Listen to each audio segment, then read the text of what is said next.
Yo, Church, get up here, nigga. I'm gonna put the link in right now. Get up here, bro. Once you're here, we'll talk a little Lakers, okay? Get up here. Show this started, bro. Pop up in here, bro.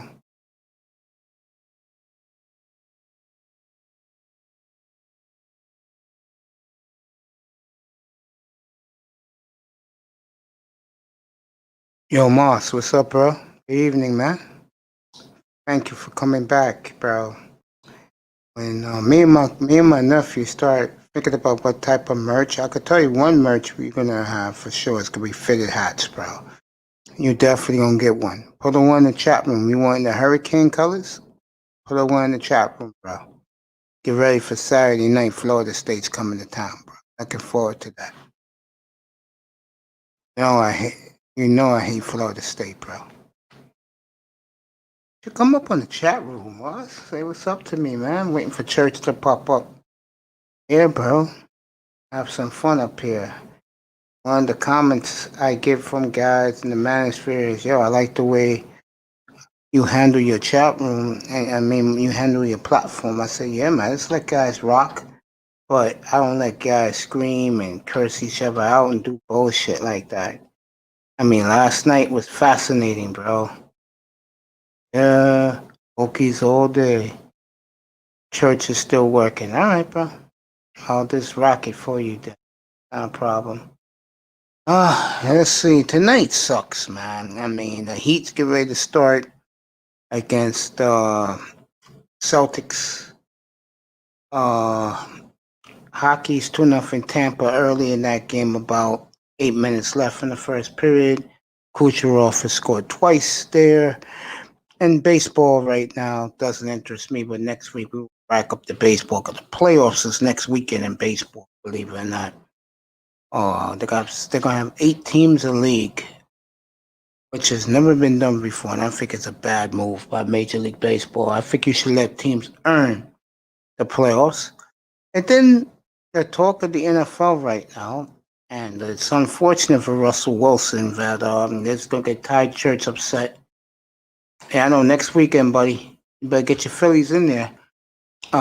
Unfortunately, the wrong player in the NFC was named Offensive Player of the Week. Should have been Russell Wilson, easy.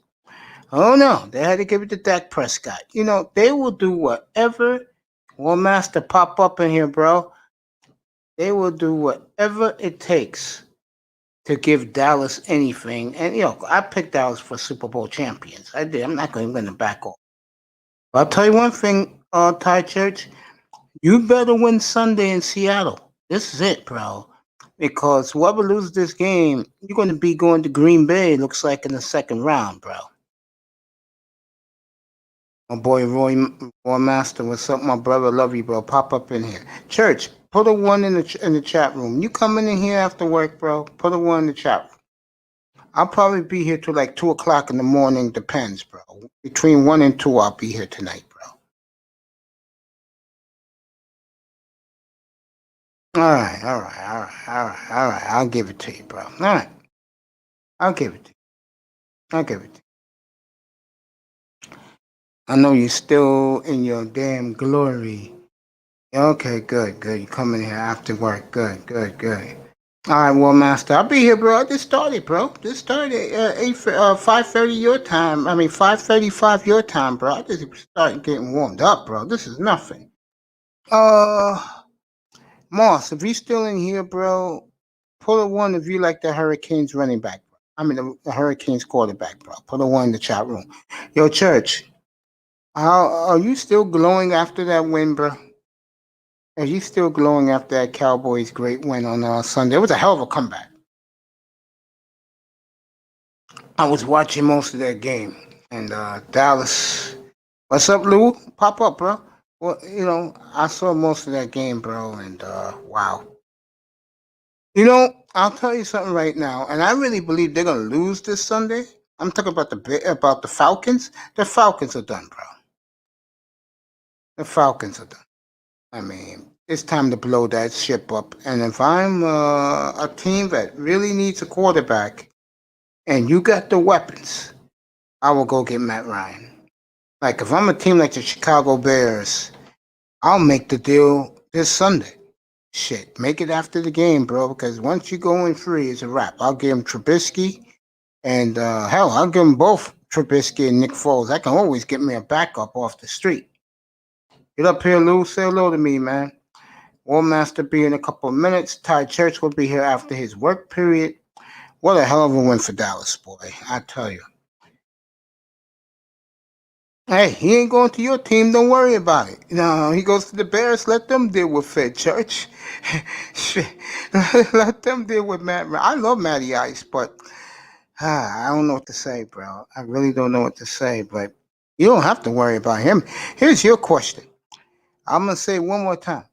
If you win the Super Bowl this year, Church, 7 years, $350 for 7 years, $355 for your quarterback, and he'll get one more dollar than Pat Mahomes. He'll be the highest paid quarterback in football. That's only if he wins the Super Bowl. All right, let me say this. I've been dying to say this, bro. I've been dying to say this. How many of you guys are ready for this podcast and live stream I'm gonna have tomorrow morning, bro? About 7:30 your time in the morning, War Master. I just put the microchip in the roadcaster, so tomorrow morning early, like around 2 o'clock in the morning your time, War Master, I'm gonna be checking out the cell phone to connect to the roadcaster with the That's Wi-Fi. cool. Yeah, because that does work. Then you're gonna hear fascinating sex stories and orgy stories tomorrow morning, bro. 'Cause my man's ready to do this. I'm ready to do this. And fellas using the chat room, put ones in the chat room. You guys ready to hear this orgy stories and sex stories from my man tomorrow morning, bro? Let me know. Good evening, my friend. How are you? Hey, pretty good, man. I really enjoyed that 2 hours of backstage with you after the show Saturday night. It was Right. very, very enlightening. It was like two boys talking to each other about old times, bro. I Oh appreciate yeah, you, man. I not a appreciate all problem. you guys in the chat room too. I love you guys, man. I do appreciate you guys, man. Your loyalty is awesome. Yeah, Ty Church put a one in that chat room. 10:30 in the morning tomorrow, bro. I'm gonna get them up, pop them up, and we'll do this. I'm gonna record it and put it on Anchor and whatever, and Spotify afterwards, bro. You know how I was. I'm sorry for interrupting, but Okay. I was just thinking about how to put it on, uh, like hooking your roadcaster up to your phone. Yeah, I got it Uh, hooked up already. My nephew did it. yeah, all of this is just the quote unquote TRS cable. Plug it into the back. There's only one jack for it, and you're good to go. Bilba, if you have Bluetooth. You could use either. I'll use Bluetooth because I have that, Yeah, man. yeah. Okay. I was going to say one of my phones is hooked up to my roadcaster. I'm a little hopped up, man. I just got off the road. It's okay, bro. Bro, it's okay, man. You just giving me a little of your time. It's good enough, man. I look at you as a close friend, man. Yeah, That's how me I too. look at you, bro. I look at all you guys from the chat room as close friends, bro. Lou, of course, Ty Church, bro. I've been talking forever. Forever I was gonna do this shit. Yourself, DJ Moss. I love you guys, man. You guys support me every night, man. I appreciate it, bro. I really do, man. You know, last night I proved to the world I can do more than just tell balls and strikes. I mean, I had 4 hours, bro, of nothing but Wall Street talk, man. Oh man, I missed that. Oh, it was fascinating, man. I know Big Time is gonna be here soon, boy. He led the charge. I told him before the show was over. I said, Big Time, all the times you got ignored, and I didn't mean to do that to you on the panels. Tonight was your night to shine. You have 4 hours to talk business with these guys. These guys soaked it up.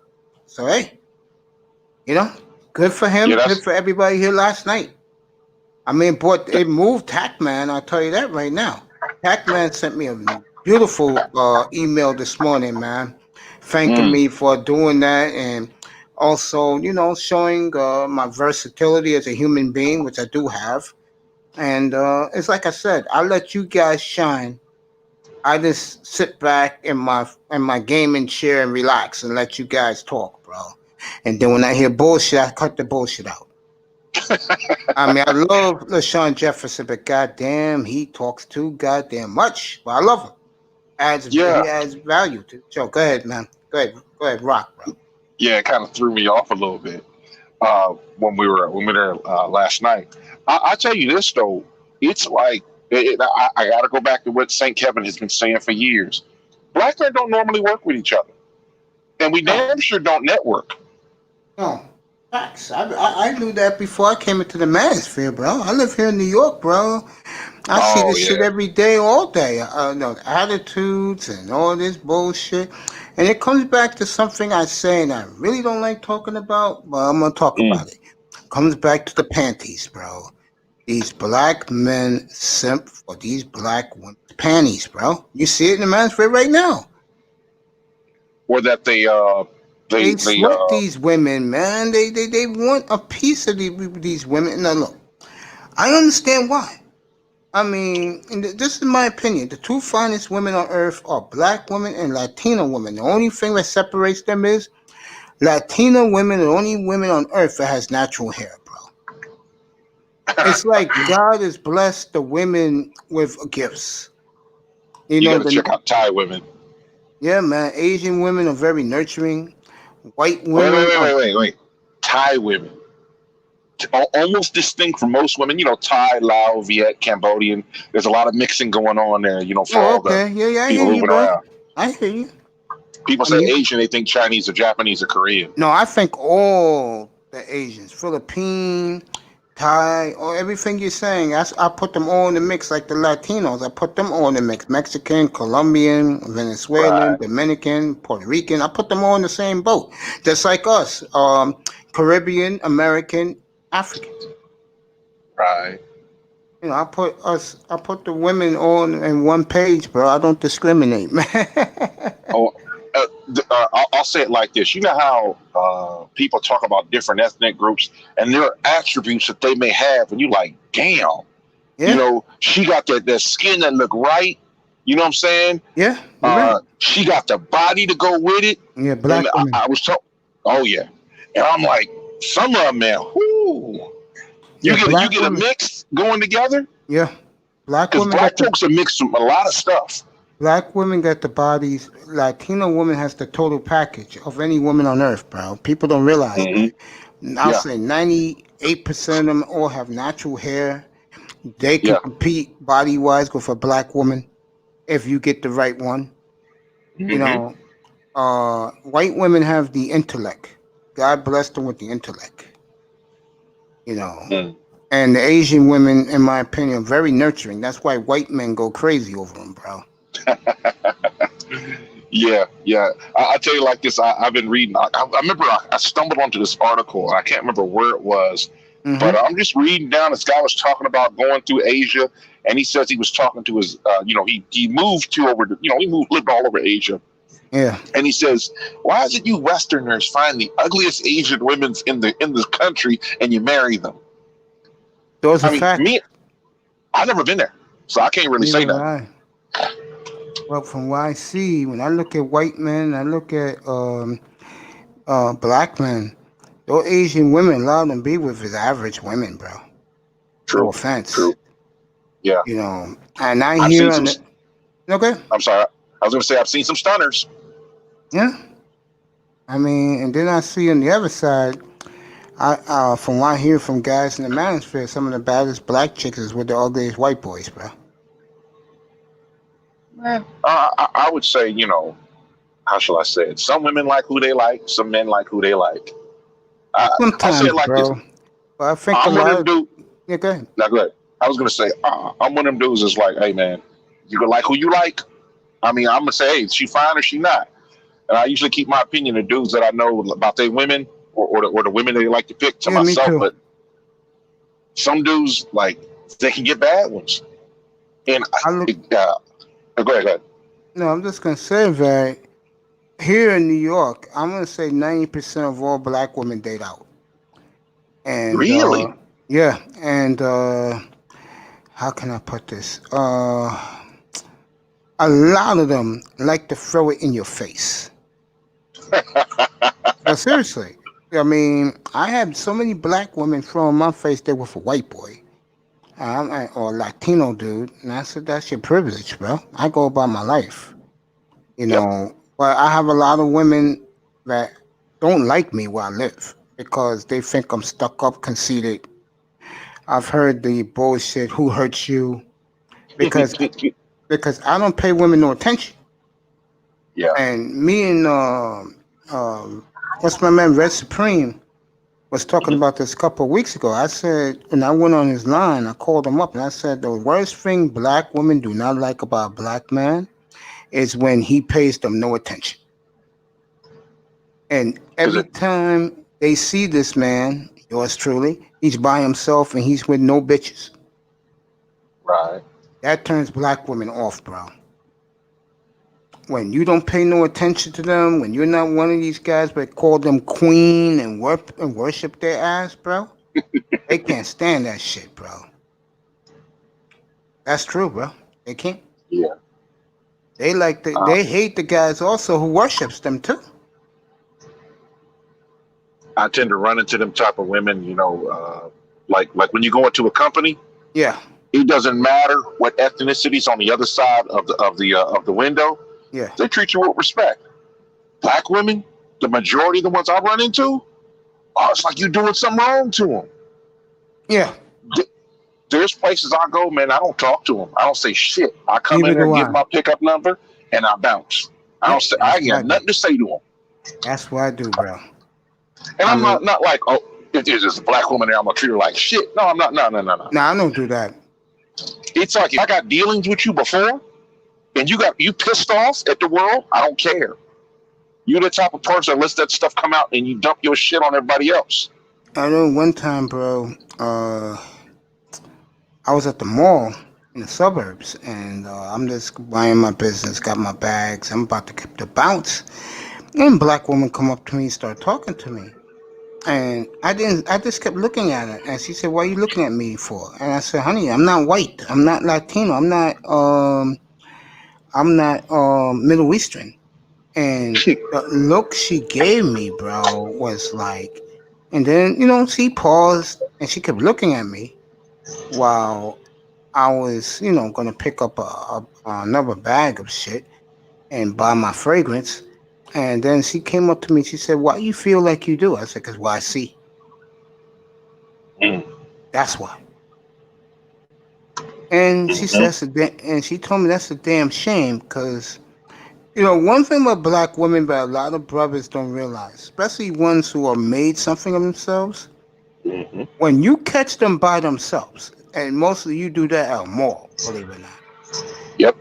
they will tell you how they truly feel. Mm. Like if they know like me, they can tell I don't date women, I don't even approach women.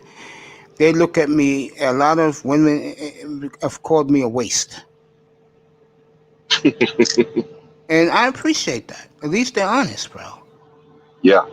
They say, yo, you shouldn't be by yourself, you shouldn't be set in your ways, and you shouldn't have so much hatred for us. And I'm like saying, I don't hate you. I just know you hate me. You a man. A man should be set in his ways. Yeah, I mean, what is this nonsense that a man has to be changed by his woman because she says so, yeah, it's or true, by bro. or by a random woman?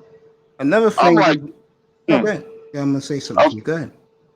yeah, I was like, grown men, we got to be the rock, but women always want to change us. Yeah, I'm and like, this and this is another thing that women hate. All women, they cannot stand a man that will pick their purpose or their hobbies over them. God damn, they oh hate yeah. that. Hmm. I've had women tell me that I have white man syndrome. You know what that is, right? Now, White man syndrome to a black woman is a brother who cannot handle seeing interracial couples, like seeing black women with somebody else. Yeah, I was told that like 7, 8 years ago. And this bitch was bad, bro. War Master. This chick was a advertising executive, bro. And now I know what type of chick she was, bro. She was one of these bitches that loved Pookie and Ray, right? Because she was a suburban girl. She told me she liked fugs, yo. But because she's old now, shit's over for her. She's looking for a good guy. And I told her the Yep. truth. I said, how you going to introduce me to your advertising friends? I have nothing in common with them. I said, honey, you fucked up. You stuck with Pookie and Ray Ray too long. Mhm. I mean, you got a great job. You're making mid six figures. And yet, you want to fuck around with somebody because he fucking got muscles, a ripped T-shirt, but he can't spell cat? Really? That's like how should I say it? Like dude, like fuck boys is what you described, right? Yeah, they are. They're Yep, like that's what she loved. Fuck boys. they're like candy.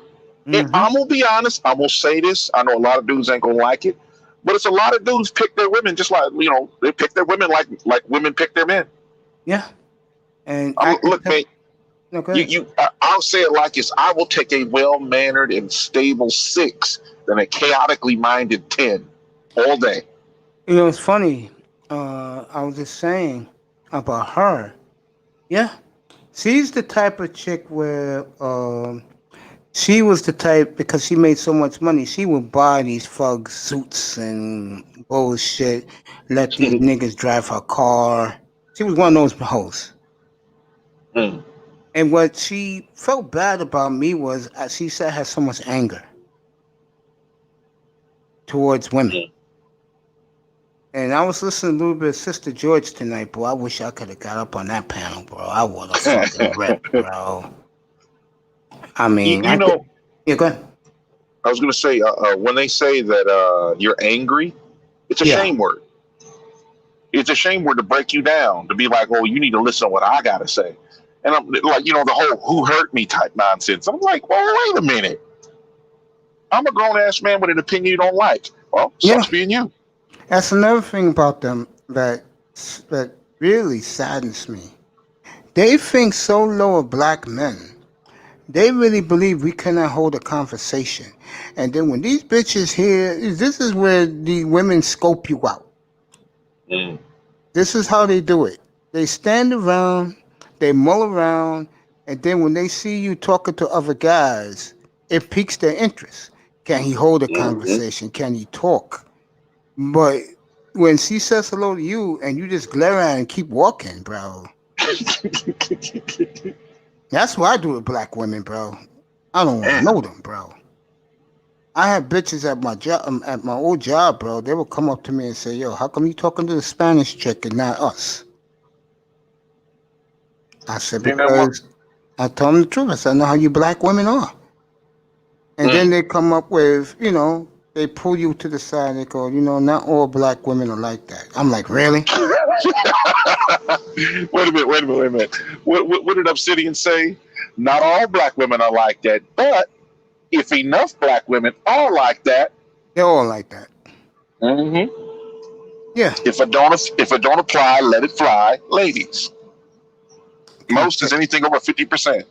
Why I had a Dusty up here, and he was talking about some chick named Kendra. Kendra D? Yeah. And he was surprised that I do not go into black women's spaces. I don't. Most men don't. I mean, I don't want to know these hoes. they don't. All they are to me is just how can I say this? Is concubine the right word? To describe black women, Yes. I wouldn't know. I don't know. That's how I describe them.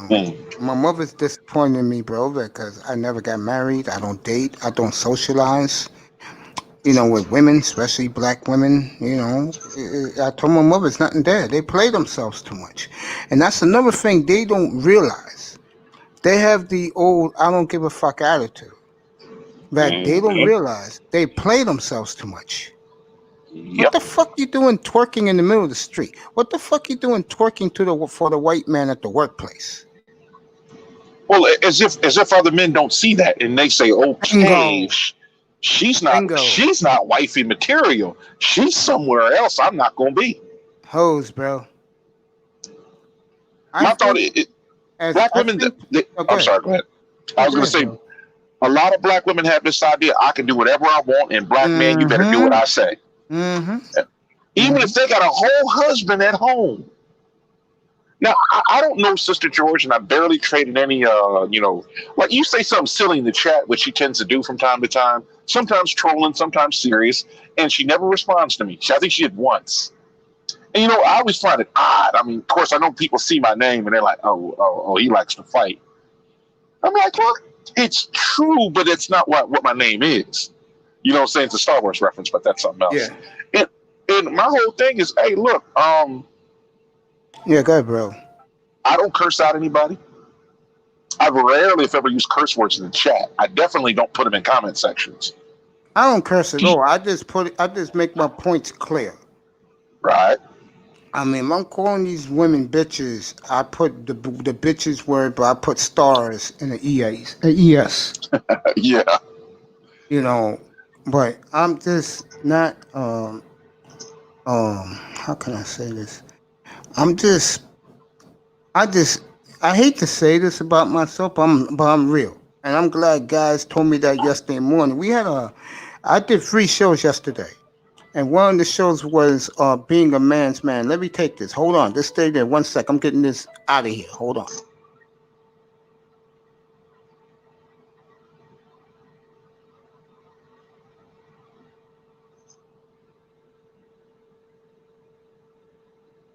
I guess we're going to sing show tunes right now.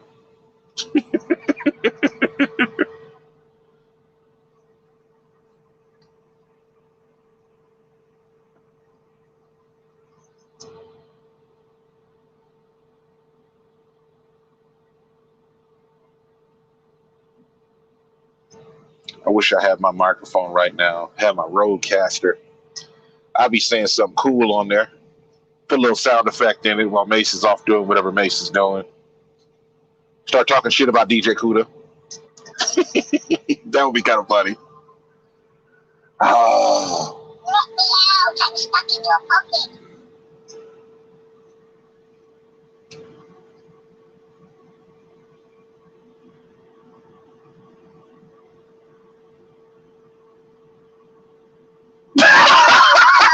Who's that? I'll be there with you in a minute.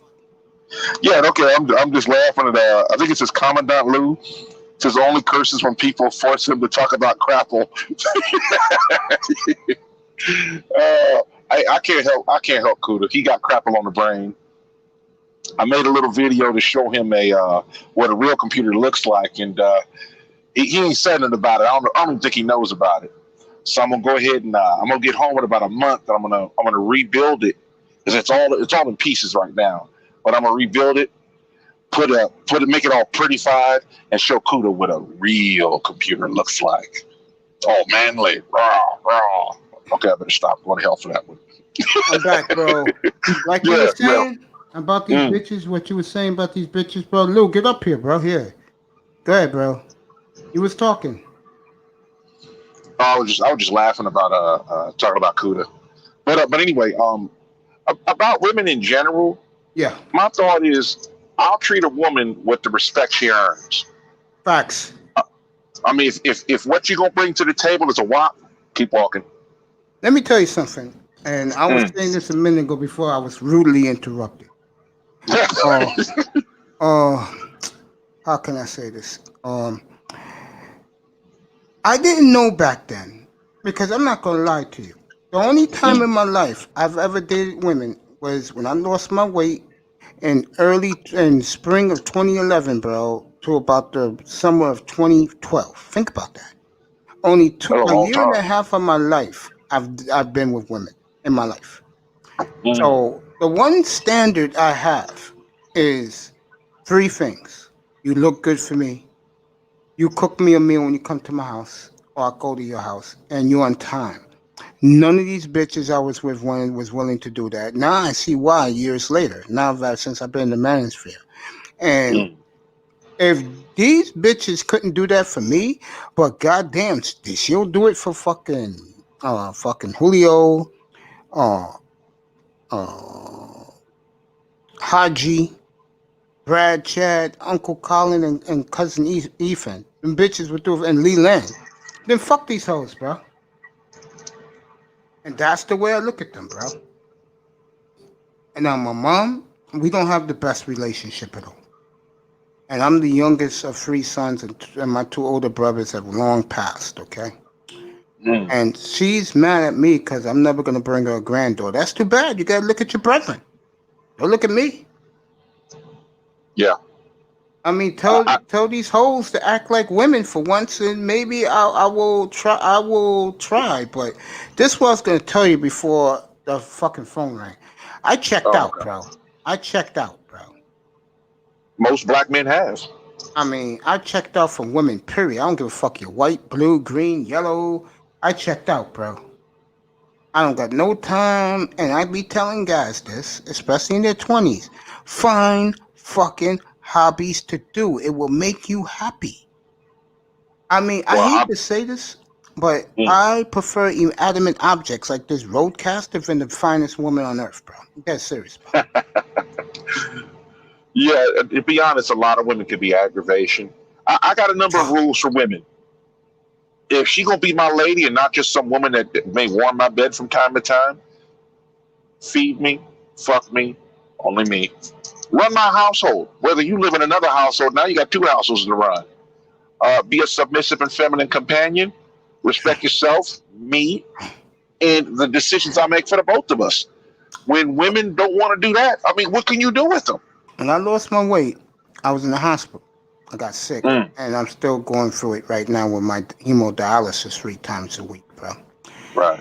And I was in the hospital room, and all the guys I grew up with, you're not gonna believe this, War Master, Lou in the chat room. All the guys in my circle that used to be in my circle, they all date out, bro. Yeah, we know why. No, not just black guys. Spanish dudes date out. They don't date their women. White guys don't date their women. Mm, And it was funny in that room. They told me, yo, you should just fucking leave these bitches and go somewhere else. No, go date other women, bro, other races, bro. And I thought about it. I kept looking at all these fine ass black nurses and parading in and out of my room, bro. And I said, nah, I can't do that. But now, nearly 10 years later, I know what these motherfuckers was talking about. mm. And with me, I just feel, I know it's going to sound crazy to you and to you, Lou, and whoever's in the chat room. I just feel more comfortable doing this shit right now, what I'm doing, than being on a fucking date with some bitch, bro. I just do. I've long got to the point where when you were talking about earlier how you talk and how women watch you. Dude, Yeah. if I don't say nothing, nobody pretty much bothers me. Me But too. when I start talking, oh man, the women will find ways to try and talk to me. You're Yeah, 6'5", right?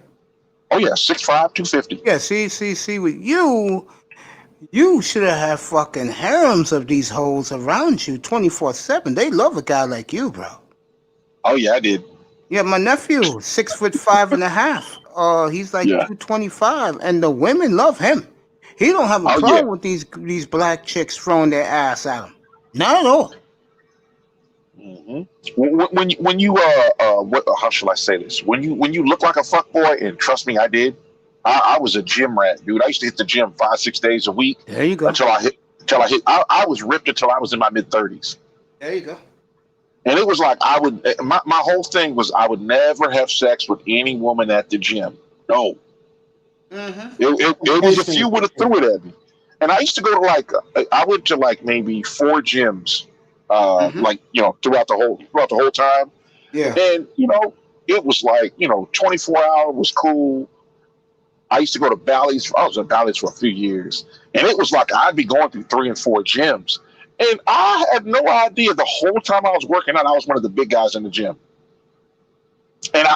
I don't even think I'm that big. Yeah, man. These bitches, bro. I'm telling you. I mean, these gym hoes. I used to kill them. I used to say, "Why the fuck you here?" I said, "Your ass ain't fat. What the hell's wrong with you?" And then I figured out what happened. That drug dealing men told them, "Hey, you don't stay in shape. I'll replace your ass." Those bitches be in the gym. Yeah, or they go there looking for a husband. If you ever notice where there's spots where there's a whole bunch of men, first it was college, then it was like, the graduate schools or whatever. Of course, that'd be thrown in there. But I tell you, blue collar men, they don't even pay attention to us. And what's funny is like, the cashier at Chick-fil-A, she can get married to a guy like us. You know what I'm saying? You're a blue collar guy, you make decent money, you can give a woman a good life, and all she's got to do is understand that you're the boss. Yeah. And a lot of these other broads, they play this game like, oh, well, you get your hands dirty, which of course I don't anymore, but yeah, you don't make enough money even though I make more than her. That kind of goofy shit. Well, what I've never is seen. this, bro? It's like I told you about the advertising chick. Here's Okay. the problem with women like that, the 92 octane hoes. Yeah. They can't bring guys like me around to their dinner parties, bro. We have nothing in common with them there. Well, And I'll say it like this. You read books, don't you? of course I do. You have everything in common with them. What happens is when in a social setting, because you may not know, I'll say it like this to put it in English, not knowing what fork to use, even though that's the case with most Americans. Yeah. The thing is, not having anything in common with them is a lot of them are pretty dumb. Of course they are. That's why I dog them all the time. And I'm not talking about the women. I'm talking about all their friends. I Of course call them they the are. pixel. I call them the pixel pushers. And usually when we in there talking, oh man, somehow I'm usually the center of attention for whatever reason it is, and we'll be cracking jokes left and right, and the women will kind of be silent until I start picking on one of them. Like I usually find somebody in a group to pick on, and it's just all good fun. Yeah, Like because my brother, a war master, buddy, you got the stature. You can get away with that. Guy like me at 5'7", I ain't getting away with that. why? The thing about it is, if you can get a woman to laugh, it's easy. Guy, I'm gonna say this to you again, bro.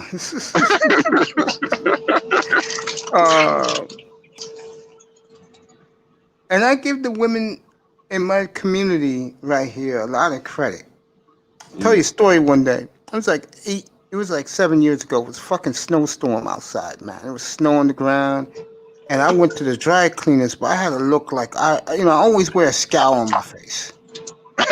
Got the resting bitch face. Yeah, so this bitch out of the blue, she says, and you wonder why women around here don't give you the time of day. And you haven't said nothing to her. Exactly. I said, bitch, excuse me? She said, yeah, that's why women around here don't give you the time of day. And I'm like, what do you mean? What you talking about? And then she said, it's the aura about you. You have an aura like you don't want no bitches near you. I said, you damn right. I'll say it like this: when men started to find out what women were like, and usually it's in there when a man's in his late 30s, early 40s, and 50s. Yep. You don't want to hang out with women. Exactly. You want to keep them. You want to keep your time with women that either you ain't fucking or you ain't making money with to a bare minimum. Facts. Right, it's true, bro. I mean, I don't have time for all that. I call it fucking it starts with a T, man. I forgot the word I would use. Theatrics. I don't got time for bitches theatrics, bro. Hey, she probably thought you was a good looking dude and was just like, you look mad. And instead of saying something like, wow, your day was pretty bad, wasn't it? Yeah, that would have got a different reaction out of you. Yeah.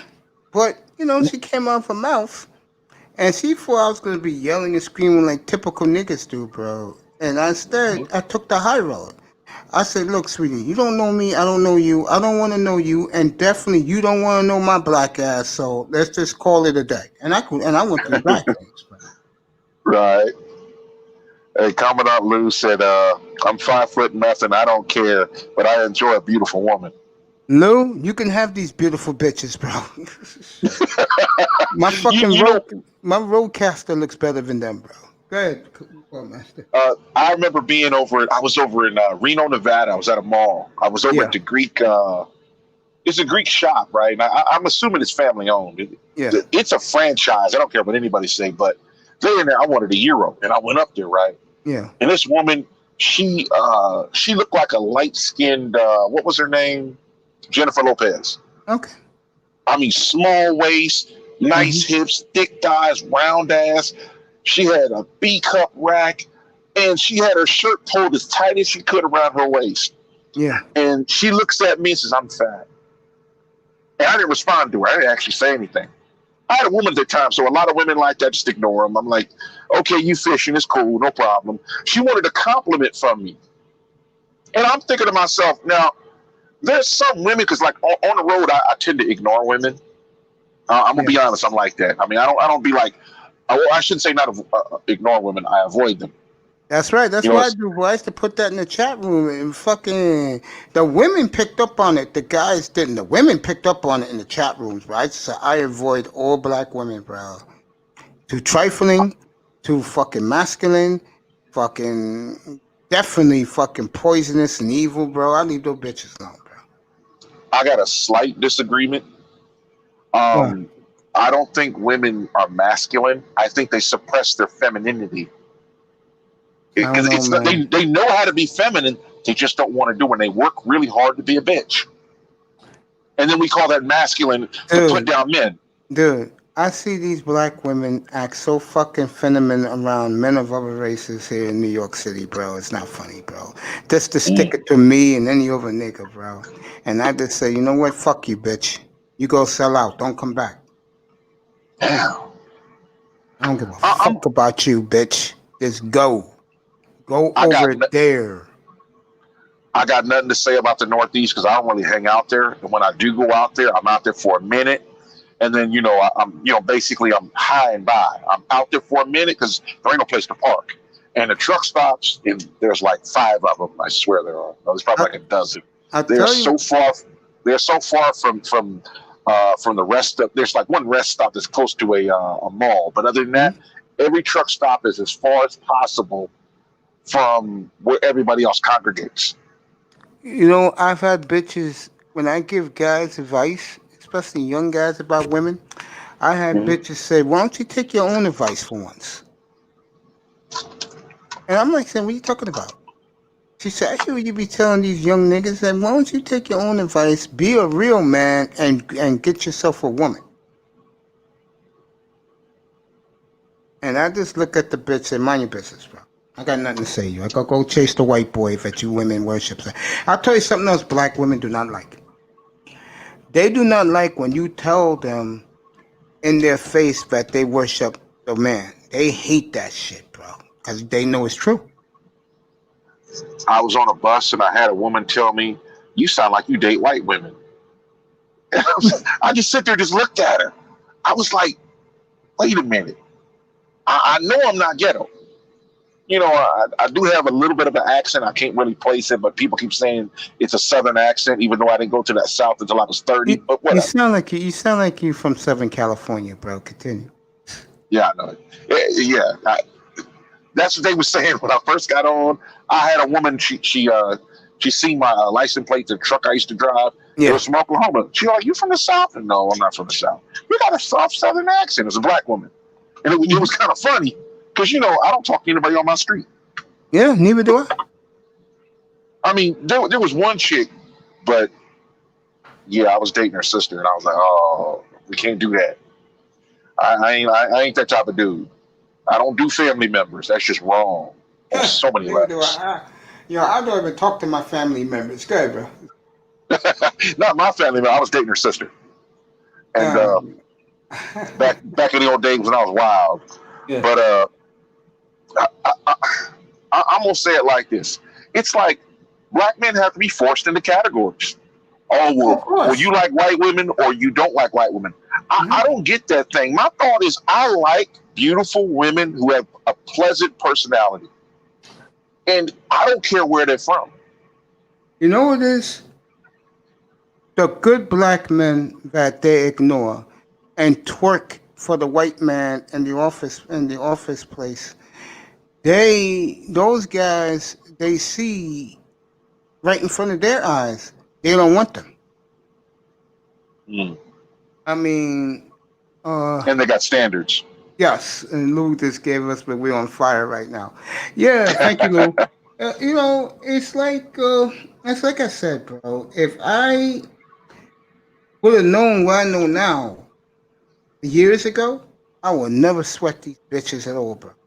And I'm glad that I made that decision I made to go my own way, be an incel.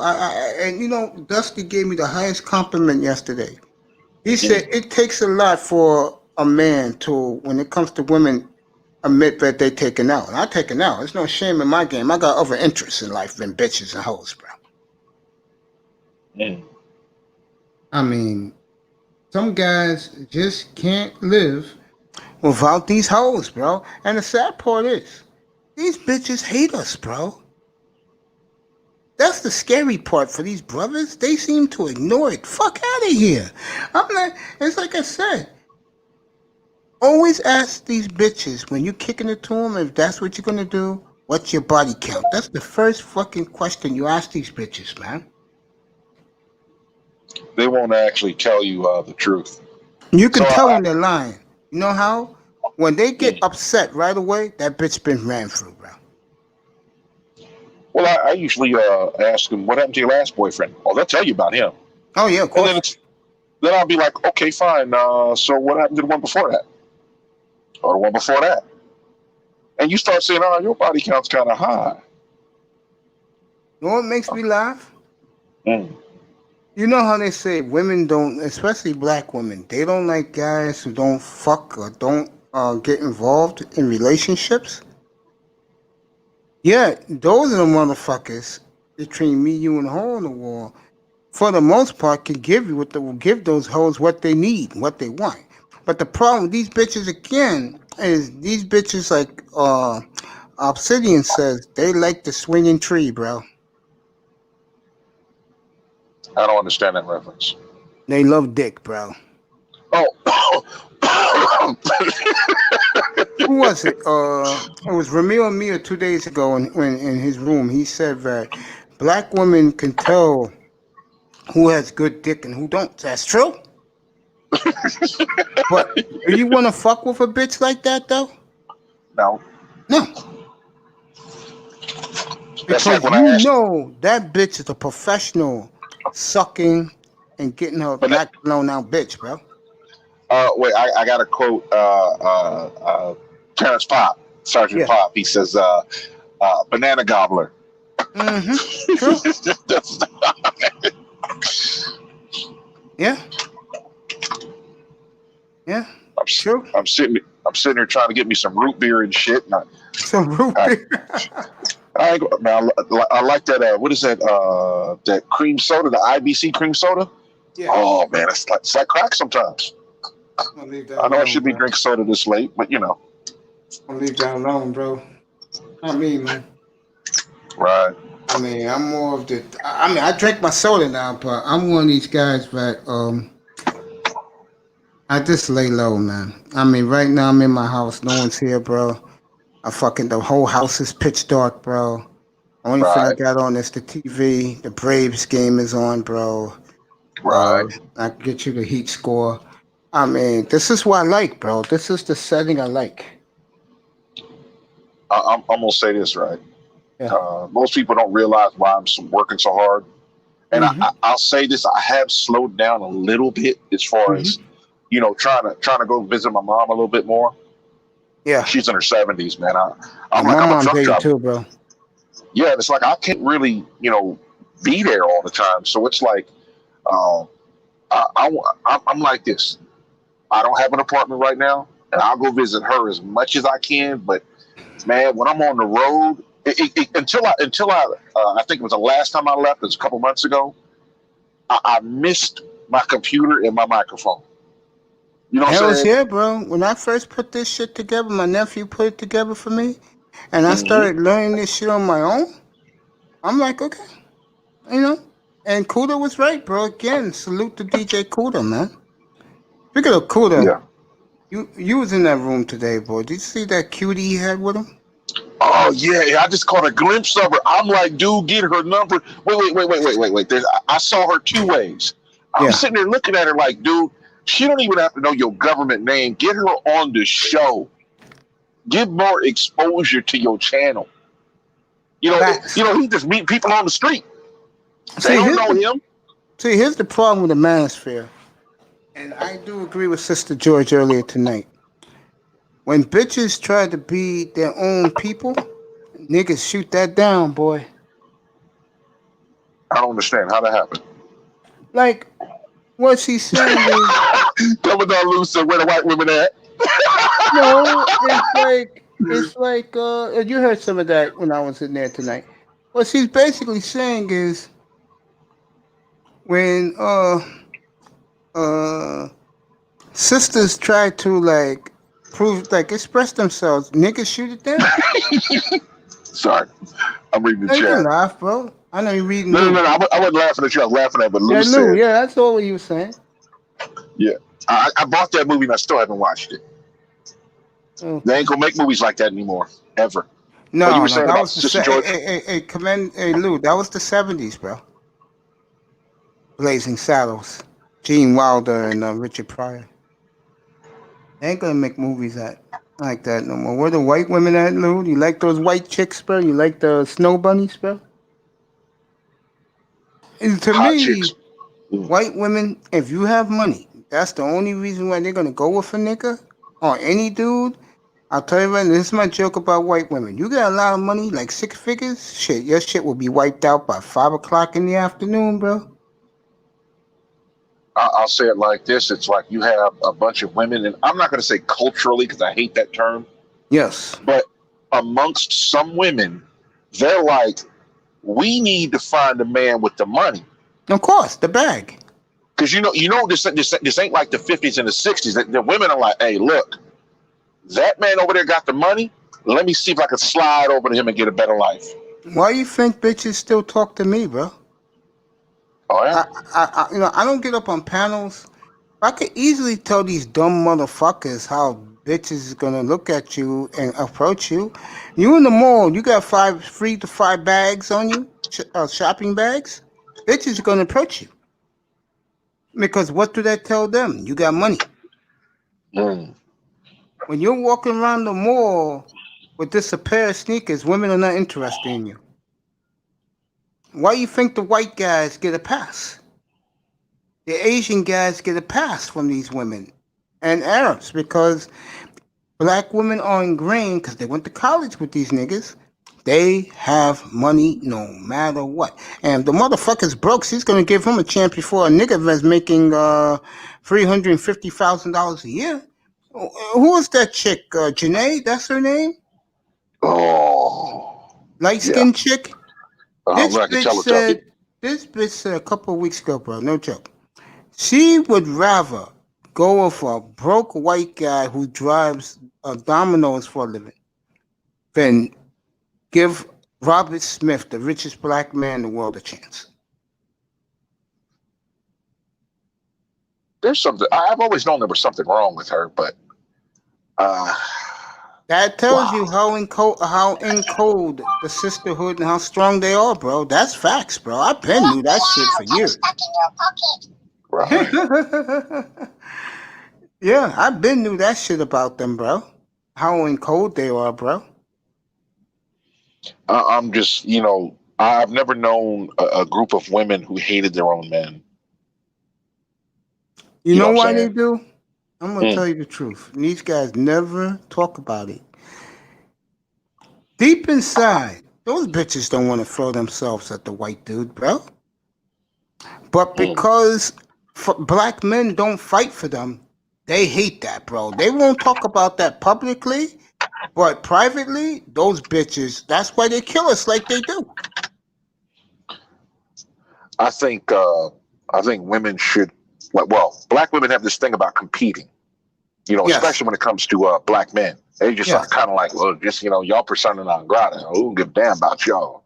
And my thought is, hey, look, if you ain't going to compete, you ain't going to show up, you ain't going to put the uniform on, hey, look, what can I do for you? Nothing. That's You got to an go on. excellent point you just made. And yeah, what is blown the black woman like rocked their world the last 2 or 3 years? Black men have options. Oh, yeah. Because I tell you like this, there's a lot more black men like me than there is black men that say, you know what, I'm only going to date black women. I'm not going to date anybody else. And they start seeing brothers peel off. I don't know very many brothers who only date black women and never dated anybody else. They're few and far between. I'm just being honest. A lot of dudes will say one thing and in reality be something different. Because some hottie like the one that came up to Cuda started saying, hey, look, you need to go on and dick me down. A lot of dudes going to be like, well, shit, I'm in there. I mean, I've had a girl. I never hit it or anything like that, but I mean, she was a little cutie, a little blonde hair, blue eyes, smoking body. She walks up behind me. It's the first time I'd never even saw her before, and she comes up behind me and says, "You're cute for a black guy." And I look back at her, and I'm like, "Yeah, you're cute for a white girl." And every time we see, bro, 6'5", 250 could do it. That's your fucking Powerball ticket, nigga. Let's not kid yourselves, man. 5'7", 167 ain't cutting it with these black women, bro. That's why I'm always by myself. you know what? You right on that. I heard a lot of them say they like tall guys. I didn't know that till I was in my mid-30s. I'm not even joking about that. I didn't know about the height till I came into the manosphere last year. Shit. Yeah. I didn't know about the height issue. Now I do. That's why I just say, you know what? That's just fucking, as they say in sports, that's the ball game, baby. That was it for me.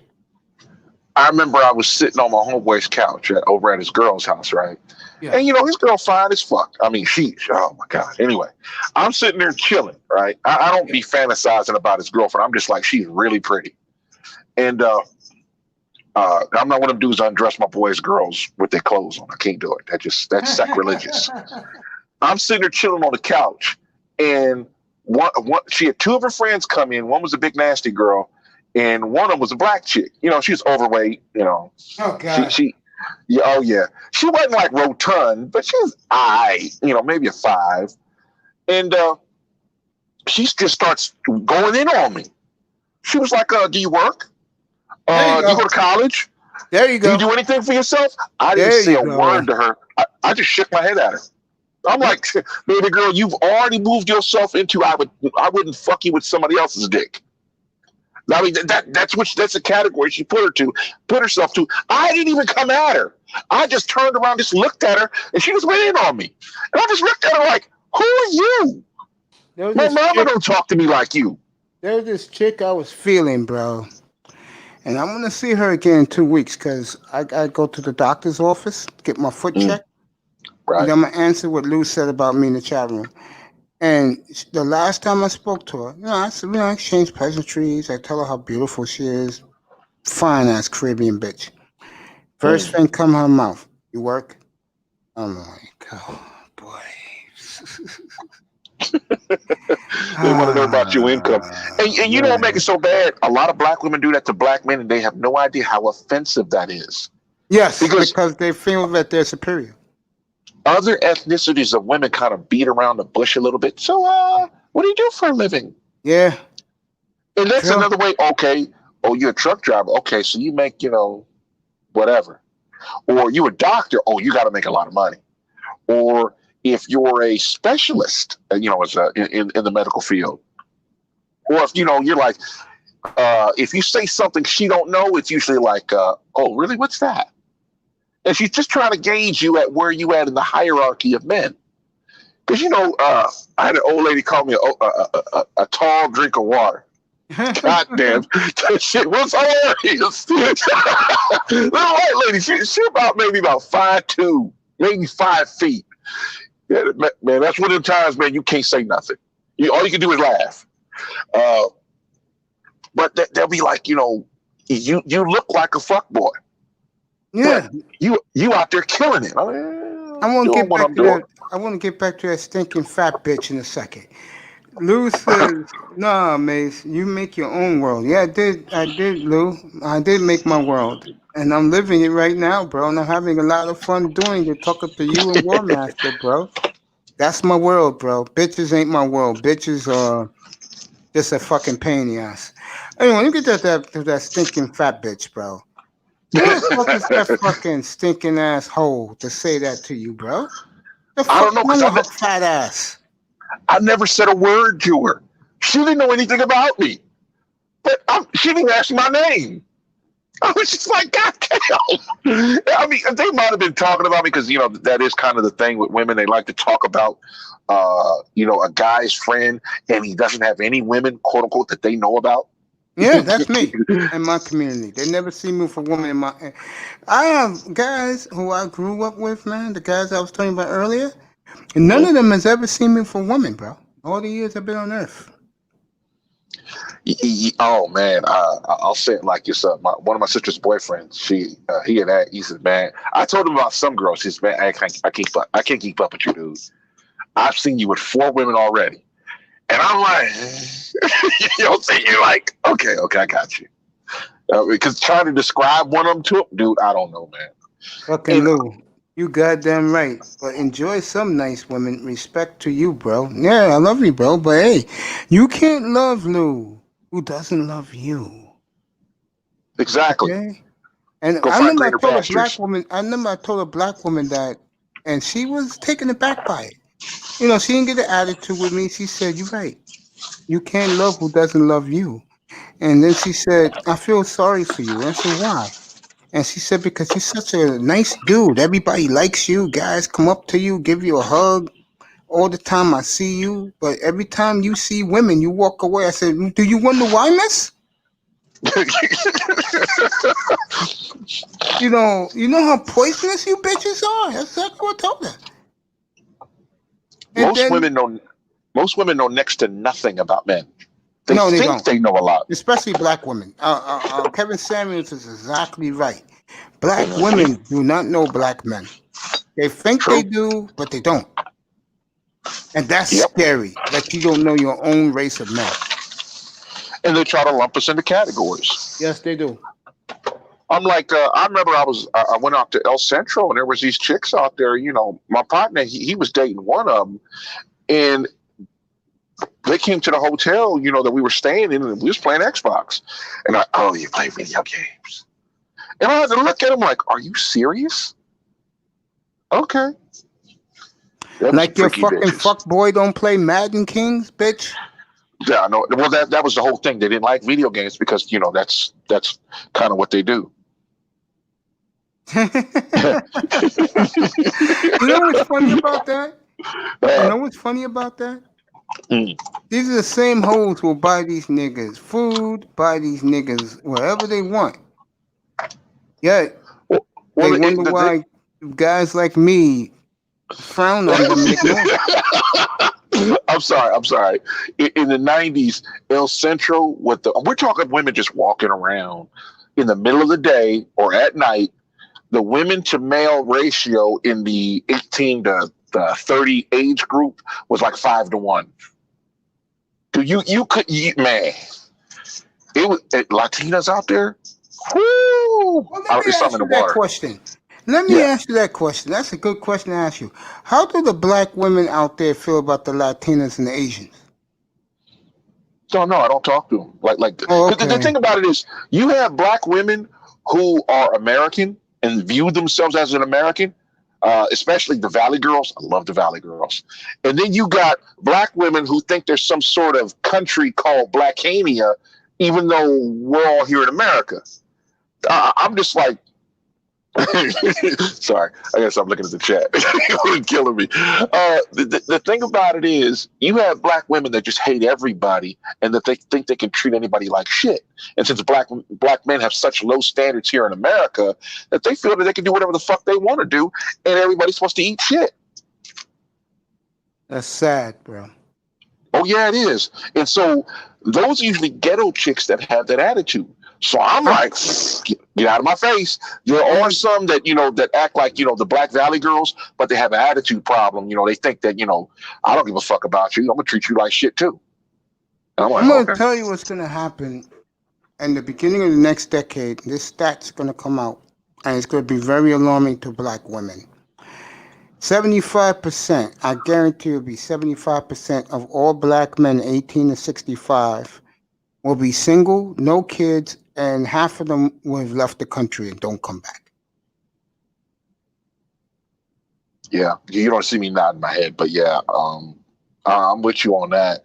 Over in England, it's like that. Or I should say the UK. They probably get funny. They probably make jokes to me. It's not England. It's everything. You Americans know nothing. No, but I remember Babatunde Umana was talking about how it's like 70% of black men dating out. And he was saying that, there are black women walking around with their skin bleached, but their hands are dark. And people don't realize that you might look white in the face, but you having just your skin done like that, that tells you mental illness, and people just avoid them. I was talking to Dusty yesterday morning, and he brought this up. I was talking to him about where would you go to find, I told him I prefer Caribbean women. He said go to Aruba. He told me, and I asked him about the worshiping these fucking Caribbean bitches do with white men down there, and how much they bleach themselves. He said it's getting real bad, and he said to me, bro, just go to Aruba. And he said, if you want black women, Caribbean black women, go to Aruba. So that's one of the places. I'll tell you something else. Sticking to this topic, I didn't know it really bothers black women when men leave the country to find women. I didn't know until I got to the manosphere. I mean, man, I had a bitch last week cursing this guy out because, he was leaving. He was going to a Dominican Republic. Then he was going to Trinidad after that. And he told the truth, and I agree with him. And this is a young guy, too, in his 20s. He said, you can't deal with American black women here. And I think it's going to get worse because of something that has not happened yet. But I will say the next 3 or 4 years, it's going to explode. The transgender black person is going to take over. And that's going to really be a bad look for black women. It really is. Because when a man chooses a transgender over you, something's wrong. And that's going to happen. And it's going to explode, I'm telling you. And the main reason is because black men are that thirsty for ass, bro. It's just what it is. Yeah. Oh, man. I tell you, if black women, I got to say, because I have to put a divide here when it comes to, you got the black women who see themselves as superior to black men. And the black women. Well, yes, some of them work at Taco Bell and have an attitude. Oh yeah. Fantastic told the story that he took his family to, I think it was a Wendy's, one of those places, and that in Florida, and he said that the bitch went off on him, gave him attitude in front of his kids, but yet the white guy behind him and in front of him treated him like gold. And this is the reason why I don't talk to these hoes, bro. That's mental illness. That's why I can't stand these hoes. And you know what? It's mental illness, but I'll tell you what else what it is. I'm going to tell you what else this is. This is these educated bitches that beat around these other men. Because I tell guys, my nephew went to college. He saw it, he experienced it himself. It starts in high school because a lot of brothers drop out of school. Okay? So who's in school? Middle Easterners and white boys. Okay? You go to college. Who's in college? Especially mostly white college students. Middle Easterners, Asians, white boys. There you go.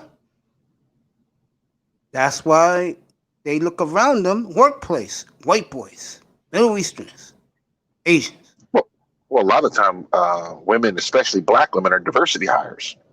Yeah, of course. But You my know? point is, that's what they see. Yeah. They don't see us. And when they do, we're treated like lackeys by the man, and they pick up on it, and they treat us like lackeys, bro. And the niggas in the workplace, brothers in the workplace. I don't know how it is where you at, but It's bad where where I'm I'm at, at, bro. It's a fucking travesty here, bro. I told you, 90% of these hoes date out. yeah, in the workplace, I've always been treated like a dude. I mean, I know there were, dudes that they're not around black folks a lot, and so they have an impression of us.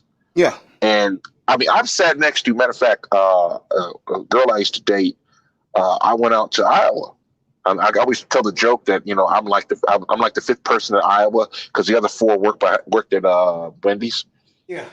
And I'm sitting there talking to him and to Dad, and Dad said, because Grandpa was going to come over because he wanted to see his grandbaby. Yeah. And Grandpa comes over, or I should say great grandbaby, and he says, let me start some racism shit. Tell him to shut the fuck up. I was like, okay. And Dad goes off to go do something. Him and his wife, they all took off, and me and Granddad sitting down there, and we're talking for about 3 hours. He's supposed to be the racist guy. I'm going to say this about black men. There is an undercurrent of pro-wax who really hate America, but they won't leave. And a lot of white guys are American-loving, flag-waving type dudes. They love this country. I would hang with those dudes than the pro-wax who are usually Marxist. That's what they don't like, and that was always been the image of black men. I mean, I sat down with a group of older white guys, right? I'm a young guy. I'm 46. I think I was 45 at the time. And I'm sitting there chopping it up with these guys. And I'm so used to calling the Democrats the Klan that one dude sitting next to me, when I said it, he reacted as if I stabbed him with a cattle prod. He turned over and he looked over his glasses at me like, holy shit, they're figuring it out. Yeah, go ahead. No, go ahead. Finish your story. I mean, this dude, he's with truck drivers, and we were all truck drivers. The vast majority of us are Republican. Yeah. Black, white, Mexican. I mean, you can't be in this industry and not see the government fucking us over. Yeah, and it happens yearly. Doesn't matter if it's Republican or Democrat. The Democrats fuck us over worse than the Republicans do. Yeah. It's ridiculous. Even though the DOT is made up of Democrats, let's be honest. Fucking Lou. I love you, Lou. She'll pop up here, bro. Good. Well, man. And it's always surprising when white people are around black men who love the country as much as they do.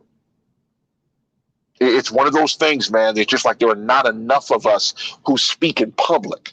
Especially in that part of the country. Any part of the country. No, there in the middle of the country is real heroes where they praise the flag, bro. Up here, they don't give a fuck. Oh yeah, and I'll say especially in the cities, man, it's bad. Like I tell people, like, I don't know if you see Trump signs where you at. No. I see them everywhere. And I'm talking middle America, bro. Yeah, small cities, big cities. I mean, like the major metropolitan areas, you don't see as many. Dude, people are painting their whole barns, the whole side of them saying Trump. The only thing motherfuckers care about in this town are the clubs open and are the gyms open. That's it. I'm dead serious. Yeah. Here's something else. You know how people are flipping out? You know how people are flipping out because of the coronavirus? Yeah. Man, in the middle of the country, people don't care. The big companies you go to, like Walmart, the truck stop chains, they don't give a fuck about your mask. Even the ones that make you wear a mask, they don't care. No, I tell you, like this, the Rona is in the big cities. Like New York, Chicago, main places where people are going to get the Rona. And the thing about it is, let's just say we're going to find out after the election couple of months later, all this Rona talk will fall off the news. Yeah, of course. I tell you, man, people out. I always tell brothers, get the hell out of the hood. You hear me say it all the time. Just get out of the hood, man. You get out there and you're surprised that it's a quote unquote like Mayberry. Oh, I've People been always, over the country, bro, and oh yeah, I totally agree. it is so strange how nice people are. I mean, over in the state of Nebraska, right? Yeah. I don't think if somebody's broke down, usually a state trooper over there in a couple, like if they're out there for like a half hour or more or hour, state trooper will pull over. And you'll see this elderly couple every now and then with a flat tire, and the cop is changing their tire. That don't happen anywhere else I've ever seen. Yeah, I mean, I tell people, man, cops aren't bad people. I agree. I mean, if you in a high crime area because of all those fuck boys and all the the Ray Rays and Pookie types, That's and me. it's like once you get away from that, the cops are kind of like, you just another dude. They're like, damn, what's up, bro? Because truck drivers, we cool with the police. We don't like being pulled over, but for the most part, they doing their job, we doing our job. Right. So we there's not a lot of emotion in it, and in the hood, oh my God. You hear people, they talking shit to the cops, just sitting there talking to us. Because somebody called the cops on us one day, and the cops are talking to us. And these are white kids, of course. And they're out there, yelling at the cops. They're across the street. And I'm looking at them because I could barely hear them. And the deputy follows my gaze, and he looks back at me, and he's like, we're going to go get them in a minute. And I was like, okay.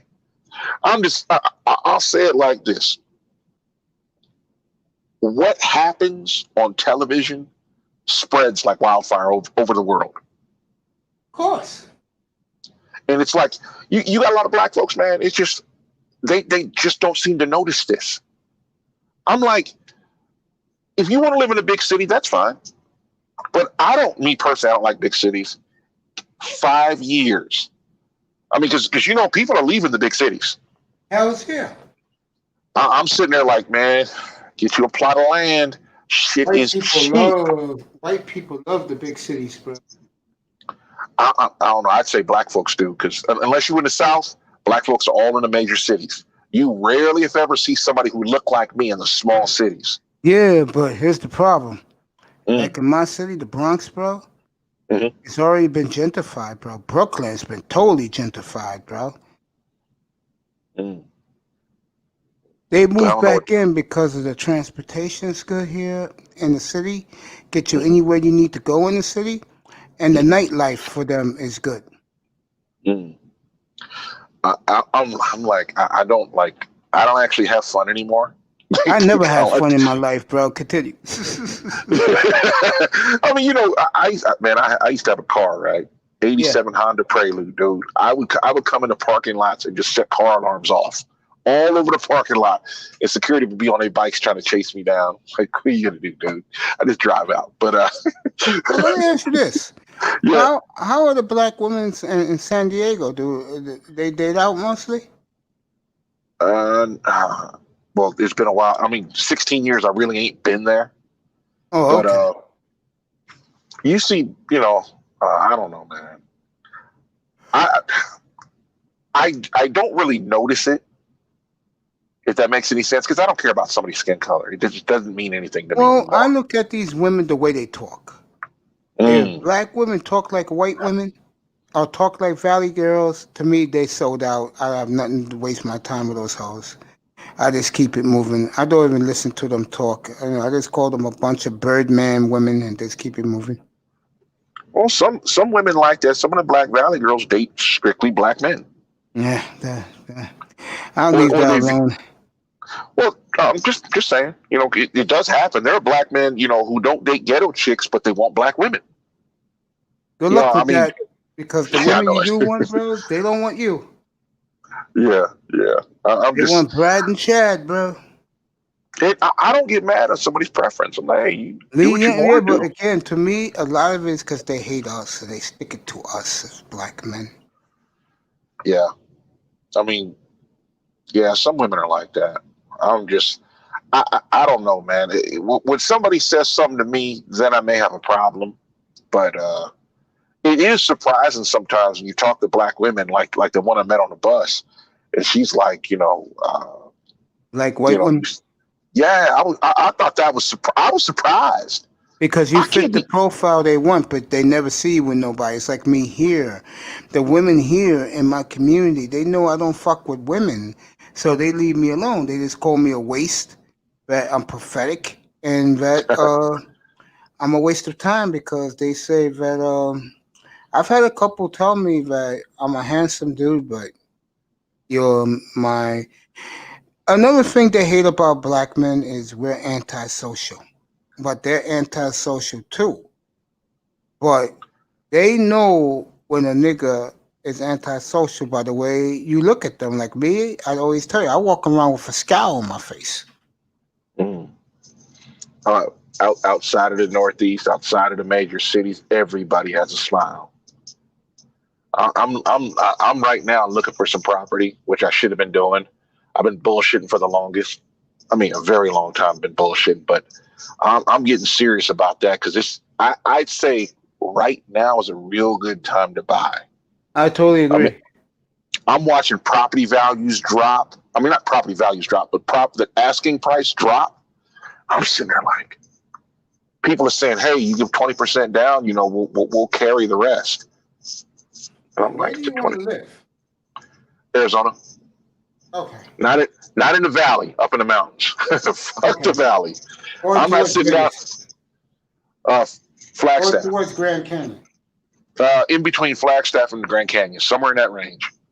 I mean, it's a wide swath. I mean, I know my family's going to want to follow me up there, but whatever. That's something else. But my whole deal is, man, property asking prices are dropping. People are being cool about it because you got a piece of property outside the major cities when shit falls apart, and it does at times. I mean, people keep telling me it's going to be a crash. I'm like, no, it's not. That doesn't make sense. There's going to be a crash if you depend on your local government. Facts. And I always tell people like this: all recessions that have ever happened have been done by the federal government. All of it.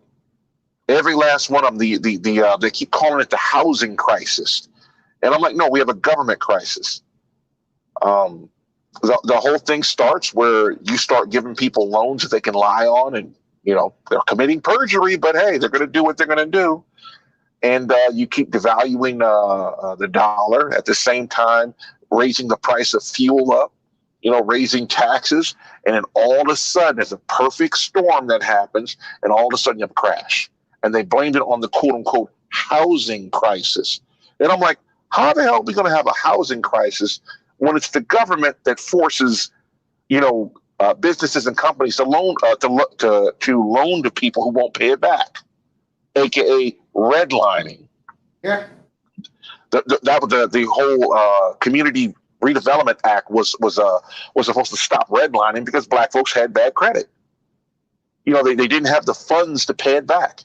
And you always hear about people talking about, man, redlining, slavery. I'm like, the white man don't care about us like that. Hell no. I keep telling people the Democrats can't hurt you, aka the Klan. I'm like, just get the hell out of the damn cities. Get out of the hood. Facts, bro. It's like, why would you go into a restaurant where nobody eats? You know the food is shitty. You know the service is shitty. Who does this?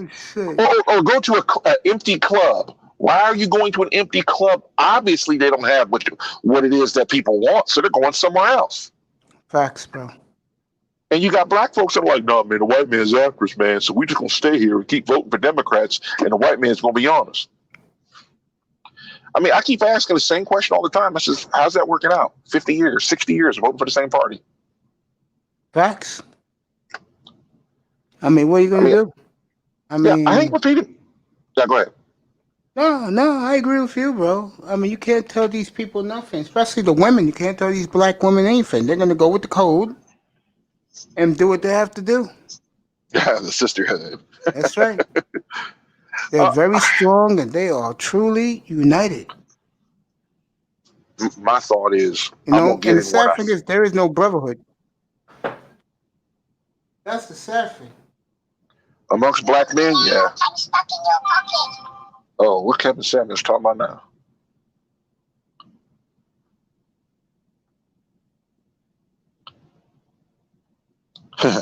Black women are wrong about black men, or are they? I Said don't even that? understand that one. That might be a good show. You said that? Kevin Samuels. Yeah, I Are you usually going look at his. there? I look at his titles, and I haven't been there in a while. But every now and then he'll have women come on, and man, he don't pull no punches. He's like a nice obsidian. The old man, I tell you, the old man will throw a body blow on you. Kevin will just get him with the jab. They just keep hitting him with that jab, and they just crumple. I'll say it like this: I'm not one of them dudes that have to lie to a woman. Of I mean, course not. I mean, but at the same time, as I got older, I started to become more demanding. I'm like, since I've been 26, it's been like, look, you will do this or nothing. You know what I'm saying? I told this one girl, Like I told you, I have my free standards. mm-hmm. Yo, get up here, bro. Like buddy's laughing. I'm just not gonna get mad if somebody don't like me. You know what I'm saying? I'm gonna go on and do my own thing. I don't even think about it. Don't like me, fine. I don't care. I got a life to live, and I do me. Right. Hey, what kind of microphone you rocking again? At my mom's house, I got the RE20, Oh, you got the big dog. and the one I'm waiting for is the Samsung Q9U. That's the one America's waiting for, bro. That's a new mic? Yeah, man, it's been pushed back 5 months. Supposed to come out next week. I'll Yeah. believe it when I see it. But if it does, bro, this shit's coming off, and that shit's coming on, and it's a wrap, bro. What's the mic again?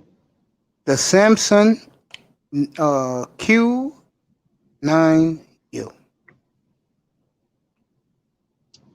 Q9.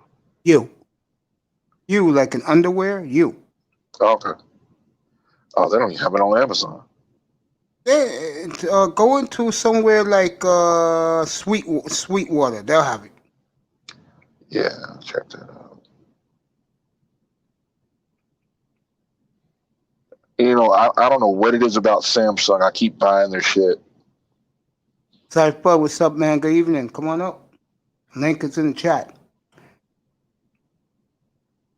You know, I'm looking for. I'm waiting on an Xbox. Ooh, that's a good looking mic. There you Damn. go. It kind of reminds me of that Aston. Aston Yes. something or other. And that Aston, that fucking this guy rocks is the shit. I think it's a Bernard got one. That's who we got. Yeah, he has one. Kuda I has keep one. looking. Yeah. I remember Kuda was talking about it one day. You know, I don't forget shit like that. Of course. Like he say something and it just sticks in my mind. Like I put it in a cupboard. Like, yeah, check it out one day. And somebody mentions, I'm like, oh, let me check that out. But man, Looks nice. It's a $20 mic. Oh, that's a fucking $200 mic.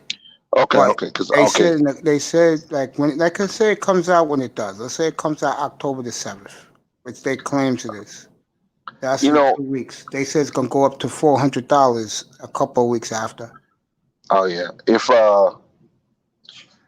When I make another video, the title's gonna be "I Hate DJ Kuda." I'll be mic watching. I'll be wanting to know what they got. I told Bernard he needs a Rodecaster Pro, man.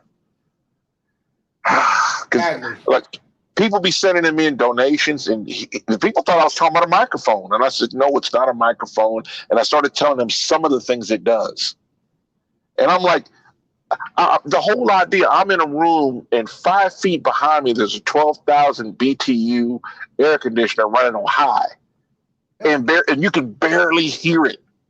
And I'm like, you've heard me the last time I was at the house. Yeah, I was on that 27 ND. Yeah. Woo! You know who bought one of those, by the way? Mm. Who was up with me last night? Tac Man did, bro. He sounded nice, Really? bro. Yeah. Yeah, I love that Pac-Man bike. was with me. Pac-Man was with me at 8 o'clock in the morning. He was with Mhm. me at 1:30 yesterday afternoon. Mm, He was with me. He was with me all last night, bro. And last night's show, like I said before, was all about stocks and bonds, no sports, bro. mm, yeah. You know what make it so bad is I kind of understand why. How should I say it? Why it's so hard for some people to do content. You do Yeah, content in your strong suit. And there are people who do content, which is their strong suit, and then they bring people on to help them with stuff that's not their strong suit. yeah, Like I'm not a stocks and bonds type guy. of I course. just I do my own investing, but I'm sitting there like when you hear I heard Turd Funny Monkey TFM. He Uh, went on a 5 minute rant, and I learned more about stocks and bonds from that rant yeah. than from I had for watching Fox Business for years. Wow. And you realize these people are just they're being you want to call it infotainment, but that's not what they're doing.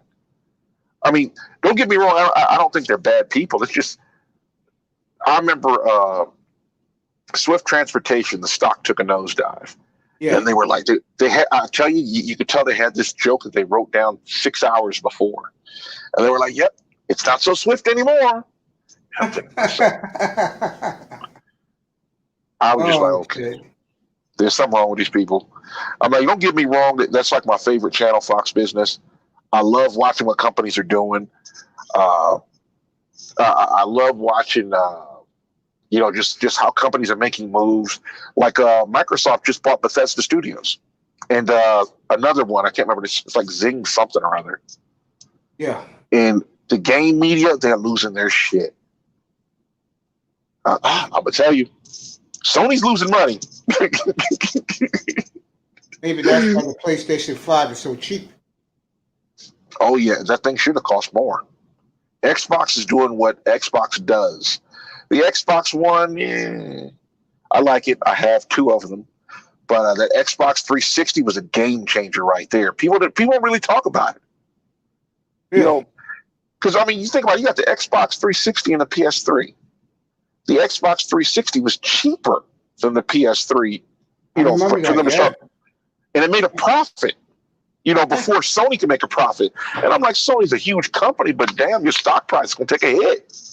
You ever notice? I noticed this many years ago that brothers play Xbox, Latinos and white boys play what Latinos play PlayStation, they play Sony, and whites and Asians play Nintendo. You ever notice that? Nah, I just think they do it. People just do what they do. I mean, I know it's a lot of dudes. Like all the brothers I know, I met one brother would play Xbox, and all the rest of them play PS, Sony PlayStation. Some guys have two. My partner used to buy every game system that came out. He would just, every now, all right, I'll buy that. He don't play video games. And my I brother could did buy, that. and I'm like, okay, that's cool and all, but I'm just going to do your thing, bro. I mean, I'm not going to tell you not to do it. It ain't my money.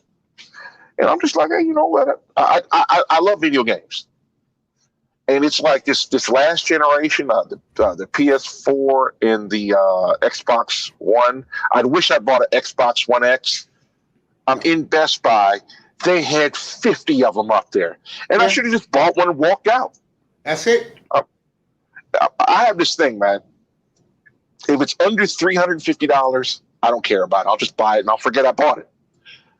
But if it's over $400, I might have to marinate on it for a while or hem and haw for a while, and then I'll finally buy it.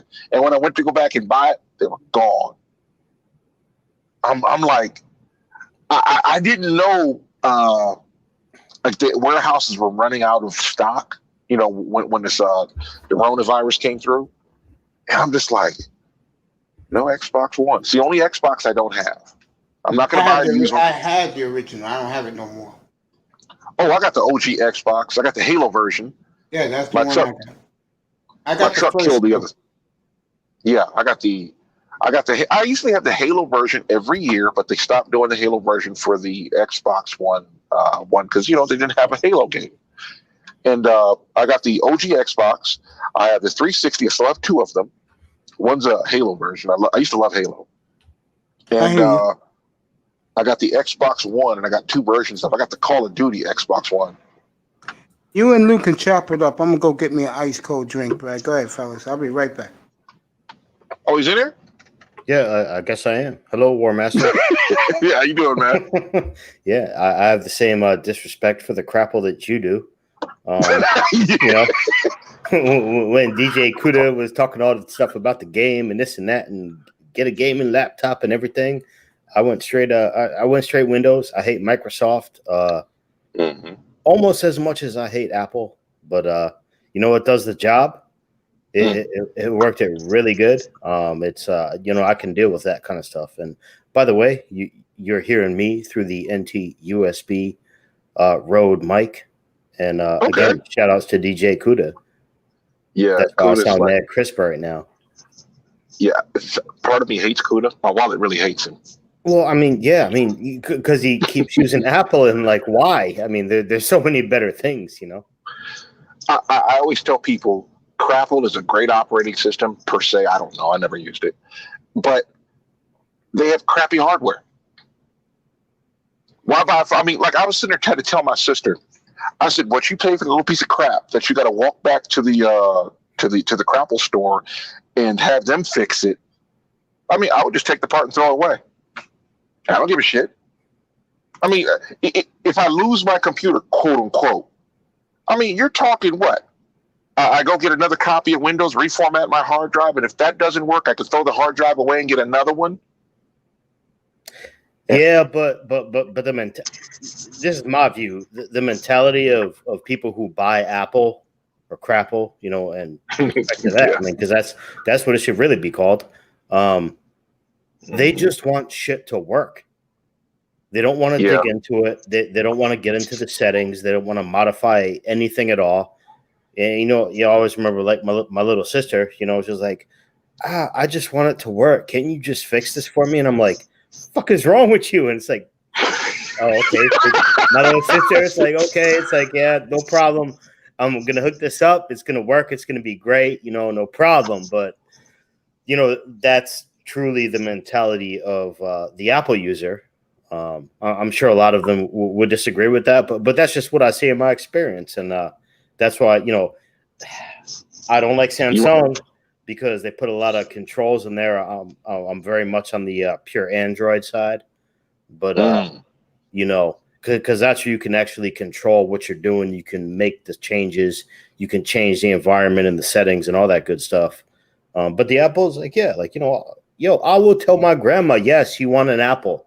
That is what is going to work best for you. I think it's just as good as a jitterbug, whatever the case is. And, that's how I look at that. Yeah, I'm just like, it's like, I don't know if you've been over to my channel. I got like a 20-second video of my computer before I tore it apart. And I'm like, I've been meaning to tear that thing apart for like 3 years now. Still haven't done it because I barely use it. And I'm sitting there like, Crapple, you just can't do this. I don't like the way it looks. Let me change it. Like, I don't buy Samsung. I haven't bought a Samsung phone in years, and I forgot why I didn't. But I'll have DVD players, televisions. I didn't even notice I was doing this. But then I was like, okay, I'll buy that. We good. Yeah, whatever. And a lot of it they make easy, and for them, I like that. Like on an actual smartphone. I say that with air quotes. Samsung didn't really they put a lot of the bloatware, and that's why I went to the Google, the Pixel side, the pure Android. I'm not tech savvy enough to build my own actual handheld device. The way I actually want it. You know what I mean? But what I did know from my experience is that Samsung put a lot of bloatware on there. And they really restricted your ability to cut that shit off. Whereas Pixel says like, goddamn, on my Pixel, I can actually uninstall fucking Google. You know what I mean? Damn. Yeah, I don't like being controlled. You know what I'm saying? If I buy your product, you can give me what the fuck I want. I'm gonna go to your competitor. Yeah. Like I don't hate big companies. They can do whatever they want. I don't have to participate. Yeah, I mean, and to me, that's my big beef with Apple is that they put out the product, but they tell you that, fuck you, this is what we offer, and if you don't like it, get bent. I heard Jeremy from Geeks and Gamers talk about Apple is for people that aren't very smart or something close to that. Oh man, I was like, I want to clip that.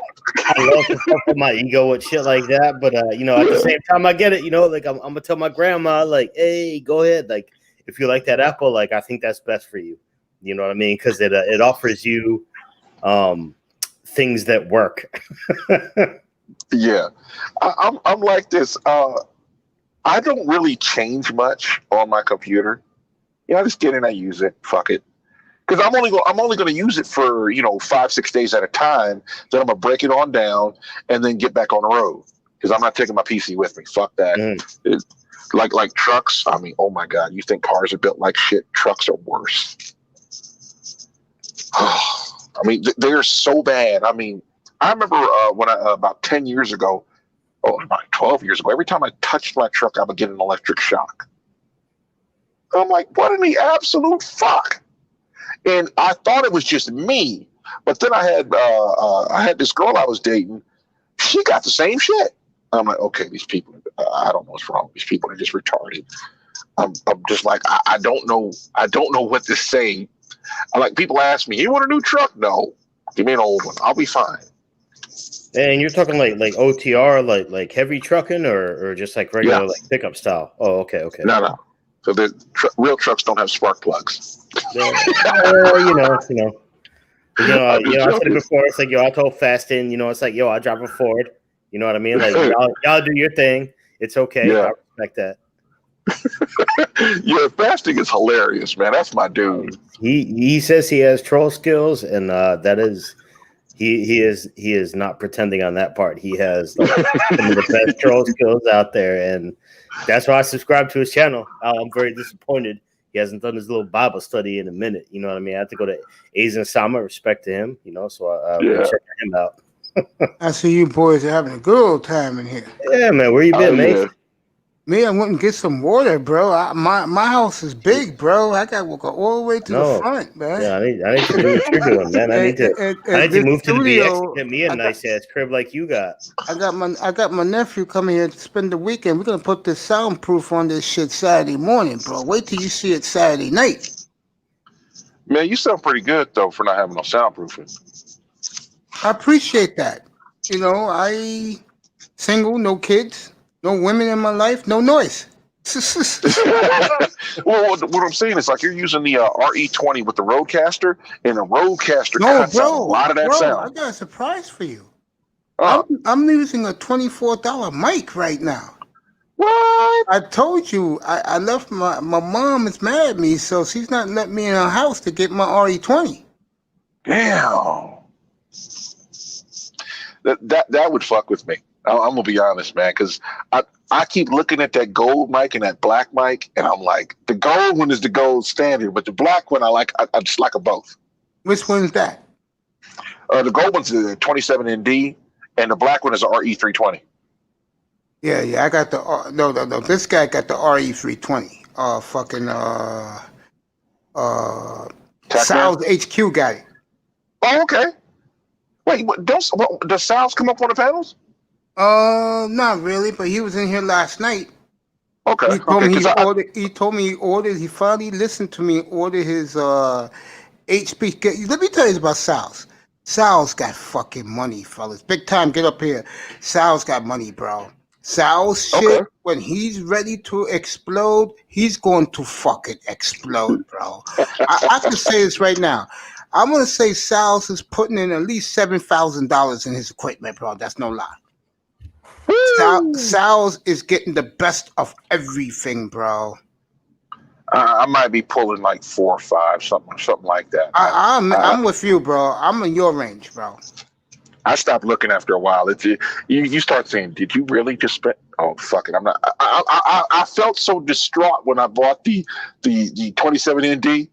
Because I looked at it 2 days before, and then Cuda was talking about mics, and when you start talking about equipment, I perk up. And Cuda just reaches up and pulls out a 27 ND, and I'm used to looking at him on his with that Brio he uses for a camera. That's what I got right now. But I'm getting the Panasonic G85, bro. When I get that, fellas, it's a motherfucking wrap. You hear me? It's a wrap. I'm gonna have to stop talking to you, dude, because you're gonna make me spend more money. I gotta spend money with SKC on the intro, like Bernard Riley's, bro, for me. Oh yeah. Yeah, me and him talking about it. He already gave me $225 for 30 seconds. I said, motherfucker, I want longer than that. I'll pay. I'm gonna go the opposite. I'm gonna turn off this mic right now, and I'm gonna start screaming into my cell phone. You want to know a secret? Lou, you want to know a secret? When I go on the panel for Cuda, Dusty's here, man. My nigga's here, bro. Dusty's here.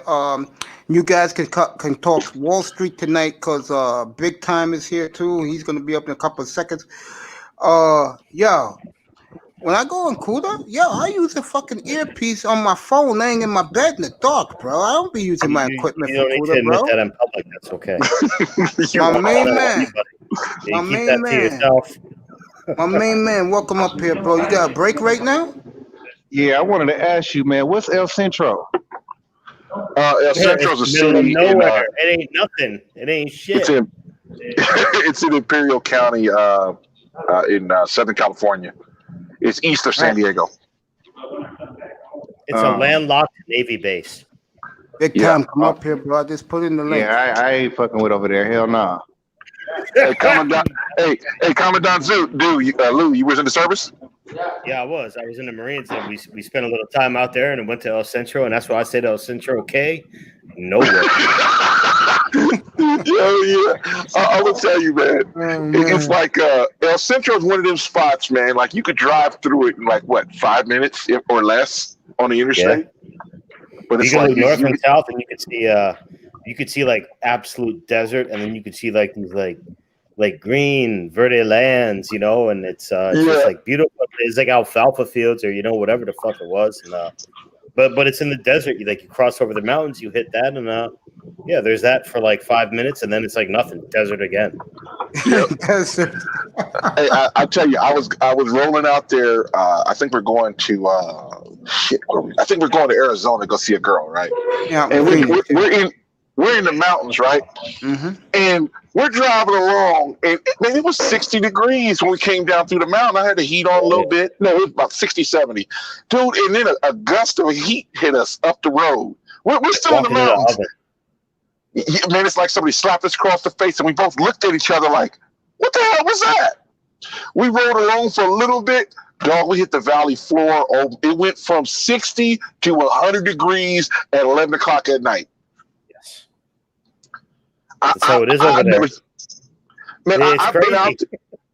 I've been out there. Like I used to run Walmart out of Riverside going to Phoenix. And dude, at 2 o'clock in the morning, it'll be 105 degrees over in Yuma. Yep. You'd be like, what the fuck? It's 2 o'clock in the morning. I didn't know nothing about the desert at the time, but that's where they filmed Star Wars. Really? Yeah. That was a big thing. We had a lot of Star Wars fans and shit out there.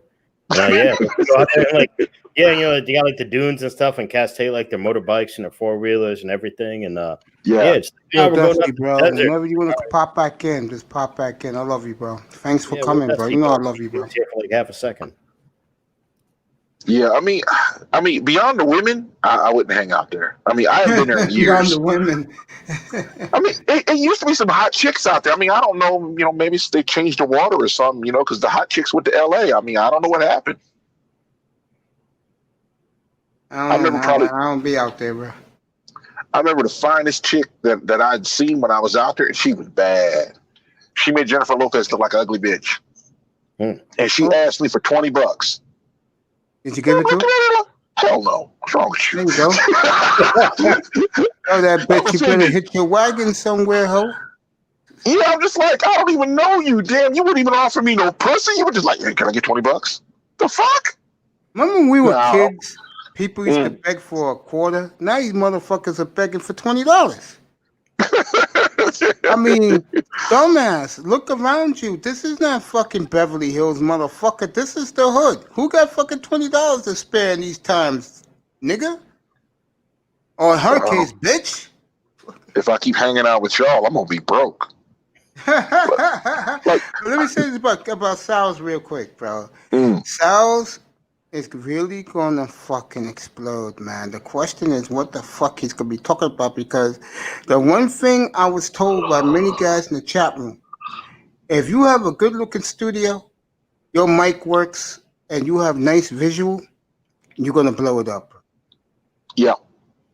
I remember when Kevin Samuels used to sit on a stool with his microphone on, just sitting there talking. And I was just like, okay, you know, you got his studio, you're getting it together, you know. And then everything came together for him. And I'm like, okay, do your thing, Playboy. I got nothing bad to say about dudes who put work in.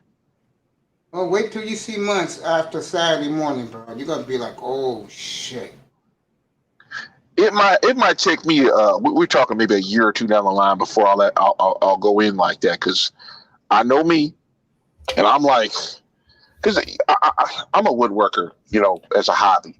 I love working. I was gonna say something, somebody get clipped, but I like. All right. Yo, what do you build? What do you build, man? Just anything, man. I built my mother it's like when I was like 20. I built my mother a cabinet for. My brother loved doing woodwork, bro. Yeah, I built my sister a little like a stool, like a table you put stools up on. Yeah. Made it at a 2x4s, you know what I'm saying? And nice. What else did I make? I think I stopped. I used to build speaker boxes all the time, you know. Well, Dusty, let me ask you a question. Or not Dusty, Wallmaster, let me ask you a question, bro. Yeah. How cool is it, like being an uncle? Do I want to be an uncle? Like being an uncle. How am I an uncle? Oh, I know. I'm sorry, bro. I figured your sister had kids, bro. Oh, no. She's a typical, how shall I say this? Typical woman that thought she had time on her hands, and now she don't have any time on her hands. Kept messing with them fuckboys. You ain't having no kids. I know what you're saying. Yeah, hey, that's her business. I don't give a fuck like that. No, I'm just asking, bro. But if I do, you like being an uncle? There's another assumption over there. You know what I mean? But, it's not a problem. It's all good. Especially, I got a lot of distance. You know what I mean? I'm the only uncle with no kids of my own in this room, bro. Fuck you guys. Some of you guys were uncles. Nah, I'm gonna tell you like this. It goes back to feminism, and it finally caught up with us. I mean, I don't know how old Commander Lou is, or Commandant Lou, but the whole thing is that shit rolls downhill when you start pissing men off. Men just pull back, and we won't say anything about it. Hey, remember what I told you early in the conversation tonight about the one who was an advertising agent? Yeah. When I met her, she was 43 years old. That was 8 years ago, bro. Yeah, well, I tell you like this: the greatest generation, they were teaching their daughters, you need to go to college, and then the next generation, the boomers, they was demanding that all their children went to college, and it was like, you know, if you ain't college educated, you don't really want them. And I'm like, okay, fine, and then you find out that some of those guys will crash and burn on you real fast. They be in a career and it don't work out, or they find a younger, fitter model, or you get tired of being passed around and you think you're going to find you some dude to fall back on. Oh, that don't work no more. I know Dusty disagrees with me, but I do agree with Kevin Samuels about one thing. You do lead with your wallet. What do you mean by that? Like, in other words, if you have it, lead with it. Put your money where your mouth is with these hoes, bro. And trust me, after a while, they will follow your lead. What's up, Sight Bud? Getting ready for Saturday night? Hell yeah, it's all to the good. Yeah, bro. You guys, what time you think that's just gonna end? Like 1:30 in the morning, bro? It probably shouldn't take that long. I know the event started at 7 o'clock. Yeah, They got get up here at 6:30 for you and Sir Tice pre-fight show. You guys got the whole fucking platform for yourselves, bro. all right, I'm in Illinois, so you know what I'm saying. What, 5:30 your time. okay, cool. All right, Yeah, I got you, bro. Saturday night, fight night, and I'll put it up too in my site Saturday night, fight night for you. Okay, bro? no doubt. I sent you the poster for the fight too, so it's all good. I got it. I'm gonna put it up. I have my nephew put it up. Okay? All Not a right, problem, dope. bro. And you got it Saturday night, bro. Enjoy. For sure. I'm gonna roll up something fat and fuck with y'all, man. I'm gonna roll up Okay, you something. can stay if you want. I don't care. I'm gonna roll up something right now, man. I got out of class, man. So I'm just chilling in the cut. I'm listening to what y'all talking about. Oh, what we were talking. These guys are talking about basically is um, black women's fuckery. Last night, I had 4.5 hours of Wall Street. No joke, bro. 4.5 hours of Wall Street. Yeah, bro. Had a guy in here. He's here right now, but he didn't pop up yet. But he was talking about how to buy stock, how to sell stock, what stock to invest in, futures. Yeah, I had that for 4.5 hours last night, bro. That's what's up. That's real game, man. I heard you over on Ramil's channel a couple of days ago talking about buy Kmart stock, right? Yeah, bro. And look what you want to know a true story? What up? Yesterday morning, I had an 8 o'clock in the morning show. So we was talking about being a man's man. So around 10 o'clock yesterday morning, I told the guys that you should have bought J.C. Penney stock because they already merged with Kmart. And that rumor is Jeff Bezos is going to buy it. Somebody came in here yesterday morning around 11:15, and they said that it's been bought yesterday. Oh shit! There you go. I often do that shit this weekend too, man. But you can't snooze on that shit, I guess, huh? Yeah, Ty City was the one who said it 3 months ago. Him and Zero, bro. And Zero was in his room, bro. Shit, man. Yeah. What was the shares going for? Oh, I don't know. I'm gonna find out. If my man's still in here, I'll let him find out, bro. But I'm pretty sure it wasn't that much. Damn, that's too late now. Yeah, man. But yeah, that was the word yesterday, man. This room was mesmerized, bro. I'm talking about the up here in the platform. That's all they was talking about. I was just sitting back learning game about it, bro. I would have left that like straight out, like Kmart and all this and that, and like you tell me it's about to like merge with like Caldor or some like old school stuff from like the old Caldor. yeah, man. You know, man, you heard that, man. That's old school from back in the day, and but you know, I would be the broke guy with not them gains at this Speaking point. of the devil, this was the man who broke it yesterday, bro. Yo, what's up, bro? What's up, my friend? How you doing? Who, me? What you talking about, man? Wasn't you yesterday the one who broke the J.C. Penney Kmart buy? No, I was asking you about it. Yeah, I bro. can't remember what question I asked, but somebody else mentioned it. Good evening, friend. How are you? What's going on, man? What's up, War Master, Civ, What's up? Man, Lou? What's going on, y'all? What up, We got a bro? whole family in here tonight, bro. Yeah, we're talking the same old bullshit, but now we're talking about the stocks and bonds, man. That was a hell of a fucking fascinating 4 hours yesterday, bro. Word. I mean, if you're into that stuff, man, I hope he comes in here. He was here a second ago. I hope he comes back. And I'll pop him up, and you guys can mentioned throw in the questions chat at room him. that buying dividend stocks, That's is the a move, pretty he good said thing, yesterday. too. Yeah, he said that was the move. Yeah, Dividend stocks that pay you? Yeah, I mean, because some companies don't offer dividends, but some of them do just to give you an incentive to buy, to buy shares and stuff like that. Yo, Right. Saif, you into that too, right, bro? I fuck around a little bit, you know what I mean? I'm lightweight, man. I just got my little my little Robin Hood app, you know, so I be looking at the shit, just seeing what it do sometimes. Oh, Tac Man was on point yesterday in here, man. I had Tac Man in here for at least 10 hours yesterday, bro. 'Cause I did 3 shows yesterday, bro. I had an 8 o'clock show, a 1:30 show, and then a 7 o'clock show, boy. Him and this guy, Big Time. Oh, God. And who else was in it? There was one more guy up here, and they just ran with it, man.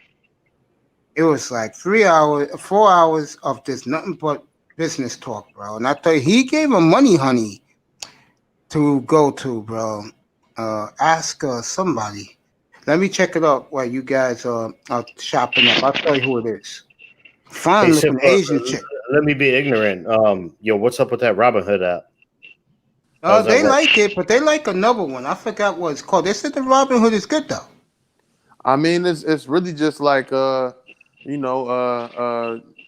stock trading for dummies. I mean, not even for dummies, man. Just like it's just an easy to go type thing, man. It's like it's make it real simple, man. Just download the app on my iPhone and whenever I get like a little advice about some shit, man, to make it just easy, just go ahead and copy it and just keep it moving, you know? Okay. Yeah, bro. That's true, man. I mean, that's how it goes, bro. And they be offering they offer you free stocks too, like, for different stuff. They like offer you like free stocks. You know what I'm saying? So it's like it's cool, you know what I'm saying? Especially if you getting any like I'm not heavy into it, you know what I'm saying? Like I'm not like no day trader or nothing like that. So I ain't gotta like keep up with the trends and shit like that. It's just hey, if I can find like, something that, I could passively, you know what I'm saying, store some money or make a little bit of bread, you know what I'm saying? I'll go over there and I'll cop something. Investing with Rose. That's the site here on YouTube. Yeah, nice looking Asian chick, man. Investing with Rose, man. These guys, they So swear shit in the by it. background. That's not me. I'm on mute. I don't know. Somebody got something going on. Sound like motherfucking Christmas. Well, what are those things? Those chips you play with when you playing poker? Poker chips. Yeah. That shit That sound like might have motherfucking been jingle me, man. bells. It Okay. is you. Yeah, I was cleaning my earbuds and shit. I hear you, bro. Do what you gotta do, man. Yeah. But yeah, man. Before I interrupted, what were we talking about again? We was talking about the stocks, bro. Okay. Yeah, yesterday's conversation. And I said that the lady's name is that the site is called here on YouTube Investing with Rose. Like a rose garden, roses, but Rose, Asian chick. Pretty good looking chick too. I'm subscribed to way too many people. Yeah, they said but she's worth it, bro. What I mean, I know what happens when you subscribe to too many people? I don't know, man. I'm just like I got like 300 people I'm subscribed to. Yeah, you don't get enough you don't get enough notifications for the stuff you really want to see. That's true. That's true. And you got to unsubscribe from people. Yeah, most of them are dead channels that I'm subscribed to. I mean, there's this one dude I've been meaning to watch his channel for the longest, and he hasn't uploaded in like about a year and a half, 2 years. Damn. What happens when you don't upload for a long time? The subscribers. Oh yeah, that too. Now, let me check and see if he still has subscribers, because I know he had about 60K when I was there. Because this dude, man, I forgot his name too. That's how little I go there. Yo, Saif.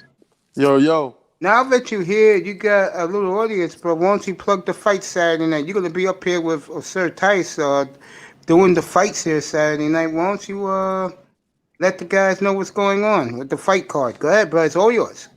All right, cool. I was gonna spark up real quick, but fuck it, I'm gonna give it to you real quick. Spark it up and give it real.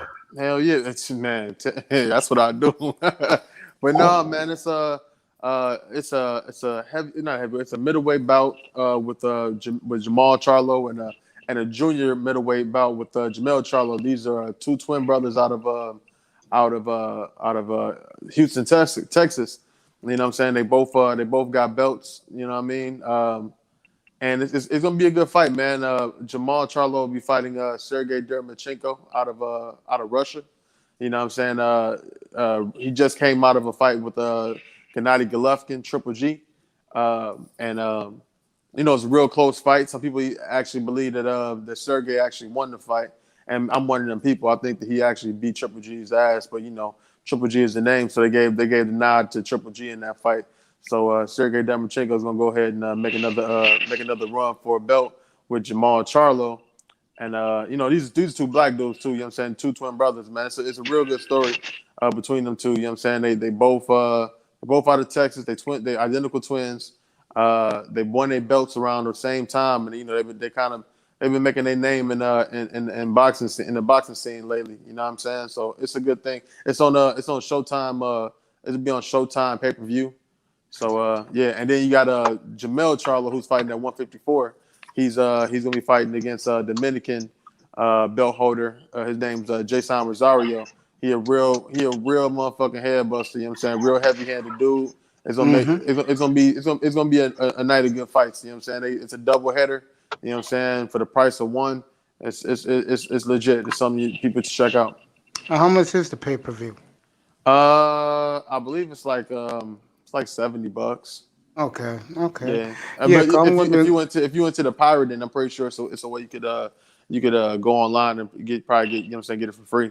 Yeah, I'm pretty sure that we're gonna have a crowd in here for that because you two guys are gonna be rocking it. I'm gonna be rusting because I got a big NFL show Sunday morning, but I will be popping in here and there.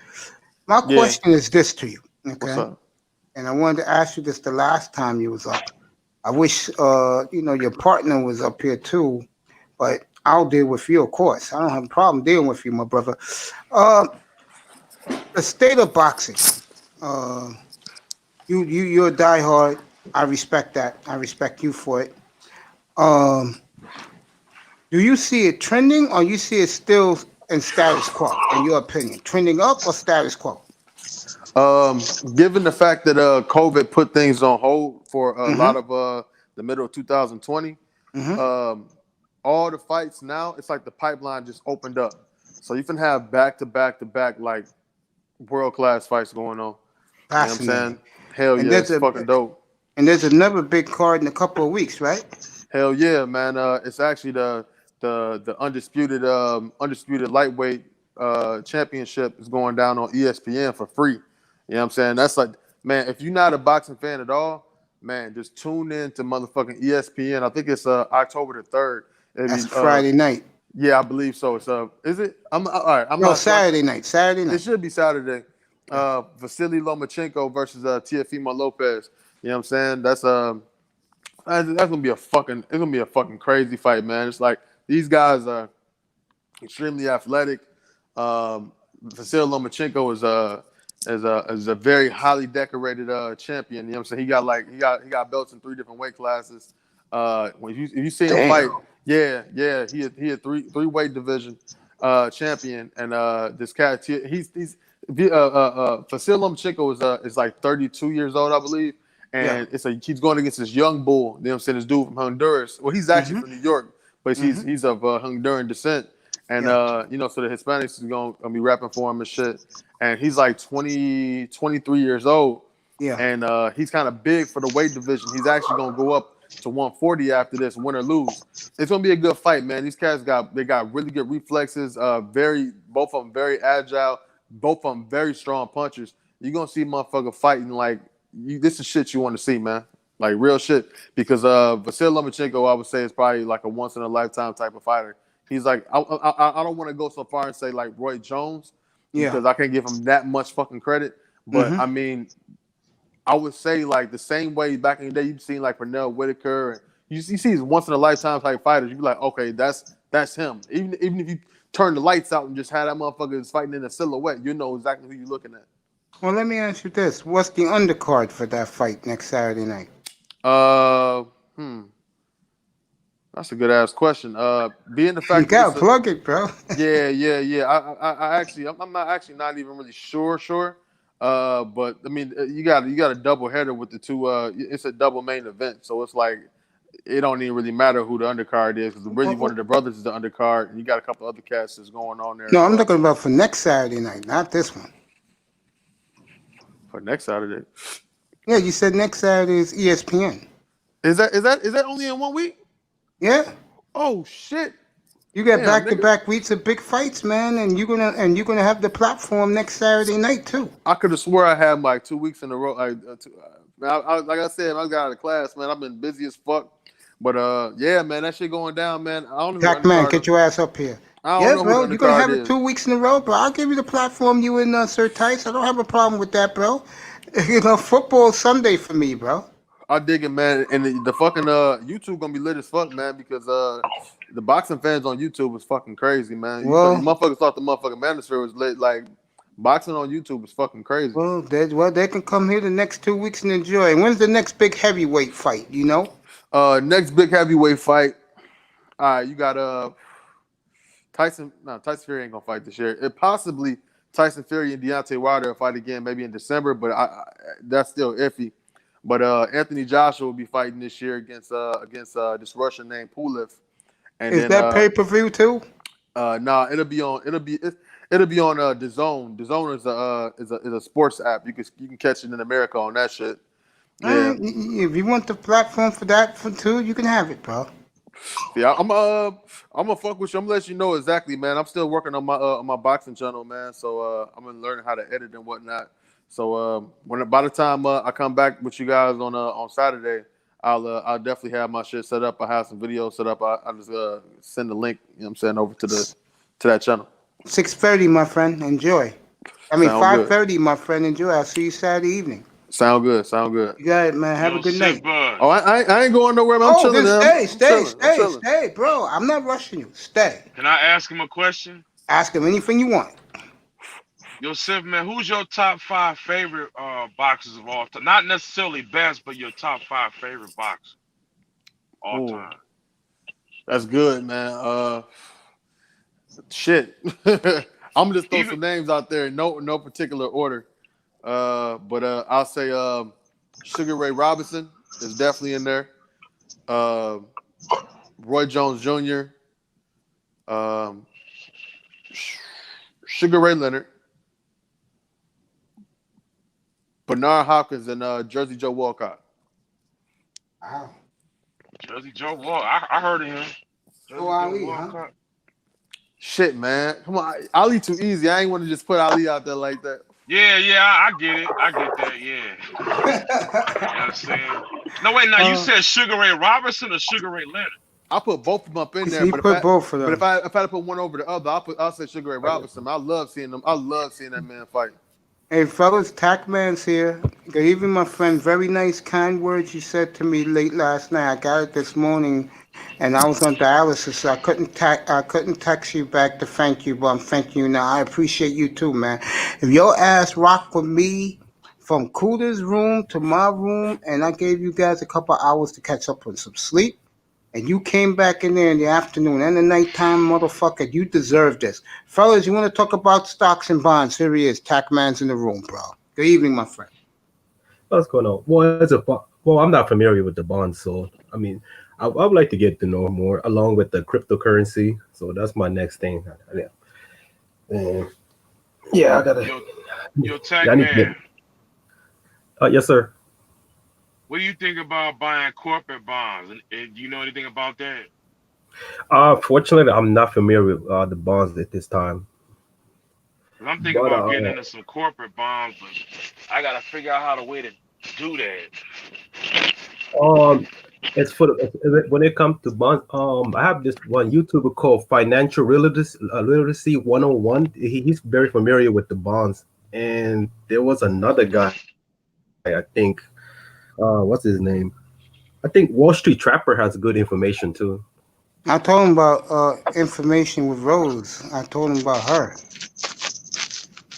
Oh yeah, totally forgot about. Yeah, I watched a few of her videos. She has a very good information. Yeah, you know that Big Time likes her, bro.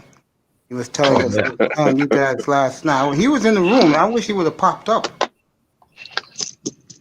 Yeah. Hey, Tackman, what's your area of expertise in all of that?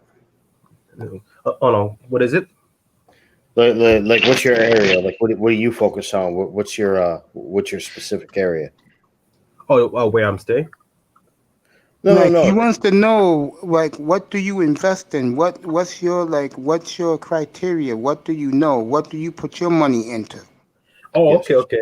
No, well, but basically, as far as the stock, I'm putting money on the pharmaceuticals, of course, online gaming, Of course, such as vegan, like, well, Beyond Meat is already kind of blown up, so there's no point for now. But biotechs, definitely anything to do electrical, like Zoom. Like I know Zoom was booming because that's why I bought it when it was around 215. Now it's almost hitting 500. What else? What else? Oh, also beer. I don't know why the Boston beer is going up too. I can't believe it's over $915. And it was 200 gains. It's like $350 gain in 3 months, which is a beautiful thing. But I mainly, can yeah, see why Zoom go up. yeah, man. But you know what? Else? Well, the plug power is also going up too. It's a company for the it's the battery for the forklifting. I bought it when it was $5, and now it's like $13, and I think it's only going up. What's it called? It's called plug power. Plug Plug power. power. Okay. Yeah, and if you're looking for the pharmaceutical stock with the $10 or less, I would say Red Hill Biopharma. That's what he told me. What's GlaxoSmithKline at? What is it? GlaxoSmithKline. They're pharmaceutical. Okay, then it was kind of breaking up. I have bad connection. I'm sorry about that. He was asking about GlaxoSmithKline. Oh, that I don't know, but that's not familiar with that one. What was the first one you said, bro? I'm taking notes now. The plug power. Plug power. And if you want the pharmaceutical with $10 or less, I would have said Red Hill Biopharma. Red Hill Biopharma. Good shit. And the other one is BBI vaccine. All right. And there's another one. I hear it's like in like the southeast, it's like a lot of like a lot of new tech companies coming out, and like it's like good to jump on those. Now you know about any of those companies? No, actually, I don't. I heard about it, but I haven't do my research when it comes as far as that. I heard like something in South Carolina. Yeah, I'm waiting for those 1 million miles battery by Tesla. I want to know what company are they using, because currently Tesla using the Blink chargers. They have a stock for that. It kind of went down. It used to be $15. Now it's like $7 range. It's called Blink. Nice. But I like pharmaceutical. But everything about pharmaceutical, once they blow up, next day you might get plummeted. That's one thing. That's probably one of the tricky part about pharmaceutical. So I usually, when they go to the certain percentage, if I like double amount with triple, I usually sell it and buy another stock. Nice. You finna have my Red Robin clicking. Yeah, but there's I have another stock that I'm gonna hold it for a while. It's called Michael Company. What's that?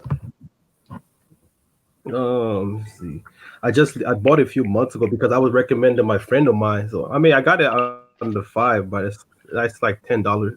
It kind of went down for about $1, but it seemed like it's still growing. Yeah, that's how I do it, man. I try to grab something I think that's gonna be like kind of stable and it's gonna increase kind of slow. So I don't really have to like be on it like too much, like because I ain't really like paying that much attention to my stocks. I'll be real with you. I just look at my daily notifications. Yeah, that's one of my problems, because I have more than one stock. I have like 10, 11 different stocks. So sometimes it's hard for me to keep it up. Like I haven't been keeping up in the past 2 days, to be honest, because right now it's this whole September has been a rough month, but it's fine. Because if you sell it while it's down, you're gonna lose more value. So it's best just to hold on to it. Hell yeah! Do you ever mess with the day trading? That's what I'm trying to get into, but it seems kind of I'm very confused about that day trading, and like a lot of damn work. You gotta really look at them trends and all that shit. Yeah, and also swing trade. I don't know much about the swing trade. I'm trying to get familiar with that too. Yeah, But bro. I understand. there's I have a one stock I'm keeping an eye on. It's called a Forum Marger 2. Yeah. Yo, you Yeah, said you said you invest on like the online gaming things, right? yeah. Like the that C limited thing. I missed out, but I'm still planning to buy it. Because it's online gaming, and I thought it That was. includes like online gambling too, right? I believe so. Yeah, man, I know that shit clicking. Yeah, C limited click it. Have you seen the gaining from the past few years? They had one of the highest gaining since 2017. They had a 612% gain. It was $75, $953. I can believe it because I mean, look at like establishments when you like go around, like they got gaming in like every bar, every restaurant. Motherfuckers gambling, you know what I'm saying, betting on sports and shit. Like sports gambling is big now. Everything, you know what I'm saying, all that shit big now. Yeah, So My hand it is makes sense. raised. My You said hand is what? raised. My hand is raised. I do it on my phone though. Yeah, Oh, it's tell an them that online one. site. Tell these guys they asked right before you popped up about what was that site you guys were interested in again? No, the app. oh, the Yeah. app, the Weibo app, or You They don't you know You talking talking about about about Weibo. Robinhood? Meatways? Yeah, Robinhood. They want to know what's up with Robinhood. well, that's my main thing. I have two. I have a Weibo and Robinhood, but my Robinhood is my main app for my stocks. There you go. Robinhood, he gives it the thumbs up of approval. Hell yeah, Robinhood is on point, man. Make it easy. Yeah, I just use Fidelity though.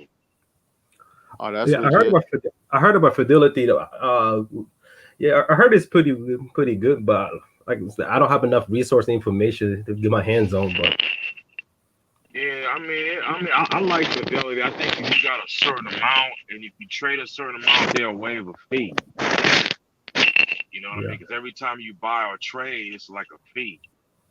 I can't remember what it is though. Fidelity is like a legit financial institution. You know what I'm saying? Yes, Like it is. that's like Yeah. Fidelity the is real very shit. legit. okay. I mean, if I want to do something, I go to my bank and I go to my bank, TD Waterhouse. They take care of me, bro. Okay. Yeah, you just want to ask them how much they charge per trade. Yeah. You know, but other than that, you know, they straight with me. Shit for Fidelity, you can have somebody. You have motherfuckers looking at your shit for you. Yeah. That's the same thing with TD I mean, you Waterhouse. That's how could, but you I got pick bread. my own stocks. I feel you. Yeah, because I ain't in the heavy like that. It's Yeah, not I that would hard to pick advise. them though. I would advise people if you're gonna get this shit, do your own, bro. Mm. Go on an app, buy as many shares as you want, and it's yours, bro. Yeah, like the main thing, like I said, the main thing I look at is if it pays a dividend or if it has a consistent, at least gross profit. Yeah.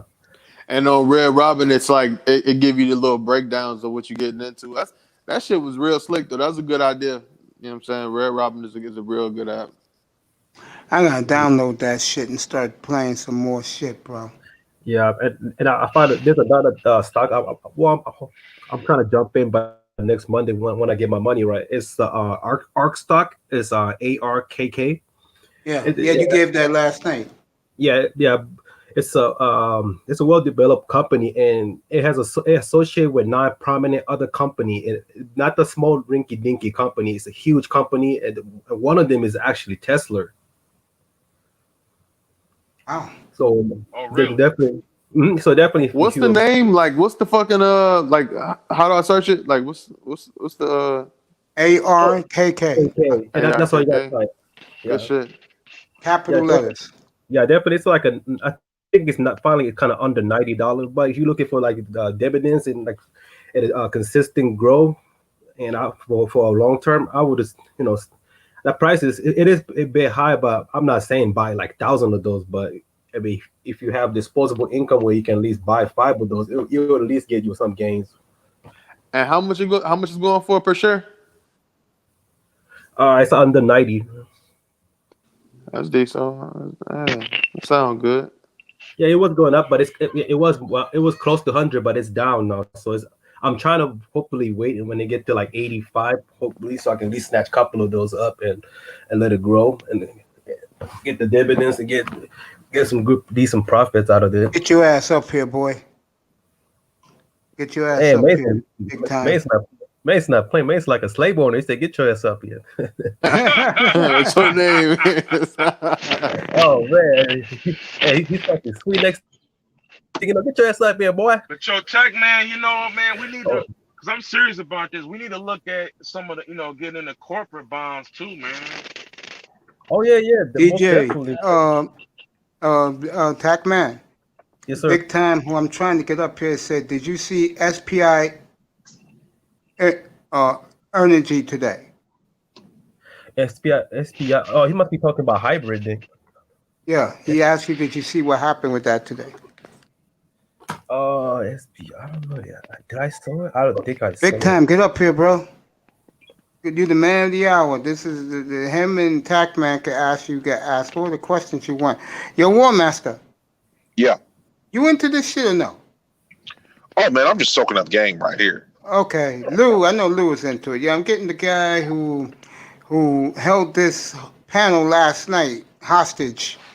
Everybody wanted to know what the hell was going on. I'm trying to get him in here, bro. I just put the link. See if he's gonna pop up in here, man. Yeah, bro. I mean, hey, it's like the young man who I never fought in my fucking life said last night, who was up here. I test sports. He said, yo, it's about the money, bro. I gotta make money somehow. And he was all into this stock shit. Wasn't he, Tac Man, last night? Yes, sir. God damn, that kid was into it. I couldn't believe it. Yeah, whatever. Yeah. I mean, it's all about the money at the end of the day, and if you are having fun, then that's a huge plus. Big time, get up here, bro. Guys want to pick your brain. And Tag man. Yes, sir. Are you into like foreign ETFs like Germany, Japan? Big time, why don't you get up here, bro? Just get up here. And some of those, because I got a couple of ETF shares. With Germany and Japan and stuff like that. I haven't bought any ETF. I haven't bought any ETF yet. I haven't personally. To answer your question, Green, he said that Fidelity is very good to work with. Oh, okay. So I'm hoping. Yeah, I should jump in too because I heard about it. Like I know my cousin has one. And Fidelity is big, bro. That's a big you can do it right off the app. You know what I'm saying? Because I got the app and I got, I do it on my computer sometimes. Oh, they actually have an app for that? Big time. Would you get up here, bro? Oh, okay. And work your magic with these guys, bro. They're fascinated with the stock market. With the app and all that. Okay. Yes, and hey, Mace. What's up? Have you heard of the app called Stock Tweet? No. But it's the app where you can get all the information and the resource from the other stockholders for 24/7. I appreciate that. The man of the hour is up here. So if you want questions, everybody, big time is up here. What's up, my brother? Welcome this evening. What's up, fellas? Yeah, man. They want to pick your brain about the market like last night, bro. It's this part 2. Go ahead, bro. I'll let you guys rock it for a little bit. What's up, DJ? What's up, big time? Yeah, big time is my teacher, man. I'm learning. DJ was doing his little wand action too, so he was doing really well up here too. So it was just teamwork there, man. Don't you think? It was a tag team. Yes, it was. There you go. I couldn't believe I Test was so into it last night, man. That blew my mind, bro. Go ahead, fellas, ask some questions, man. I'll be back and give me some more water. Go ahead, ask him some questions. He's here, bro. He knows what the hell he's talking about. War Machine got to stop beatboxing. What's up, big time? What's up, guys? So what's your take on corporate bonds? Because I want to get into that. You want to get into bonds? Yeah, specifically corporate bonds. Why corporate bonds? The interest rate. Yeah. Well, the interest rate with anything right now, like with high yield, because of what COVID did, it's just the interest rates strictly going downward. So like, just for an example, like I look at high yield interest rate for like savings accounts and stuff, you can get up to about 2 to 3%, and that's where you can just put your money in if you didn't want to deal with the stock market and earn some cash. Most like checking accounts or savings accounts only give you like 0.1, but you can find some online action like through through some like Chime Bank and stuff like that, or even like Credit Karma, where you can get into it with 1.5 or a little over 2.0 interest rate. But I mean, that's gone down to like dwindled down for me too as well. I think I got in there with 1.7 and it's down to like 0.20 now. So I don't think at this moment it's probably really good to get into, but once everything stretches out. But I honestly, be honest with you, I don't deal with bonds, and I'd have to look into it a little bit more. I know that there's like some ETFs out there and some mutual funds that you can get into strictly with just bonds. And most of the time, from what I gather, if bonds are doing well, stocks are doing horrible. So right now the stock market's doing well, bonds are not doing so hot. Oh yeah, stock definitely ain't doing well right now. I would have to look into it a little bit more though, man. I mean, like as in with the bonds, I would have to look into it more. But yeah, I'm sorry. No problem. I have a question too. What's your take on a mutual fund? Because I heard they have a hidden fees, but what's the huge difference between mutual funds and bonds? So, all right. So here's the thing. You have the full index fund of you have an index fund that is S&P 500, and it deals with 500 stocks. And then you have the Dow Jones that deals with 30 stocks. All right. And most of them are all blue chip stocks. Big companies like Apple and Microsoft. You could go on from Johnson & Johnson, which honestly, I'll let you all know. I mean, if y'all are watching, Johnson & Johnson just got into cleared for another trial for COVID. So Johnson & Johnson looking pretty good right there. So anyways, yeah. So even though they're a little high up there, if you have the money, I would probably put some money into them. I can see this going to a 200 though. Oh yeah, definitely. So difference between like you have your ETFs and your mutual funds. So they run the same way. All right. You can you have like 5 to 6 different allocations that you're looking at, whether it be your domestic, your international, that's a couple of them anyway. So the difference between the mutual fund and the ETFs is dividends. So with dividends, if you ever heard like you can get dividends from companies, from shares, from stocks, you're basically you can reinvest those dividends through a mutual fund, but you can't reinvest those dividends through an ETF. Also, with an ETF, you can sell same day and then rebuy in the same day. With a mutual fund or an index fund, you cannot do that. They're both mutual funds and ETFs are indexes. And the difference is that, like I said, it's more of dividends that you can add those dividends and they automatically put those dividends back in to where you can reinvest those dividends. So that's the difference between an ETF and Okay, I got it. Thank you, appreciate it big time.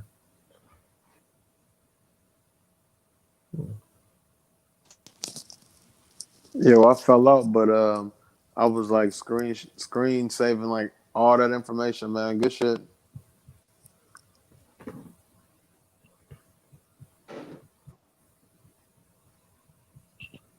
Oh, Oh, by the way, I'm looking at it right now. It said Amazon was buying a part of JCPenney, not the whole company. What I'm looking at, Okay.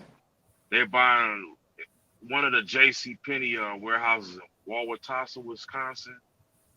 Washua, yeah. I don't think they bought Yeah, the whole definitely. company. I definitely might have to jump into Johnson & Johnson. I was keeping an eye on it for the past week or so. It's about 144. Probably is the best time to buy at least few. Not bad. But you do.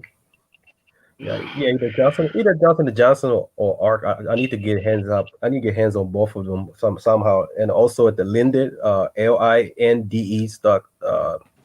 I'm trying to get one of hands on that too. It looks like it's going to be a consistent growth for a year at least. Hey, Tac Man, you dropped that earlier. The Lindy, I saw that on second shift. What do you like about them? I'm just looking at based on the growth. I can see. I don't know. I can see the potential in this the stock. Okay, yeah, man. I'm just I'm just wondering like what I saw you dropped it and I looked that shit up right away. And I saw it's like, okay, like here it is. I could buy it. And it's like, what does this guy like about it? That that's all I'm interested in. Yeah. Oh, sorry. That's off my phone. Yeah, at least, yeah. It is, but the only problem is the price is a bit steep. It's like 230 on 240 range. That's the only thing that hold me back. But I am tempted to buy one, at least two at max. But it's too many stock I'm trying to get my hands on. That's the hardest part. Because once it's so, like that's what happened when I saw my Bibian Solar. I regret it because now it's $35 range. Because I was trying to buy the other stock and other stock didn't do well, so I got desperate. So I made a mistake on that part. Yeah, that's when I came up last night, and I'll come up on that super lazy tip. It's that's why I use the Cash App because I can buy like $1 of a stock, and I don't have to worry that like Tesla is like $13,000 a share. I can just buy like $5 if I want. You know what I mean? And so that's kind of how I do it. So it doesn't kind of chain me to that. And I appreciate you, like everybody here, like whoever it was dropped the knowledge on the Robinhood app. I think it was simple, but I got that bookmarked right now. I'm going to check that out. Yeah. Yo, big time. Yes, sir. What do you think? What do you think about companies like Procter and Gamble and how they do in situations like this? Like, you think they'd be bullish, like the next couple of months? I mean, it just depends, man. I mean, again, I would look at how their chart looks. I mean, I think that they're a reputable company. I mean, you have to look at like I said, their chart from within the last few months to at least 1 or 2 years out to seeing how they were, if there's a growth within the company, it's a continuous growth. If there hasn't been too much ups and downs in the growth continuously within the 2 to 3 years, then I would put my money. Procter and Gamble has been around for a long time though too, so something like this is not going to hurt them. It's going to help them more than hurt them, I would say. That's just my opinion though. I mean, the question is, here's the thing that we need to think about. We all need to think about, and this is what I've reviewed with just what I've seen anyways, is that, what companies do you use? What supplies do you use? Where do you go out to eat? What clothes do you have on? Any type of products that you use that you like, you need to start looking at those companies because you're going to understand them more. The companies that you don't understand and you're not familiar with, people like to get into those companies, but they don't know anything about them. I mean, you could say the same thing with IE like Tesla. So, I mean, unless you're understanding what Tesla is all about, I would stay away from that until you actually do your due diligence and look into it. But if you know what Procter and Gamble is all about and you like what they have and the products that they have, then go for it, man. That's what I would do. It's all about the products that you use, what you like, and what you see within the company themselves. So yeah, that's the type of advice I would give myself as well. I want to gamble. Yeah, well, that's why you have the penny stocks, right? I mean, so they had one today, DJ. I don't know if you've seen it or not, but it was called SPI Energy. So I don't know what it was. I don't know if it was, they said it was like a micro stock. I have no idea, man. So I was looking on YouTube today, and there's a couple of them that y'all could look at because they day trade. One of the platforms is called Live Trading. Yeah. And then the other one is called Stock Market Live. And they both do a lot of live trading. They go through a lot of the process. So you'll see how these guys are just like, day trading all day. And they want to, of course, they give you tips and stuff like that. But there was one in there, like I said, SPI Energy. This one started off, I guess it had to start off around $2. When I got into it, when I seen it, it was $4.50. But while I was working, I was going to turn back around. I was going to, put some money in. By the time I turned around, it was already up to 10. I said, all right, once I hit lunchtime, I'll go ahead and put some funds into it. By the time lunch came around, I already forgot about it. Dude, it already hit $45. By the end day, it was like, I think it dropped all the way back down to, I think like 12 or 13, but aftermarket, it went back up to 20. So it's like, I was going to drop like 30 to 40 shares on it. It's pissing me off still right now. Just like I seen that opportunity, I didn't freaking take it. It's shitty, man. Big time. Yes, sir. What's your thoughts on Infosys stock? What is it? It's the stock called Infosys. What's your thoughts on that stock? Like, do you know what the ticker symbol is on it? Yeah, INFY.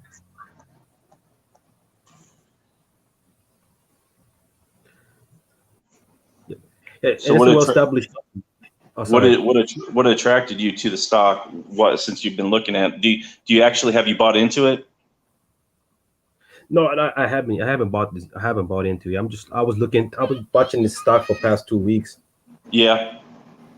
So I just want to hear your opinion. I know it's not a small company. It's been established since in the mid-90s, and it's a consulting company. It's involved with digital service.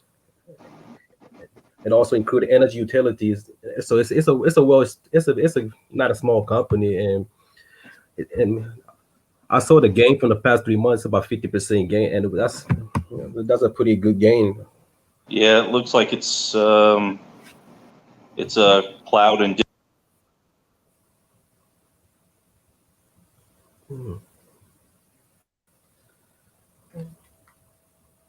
Yo. Oh no. Big time is gone. Come back. You'll be back. Come back. No, because I want to hear his opinion about Infosys. I'm sorry, I was just looking at the stock itself. So it looks like it's been around since 2002, and has like you said, everything that you said before it. I'm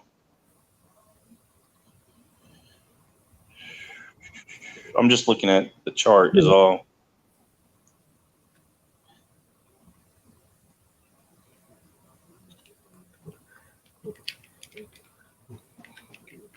Yeah, because I actually found this. I found out from a friend of mine about a month ago, but I started to pay attention to the growth from past 2 weeks. Yeah. And I mean, looking at the chart from 2002 to now, I mean, there's been a lot of ups and downs. It really hasn't.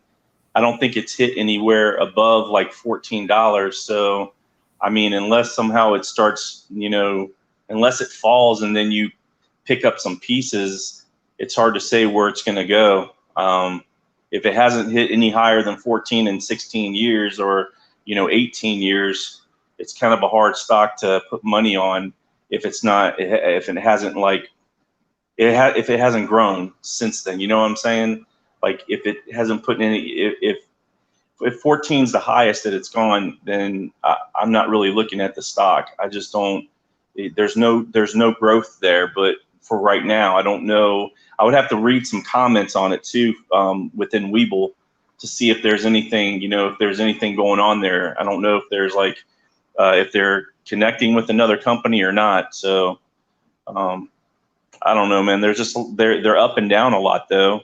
I mean, they seem like they're, pretty decent company as in what you read about them. Who gave you that? One of your friends? Yeah, but I didn't touch it I didn't really want to touch it until I'll get more information out of it, but I would like to hear from other people's opinion. Yeah, it says it's bullish on here in Webull. I'm not sure why it would be when it's not. I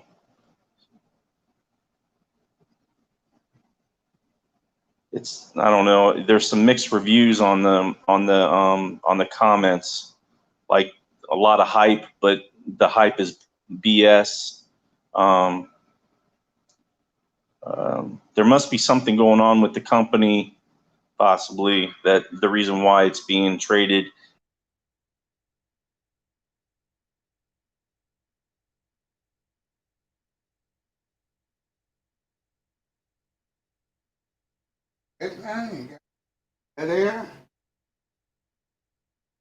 Sorry about that. I was looking at the stock again. I mean, unless they're looking into reinvesting within the company and changing a few things. They were talking about how some of the comments were talking about that some of it looks like it's fake news. So it's hard to say, but there's some of it saying it's bullish, but it's hard to say, man.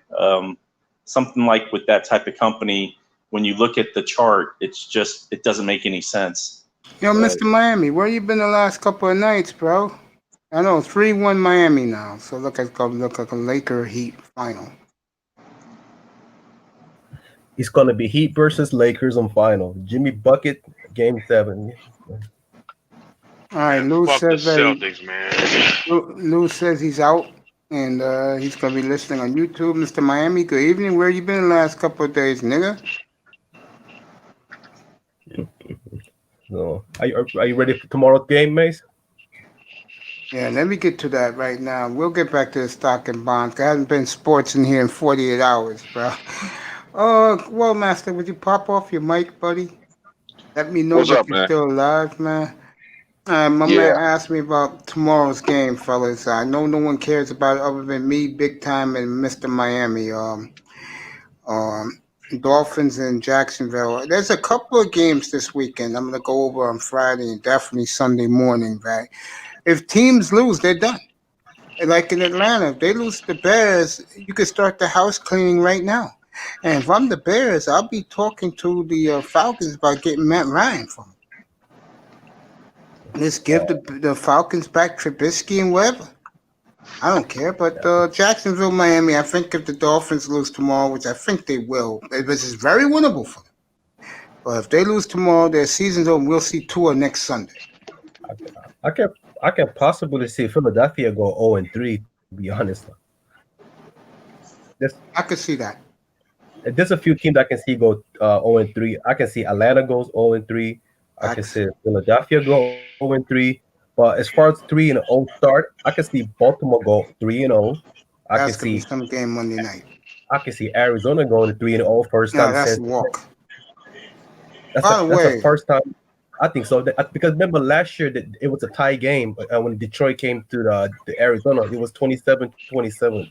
I believe that was the final score. So I know Arizona first game as a pro. Yep. I remember that because I put Arizona, it was tied. I was getting scared because my Detroit was killing me. Oh man, I almost threw my TV.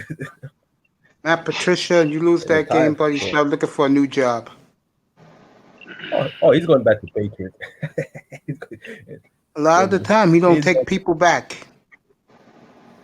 Well, Josh McDaniel came back, so I think he could come back. Josh McDaniels, in Bill Belichick's mind, he could do no wrong calling offense.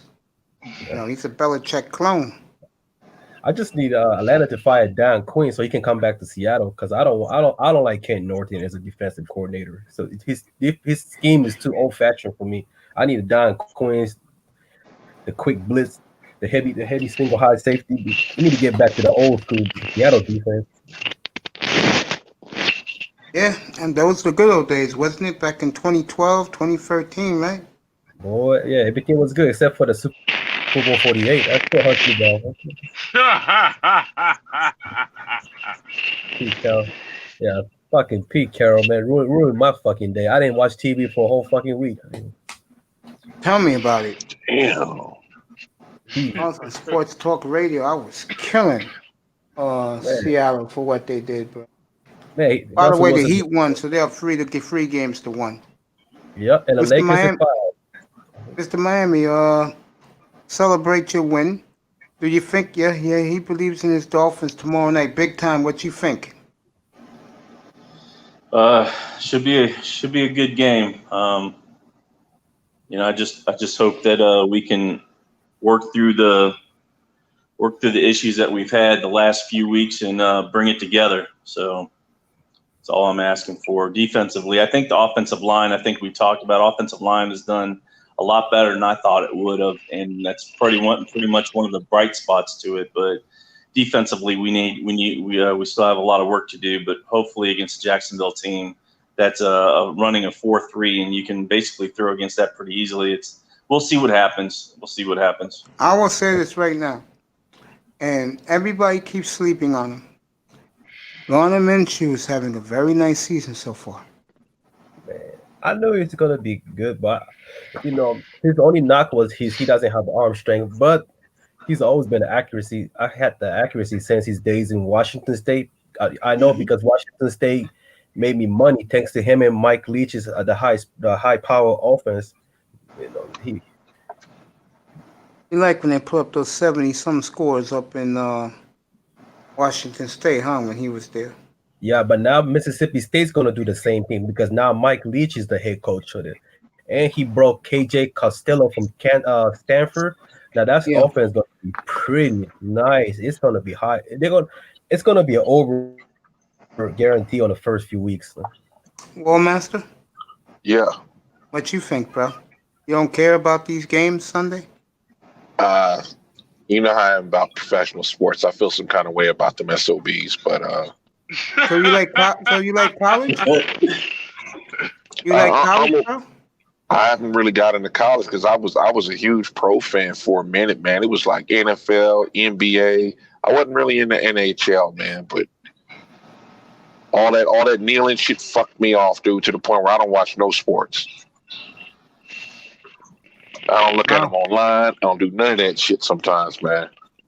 Damn, bro, affected you that much? I understand. You talked about something earlier about you when you're around older white truck drivers, how much everybody gets along when you celebrate the flag. I feel you. Yeah, I mean, you know, it's like you got a lot of people that are not teaching about how great this country is and that we can enjoy all these freedoms that we got to watch whatever, and people piss on that. And I agree with that, by the way. I agree with that big time. And I'll tell you the one part I do. I think it was right before I started doing this. I was in Cooter's room with the general. And I told the general, and I forgot who else was in the room. Oh, Platinum. How much I respect our soldiers and how sad that most Americans don't give a damn about them. And whether for them sacrificing their lives and their livelihood for us, people wouldn't be clubbing, going to malls, having a good time. You know what I'm saying? Can I ask War Master something? Yeah, go ahead. What is it that bothers you most about athletes kneeling during the national anthem? Well, that's, you know, the symbol of our country. You know, when a lot of these guys start talking about their personal opinions about why they do it, it's always some anti-American bullshit. And I'm sitting there like, you live in the greatest country on God's green earth. You can leave at any time and no one would care. But they decide to. I remember there was this soccer player. So this American soccer player was decided he was going to kneel for the flag, and he got pissed off, and his fans started to boo him. My thought, you could do that anti-American shit someplace else if you want. No problem. Nobody will care. But you do it here when the anthem is playing. You center stage. You show respect for the people who came before you. He chose not to do that, and he got what he got. Now, you do respect their right to protest in America, though, right? Oh, yeah. My thought is they can protest any way they want to. I don't have to watch it. Yeah. Oh, okay. People think it's That's how I feel. And by the way, I'm kind of with you. It's not a deal breaker for me as far as pro sports, but I agree with along the lines of how you feel. I'm just kind of slightly being a little devil's advocate. Oh, I hear you, man. It just sometimes it's just like when you guys talk sports, I'm just real quiet. Because I tell you like this, I haven't watched the NFL since 2016. That shit really fucked me up. I was just like, what? The first time I saw it, I was like, what the fuck are they? These motherfuckers! Oh man, I'm sitting there So you have more of a problem with them actually protesting, not their right to protest. Right. My thought is, I don't like tuna or salmon. I mean, not the women, but the fish. That's a little inside thing if you don't know about that. But man, my mother made me eat tuna, man, when I was like maybe 6 years old, and I didn't touch seafood again until I was like 25. And I'm just, it just gets on my nerves, man. My whole thing is they do what they want. Fine. That's like if you're used to a comedy show at a certain joint, and they decide to put up Shakespeare, some people are going to check out. Yep. Facts. Hey, you do what you do. You can't be a hip hop club and all of a sudden turn the country and think the same audience is going to show up. Or you can't be a movie company like say Paramount, and you're supposed to put out some great Star Trek stuff, and you turn around and start throwing some SJW nonsense and throwing political stuff in every one of your shows. People are going to check out. I feel you, War Master. My thing is, it's kind of like a what now situation. Because I haven't come back. We're going on. We're coming up on 5 years. I got other things to do. Wow. Fascinating. You guys think you can rock another 90 minutes? Man, I'm about ready to fall asleep right now. I got to get up at 4 o'clock in the morning. Yo, let me tell you something. I may take off tomorrow, be back Friday night, bro. And if I do that, bro, I love you, man. You stay safe on the road. If I take off tomorrow, I'll see you guys. I'll see you Friday night, my brother. All right, no problem, man. I love you, man. Be safe on the road.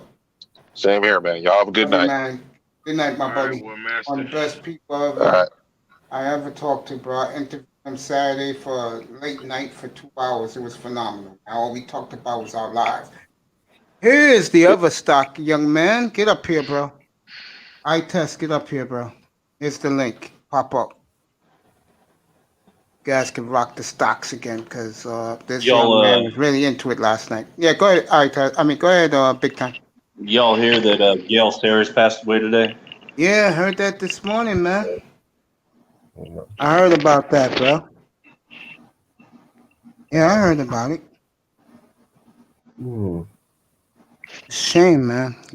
He was the youngest player ever to get inducted in the Hall of Fame. Is that true? That's true. Yeah. Wow. Remember the fight card here Saturday night. You're into that big fight card, lightweight card on Saturday. You can have it right here. Where Sir Tice and Saif Bud running the on the panel while I'll be getting some rest. Yo, Mace, what the fuck happened to Tyrod Taylor? They claim he had a chest and a rib injury, which is bullshit. But hey, he's gonna run him out there. Is he gonna be okay? I don't know, man. They say he's gonna play. They say he's starting Sunday. Oh, because when I heard the type of injury, I'm like, damn, like a punctured lung. Like, damn. Yeah, Either man. way, Road. this might be Hey, his I last found year. out that Road. I heard that Road Warrior's family, Road Warrior animal died today, according to Mr. Miami. Yeah, yeah. Wow. Good evening, Itus. I was talking about you earlier that your mind was blown yesterday when Big Time was talking stocks, bro. Itus. Oh, you got his mic off. I mean, mic on. His mic. He dropped off. He'll be right back. I was gonna say, what I was gonna say? I was gonna say that, oh, here he is. Get this young man popped up here. Good evening, sir. What's up, man? How you doing? Bob, yo, y'all good? Yeah, we're good, bro. They're talking stocks and bonds. You're getting big times in here, bro. Oh, what's up, big time? What's up, y'all? Yeah, What's up, man? DJ's in here too, and my boy Green getting ready for 11 hours from now when he'll get his wish. What wish is that? Rights all day for life. Yeah, man. But you said you taking off tomorrow, though. I'm gonna do that. This I'm not doing. Oh, I hope I can make, because I'm going to be going through Wyoming tomorrow, man. I might get a bad damn signal, man. I might have to Well, I catch could you on push the it back to replay. Saturday morning, bro. No, I mean, you can do it. I just might not be in the chat room. Yeah, you don't have to do it. Yeah, I'll get them. If not, I'll definitely get them Saturday morning. I got a few guys coming up Saturday morning. Let me ask you something. Yo, You think I should do a Dolphin pregame tomorrow? why not? Are you coming in? What time? 4:30. Yeah, yeah. I was gonna take off tomorrow, bro, and just watch the mean, game and come back on Friday night. I feel you. Like, what you gonna do? Like a pregame where you're gonna predict the score? All Dolphins, bro. Try to get some Dolphin heads in here. If not, then I'll see you guys Friday night. Shit. And I'll just take a day off and rest, bro. Rest up, clean up this room, because my nephew will be here Friday night, spending the whole weekend. And we're going to put up the soundproofing. All right. Yeah, and I'll take it. Yeah, then I'll take off, bro. Yeah, that's what I'll do. I mean, we already know what's gonna happen. Boys gonna get their ass whooped. As Mr. Miami's calling it, victory Friday night. Miami, you better be your handsome ass better be in here Friday night too, because you know I'm gonna recap that game, fucking tooth and nail. You know that, and I promise you this. And big time, take off your mic. I want your comment on this before I let you guys rock Wall Street again. No. Let me ask you, you both of you guys. They lose tomorrow night. Do we see Tua next Sunday? Both of you. No answer? Okay. I was gonna let Itest go, but I'm gonna. So just because of what we've seen the last few other quarterbacks coming out and rookie quarterbacks coming out and playing, I don't think they're going to have any other choice. If we end up losing this game, we'll probably definitely see Tua within the next game or the game after that. Definitely, I would assume we will, just with how Herbert played. So, Test. I'm not on Tua watch, yo. I care less. Yeah, both of us are not on Tua watch, but this to shut their fan base up, who swear that this guy's the Messiah. You know what I'm saying? All right, go ahead. Go ahead. I just want to see him play. See, you know what I'm saying, what they got in him. If he's really that guy, then okay. Yeah. But if he's not, it's better to find out sooner than later. All right, fellas, rock the Wall Street. Go ahead. Ask him questions. Test. He's here. No, I agree with Itest, man. I think you're right. I think finding out what we have sooner than later. So might as well just get it over with. See what happens. Sipping on that drink Friday night. Miss Miami, I love you, man. Did you order your mic yet, Mr. Miami?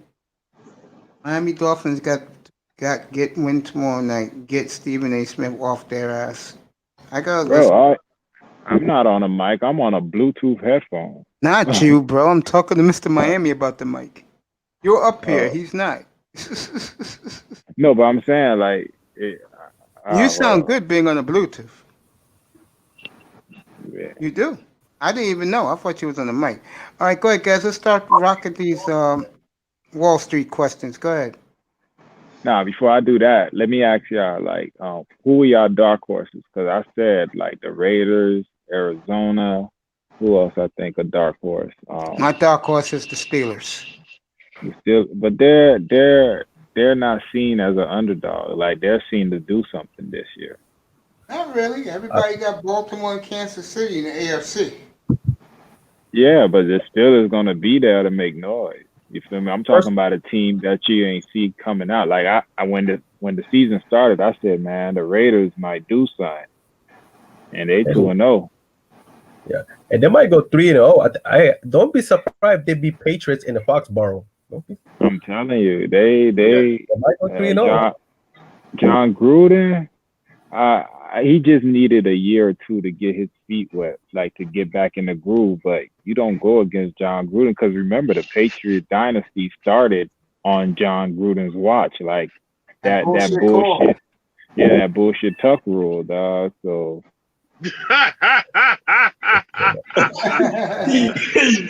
Hey man, listen, I'm one of the biggest Tom Brady fans ever, and I gotta agree with you, bro. There you go. I can't front, man. I was actually watching that game, believe it or not. You know why? You know how that shit happened? I'm sure you already know though. Nah, all I've done my research. Cause I hate y'all. Like, if you're a Patriots fan, I'll fuck it. No. Check it out. Like, cause what happened was Charles Woodson, he overheard the play. Okay. And so he went back to the defensive coach or the defensive coordinator, like, yo, this is the play they're gonna run.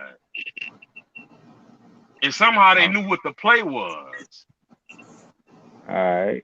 But I mean, I feel you, bro. I saw the play, like I got it on my channel, like I saved it because that was the start of that. Yo, that was the start of the bullshit, dog. And I've saved like several Patriot videos, like the Tuck rule. Yeah, it was a fumble. It was a fumble. You know what I'm saying? And then there you go. There's the start of everything, and there's the end of Gruden. Because imagine if it goes the way it was supposed to go, we could be talking about the Raiders as a dynasty, opposed to the Patriots, because who knows if Tom Brady makes another start after that. That was the AFC Championship game too, wasn't it? No, it wasn't. AFC title game that was New England went to Pittsburgh and won. Brady got hurt second play of the game. Drew Bledsoe came in and led them to victory. Also, no, I'm talking about the Raiders, the Tuck rule game. The Raiders lost, and the next championship game was New England and Pittsburgh. And the Patriots. I mean, yeah, New England. But yeah, but like I said, they actually, I think it was either Charles Woodson or somebody else. They made a play, the previous play, and he overheard what the next Patriots play call was going to be. That's how they broke it up. They knew what was going to happen. You're probably right, but Charles Woodson is Charles Woodson, bro. Like he was a monster when he was playing, yo. So I can't front, man. Like All I know in New York that night was 6 feet of snow. Continue. I'm not gonna lie, man. The Patriots got a huge break on that one. I can't even lie, man. Patriots been getting breaks for the last 20 years. Exactly, bro. Like I still, for the life of me, I don't know how y'all won the Atlanta game. There's no way they were supposed to win the Atlanta Super Bowl. And here's the crazy shit about them. They never won a Super Bowl by more than 6 points, and that was the Atlanta Super Bowl. Yeah, craziness, yeah. And what's crazy is Eli, out of all people, is 2-0 against Tom Brady in the Super Bowl. Out of all people, he's the only one to take rings from Tom Brady. And your boy from the Eagles, Nick Foles. I'll rock this shit to 1 o'clock. Go ahead, fellas. Enjoy yourselves. Go ahead, rock it. What Brady looking like? Yo, what he looking like in Tampa Bay? Because I haven't really Very been paying shaky, attention. bro. Very shaky. He's showing his age. He's showing his age, so it Yes, was the sir. system. So it was the system Of and course it last year. was. When did you start seeing his skill set taper off, though? 3 years ago. 3 years ago? Yeah. I don't know. Like, to me, Brady's still throwing that rock, man. I think he's still getting accustomed to them receivers over there. I think by mid-season, Brady gonna take off, yo. And Yeah. I think Breeze is getting worse too. Breeze Yeah, is showing Breeze. his age. Breeze is the one I seen 2 years ago. I was like, Breeze ain't looking right. And then he had a whole, I think he missed 7 games last year, and he still came in with a weak arm in the playoffs. And your eye test, have you seen Cam Newton real throwing motion now? You said, have I seen what? His throwing motion. He throws like a real quarterback now. But here's my thing when people say that about Cam. Cam could always throw. He could always zip the ball. His problem was his accuracy and his decision making. He still looked good Sunday night throwing that football like a real quarterback. Bro, he could always zip that ball, dog. That was the thing about Cam. It was like big ass motherfucker with who could run the ball and is durable running the ball like that. And he got a cannon for an arm. And for the most part, his accuracy is starter quality, but his MVP season, the play calling, and on top of that, his accuracy was really good. And remember, before he got hurt last year, he had the best accuracy of his accuracy completion of his career before he got hurt. That was when North Turner was the offensive coordinator. He had 65% completion, if I'm correct. The Cam Newton also, he needs to be protected. The Patriots always known for protect your quarterback and run and use the design to maximize the player's talent. Now, this McDaniel's offense actually is a perfect fit and opportunity for Cam Newton to bounce back because they're not forcing him to throw when it's during the busted coverage, the play action, with the RPOs. So they're taking the maximizing Cam Newton's his talent. You're right. You're definitely right. And what I like about the Patriots, I could envision a meeting between Cam and Belichick. Like he was like, "Yo, Cam, be Cam. We just gonna give you some more tools to work with." But I could see Bill Belichick, like he looks like he's in cruise control. He's letting McDaniels and Cam just work that shit. He's just gonna work the defense. He don't look like he's worried about Cam. And what's crazy about him, I think the offense is a bit more dangerous because on any given play, Cam could take off and run. He's not like he's trying to outrun you like Lamar. He could run, but he could run you over. Yeah, and Cam Newton seems like the quarterback. Personally, he seemed like the quarterback doesn't fight back, like bark back into his coach. And I can see Tom Brady is a competitive. I can see him barking back at Belichick behind the scene. But Cam Newton, I don't see that in Cam Newton. So that's why I think that really caught Bill Belichick's attention. He seemed like he's trainable. I think he's chilling, man. Like Cam said his old boy remind him of Bill Belichick. But can definitely not sleep on. Like I know Patriot lost a lot of players, but you have to look through the Belichick selection from the past 2 years. Belichick thinking about the future for the defense for the next 5 years. This defense is going to be even more scary next year. With what's his name, Chase Winovich, that came from Michigan. He already looking like a stud. He's going to be a Pro Bowler probably this year or next year. What's crazy is I don't believe in Stephon Gilmore like everybody else. Like I don't think that's he's Sunday night. I do. Bro, he got cooked by fucking Metcalf. Metcalf was eating his lunch out there, yo. And Metcalf is a second year. But he's a second year receiver. Y'all telling me this guy was the best defensive back, best defensive player last year. And remember that year, at the end of the season, Parker cooked him. And I'm not saying Parker trash, but y'all telling me he's the best corner out here, and I don't think he's that good. What's crazy is he got replaced by Tre'Davious White, and I think White's a better corner than him.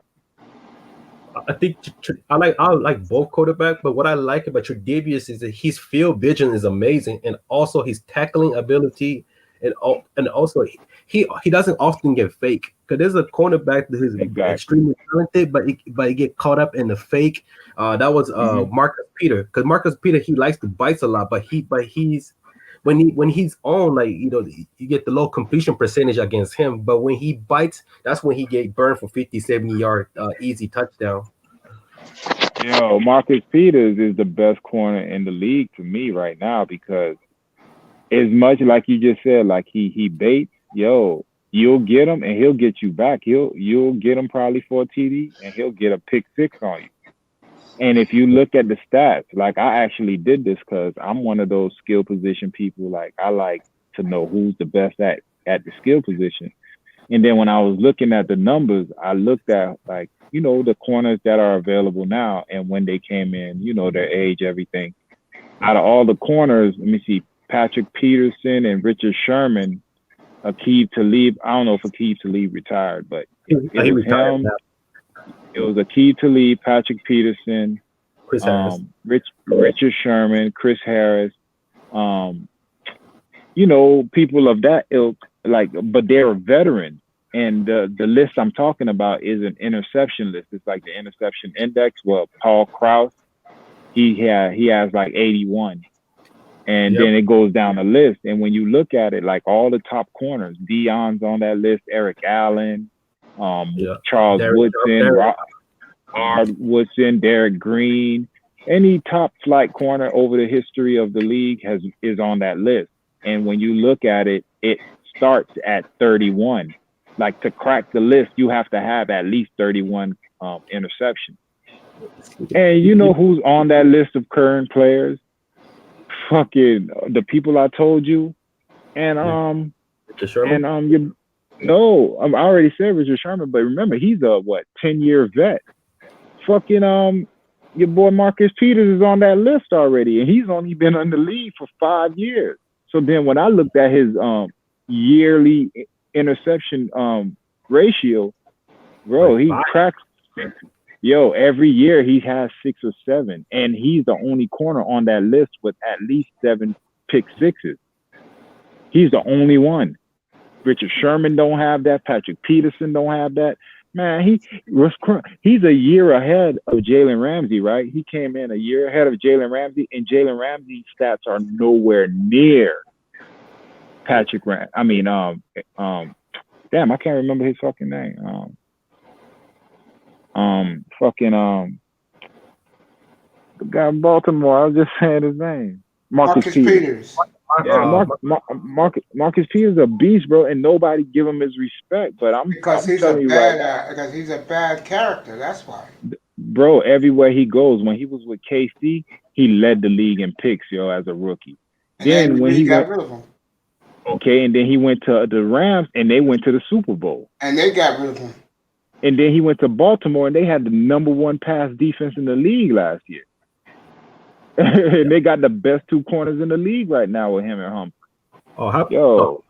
Humphrey's a very unappreciated quarterback. His technique is amazing. I can see him play for a long time. His foot technique and his hand technique remind me of a Casey Hayward from the Chargers, because Casey Hayward is a very polished cornerback in the NFL league, and no one really talks about, because he does a lot of things that doesn't show on stats as far as run stop, and sometimes he can move around anyway. He can move to the right corner. He can move to a slot. He can pretty much cover anybody, because he's not really an undersized cornerback. He's about, I think, a little like 6'1", if I'm correct. You talking about Casey Hayward? Yeah, Casey was very. I used to love him in Vanderbilt. Like, but he doesn't get picks. That's the thing. Like, for you to be a top guy. Yeah, you need a ball hawk, bro. I understand. Like, that's what my problem was with the Dolphins when they picked Byron Jones. You don't need that, yo. Byron Jones is Byron Jones was never known for pick. Even he was. Yeah, but he was never known for having good agility either. He's a good tackler. I'll give you that. I don't think Miami should have broke the bank on him, yo. Like, they should have got another corner, yo. Like, you already had a ball hawking X. I don't know why you drafted Igbenogany, yo. So, and there was so much other people. Like, Trayvon Diggs was still on the board. You could have got so many other players, yo. But shit pissed me off. They overpay him. But look at what's happening to Dallas secondary. That it looks horrible now. The front seven is not the problem. It's the secondary is the problem for Dallas now. But they got rid of everybody, and they never had anybody really good to begin with. The only person decent there was Byron Jones and Awuzie, but Awuzie is a slot corner at best. He was good coming out of college, but him, just like with the 49ers, they got K'Wan Williams. They're slot corners. They're built to be slot corners. Yeah, K'Wan Williams. Best corners, bro. I'm telling you, Tre'Davious White, Marcus Peters, and I like your boy Jair Alexander in Green Bay. Oh, Jair Alexander. Oh, that's the Louisville boy. Louisville always got the good players coming out of it. Speaking of, there was another quarterback who just retired 2 years ago. I mean, I didn't realize he had a really good interception ratio. But he's been consistent for like good 15 years. Terrence Newman from the former Kansas State Wildcats. That guy was good. He 38. He was in top 10 cornerback at age 37. That's hard to do, to be mid 30 to play in top 10 status. But he stayed with what's the name? That coordinator for Minnesota. That's Mike Zimmer. That's where he followed Mike Zimmer everywhere he went. So he's basically somebody who mastered a system. Oh yeah. Mike Zimmer with Cincinnati, Dallas, and he went everywhere, bro. I'm telling you, that shit made me laugh one day when I finally clicked. I was like, yo, everywhere the fuck I see Mike Zimmer, I see this motherfucker.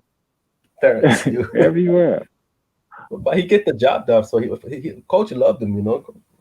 Bro, he gets cooked, yo. He gets cooked. No, I'm gonna tell you who give you some good for. D'Angelo Hall, the one that does the NFL. Yo, he used to get cooked, and he's up on NFL Live talking like he was that dude. He's garbage, bro. I used to watch him on Hard Knocks. You remember Hard Knocks one time? Oh yeah, broke his fucking ankle, bro. I was like, you garbage. You talking shit. You know who got cooked, and he had ability to be in safety, but the coaching staff never moved him to safety. It's fucking Nate fucking Clemens. Nate Clemens. Former Ohio State Buckeye. No, I remember Nate Clemens. Like, he wasn't horrible cornerback. I like him too, but it's like he I didn't like him. Oh, okay. Yeah, he should have been. Yeah. Coaching staff should have moved him to safety because boxed him up, put him in a strong safety because he was big enough to play safety, but they kept putting him on the right corner. He kept getting torched. Like, the problem was he was fast. You know what I'm saying? He had corner speed. Right, corner speed. Like, still down. No agility in the back end. He don't know how to read and react. Yeah, gotta learn how to read and react. He ain't got that, yo. Dog, what you think about what's this nigga? Damn. Darren Sharper. Oh, I hated Darren Sharper. I hate anything Cowboys. Anything Cowboys, anything Patriots, I hate them. No, Darren Sharper. I like Darren Sharper until after what he did, man. I had to sell that jersey, man. That thing in New Orleans. Yeah, man. I had to sell that New Orleans jersey, man. After pulling that Bill Cosby shit, I was done with him. What's crazy? You know what's funny about him? I'm gonna tell you some shit. Dog, I call myself eye test, bro, because I could just peep motherfuckers, yo. Dog, I never liked him or what's that motherfucker that was on NFL Live? That was on Marshall Faulk. No, Marshall Faulk. You know what's funny? Irvin, he just himself. You could tell he used to be a cokehead, or he probably still do coke. You know what I'm saying? You could tell him. So he's himself, bro. So anything wild you hear about Michael Irvin, you expect it. But the people like Darren Sharper, there was another guy, yeah, Marshall Falk. You remember they got caught, him and Warren Sapp, they all got caught in some sex scandals. Sexual harassment. Yeah. Yeah, bro. So like them motherfuckers, I be peeping. I be like, yo, that's why I never fuck with them. And another motherfucker like that I don't like was Ray Rice. It was just something about Ray Rice. I was like, yo, I don't like that little motherfucker, dog. And then he went and did that shit, man. Oh That man, motherfucker's crazy. poor Marshall Falk. I couldn't believe him. They were messing with them old hoes like that. If that's true, man, it's a shame on them. It sucks. Oh god, man. Crazy. All that money, dog. You got all that money, bro. You know what I'm saying? Like, why? Like, dog, all that money for you could do so much shit. There's no way I'll be doing anything illegal with all that money. Because with all that money for the world is at your feet. You could basically do what you want. You don't have to take nothing. You're crazy, bro. Yeah, I mean, look at Adrian Peterson, man. Lost $100 million. That's why he's playing for Lions. What happened to Aiden? He beat up his kid. But did he, bro? Dog, like people used to just beat. Oh, so he really beat them up. Yeah, people spank their kids. I mean, I know I used to get my ass whooped. I did too, but in the eyes of society, this considered as child abuse. Everything the child abuse. If you put your kids in punishment, it's a child abuse. You fucking call the police on their parents, so you can't really punish your kids anymore. Tell society, suck my dick, yo. You gotta rule your household. You feel me? Like society can't tell you what to do in your household. Now, if you're doing some fuck shit, okay, they could step in, but you can't tell me how to discipline or run this. You wasn't here. Like, how can somebody tell you? That's what I don't understand about motherfuckers getting in other people's business. That's why I do my own shit. How can you tell me from 5 minutes or an hour encounter with me, you know what's going on in here? Yo, you don't know shit, bro. You don't know nothing about, like, motherfucker. Like, only way I'll get in anyone's business, like, I remember I was walking and I seen a nigga beating on a female right in front of me, and I'm like, yo, I know I ain't supposed to, but all I could do is, hey, yo, chill out, man. Like, I ain't gonna go Captain Save a hoe. But at the same time, bro, like, you can't be beating on the hoe in the middle of the street broad daylight, like, and I'm right here, bro. So, like, that's as far as, you know what I'm saying? That's as far as I'll go, but I don't get in people's cribs, yo, because you don't know what the fuck going on. Hells yeah. Go ahead, Big Time. No, I was laughing at him saying Captain Save-A-Ho. Come on, you can't say these bitches, boy. You gotta let motherfuckers do their thing, bro. You gotta let that shit happen, bro. Man, I'm done with that. I did that shit in my 20s. I not broke my back for hoes. I am done. I'm old. My leg is old. I can't chase these hoes no more. I'm old, man.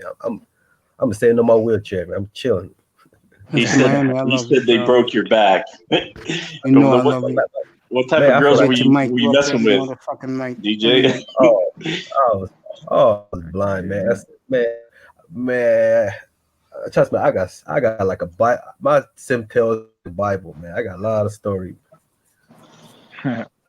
So I didn't learn. I learned my lesson, man. As I get older, when I hit my early 30s, that's when I realized I got to shake things up. You know, I got to do something more for myself.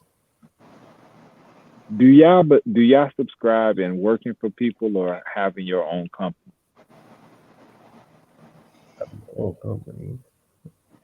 Like, would you, or you own your own? like, would you rather have, be a 1040 or a 1099? Yeah, 1040. Well, more likely. I don't know. I hate working for people, yo. No, you know what? I'm glad you said it, because when I got laid off in March, that's when I started feeling like, oh man, I said I don't even want to fucking work no more. Bro, it's not your shit. They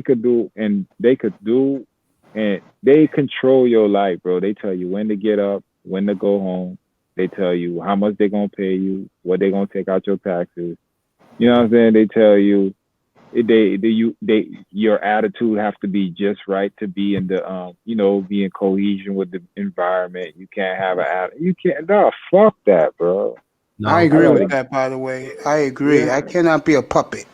Yeah, Come on, dog. And that's what this society breeds, yo. Like, if you look at the school system, like, we're bred and then we go to their school and they teach us the shit they want us to know. They don't teach us about economics. They don't teach us about, like, fucking Wall Street, the shit we really need. Then they shoot you out there, and then they said, okay, after all these years, like, I went to public school. Now you gotta pay for you gotta pay for a piece of paper, bro, to tell you to go work for somebody. Fuck that. Right. And once you realize, like, how much company are making money off you, which I started realizing that during my time off, and I just started feeling sick to my stomach.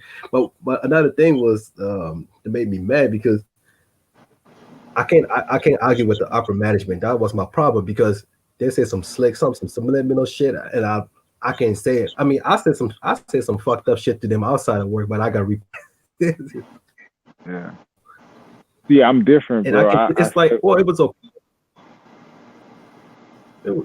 It was okay for them to say something. I said, okay, I'm gonna hold my tongue, but that shit got a little too crazy. I said, okay, I'm gonna say something. I'm gonna fuck your life up now.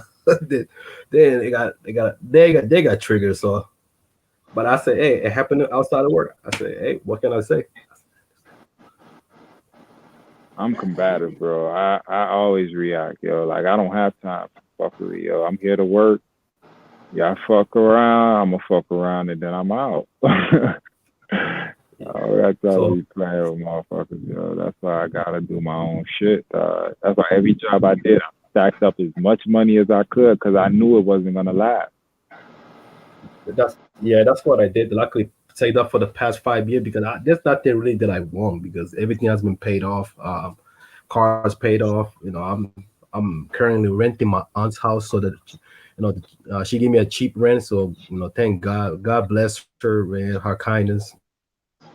So, because California is hard out here, it's very expensive.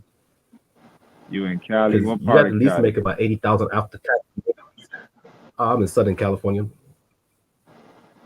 Is that anywhere? Because I went to school in Fresno. Nah, Fresno, Oh, okay, Central California, in the middle. I was just in Vegas, bro, like 2 weeks ago. Okay. I went out there to go celebrate Tupac anniversary. Man,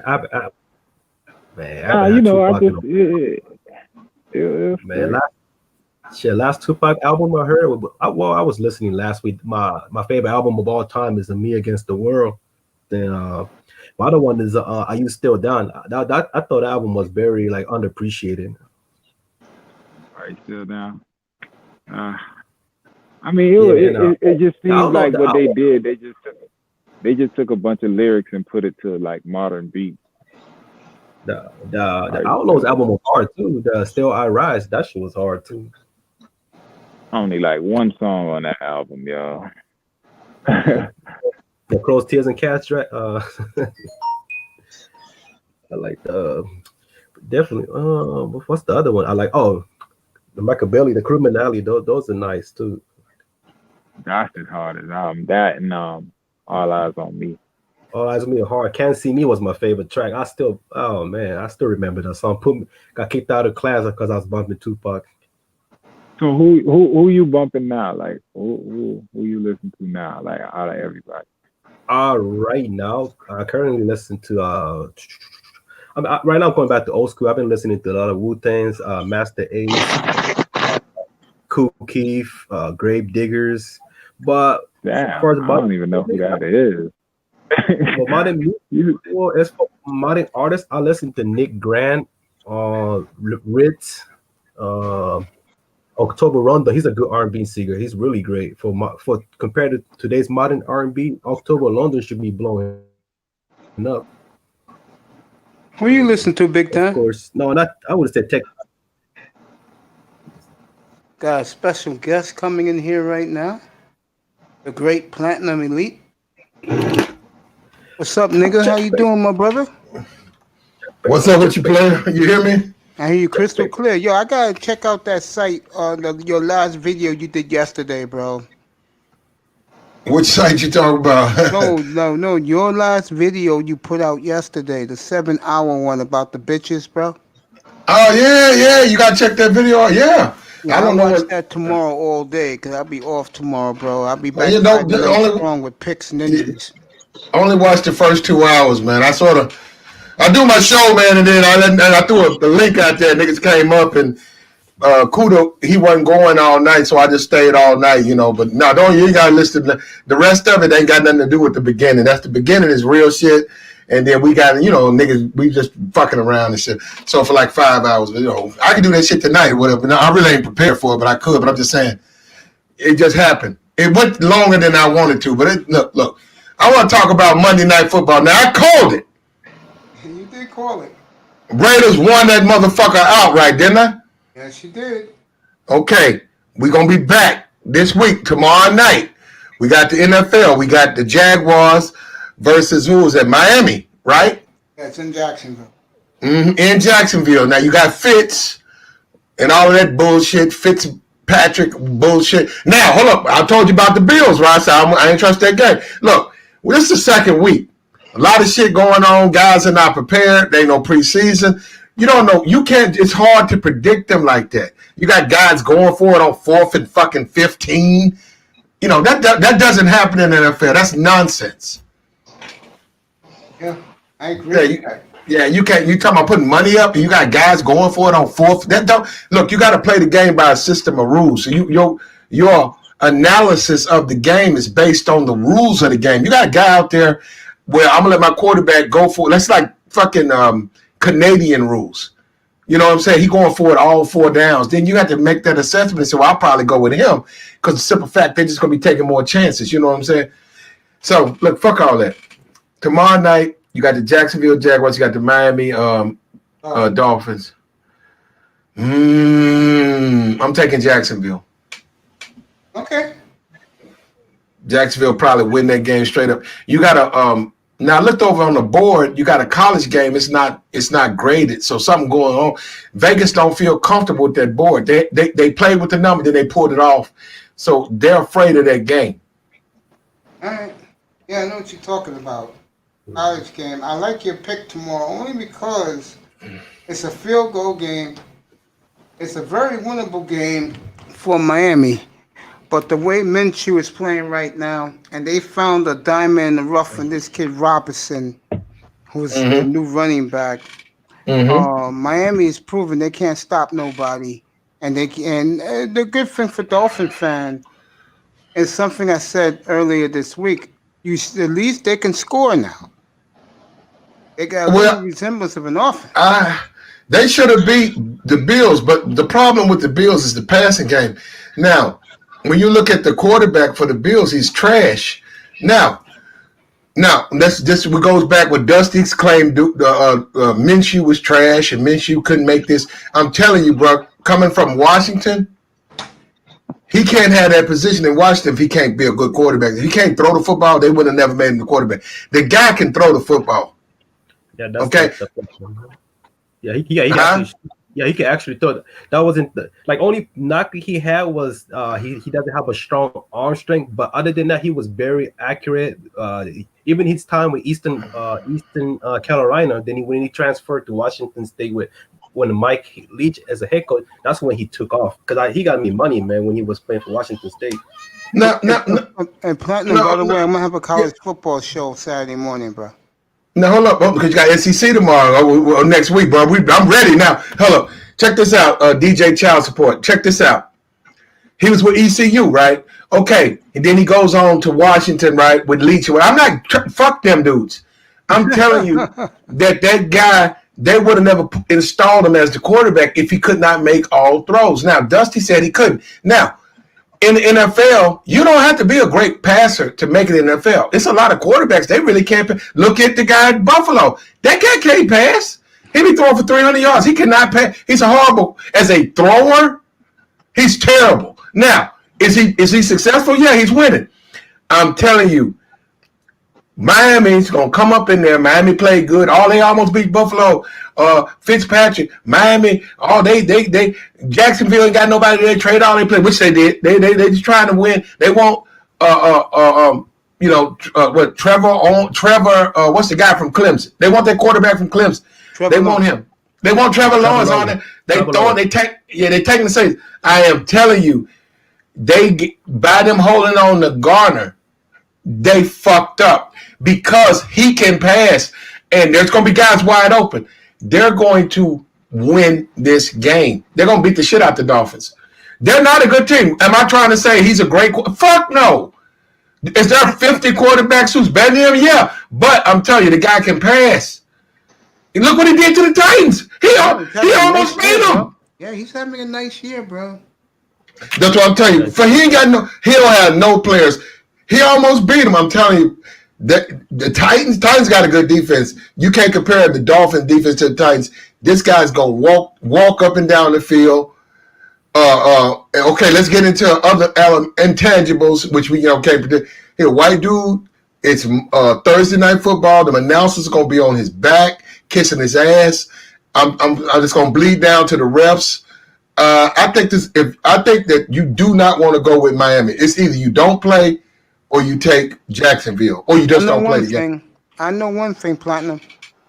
If Miami don't win this game, they ain't winning next Sunday, bro. I can guarantee you that. Who they playing? Seattle.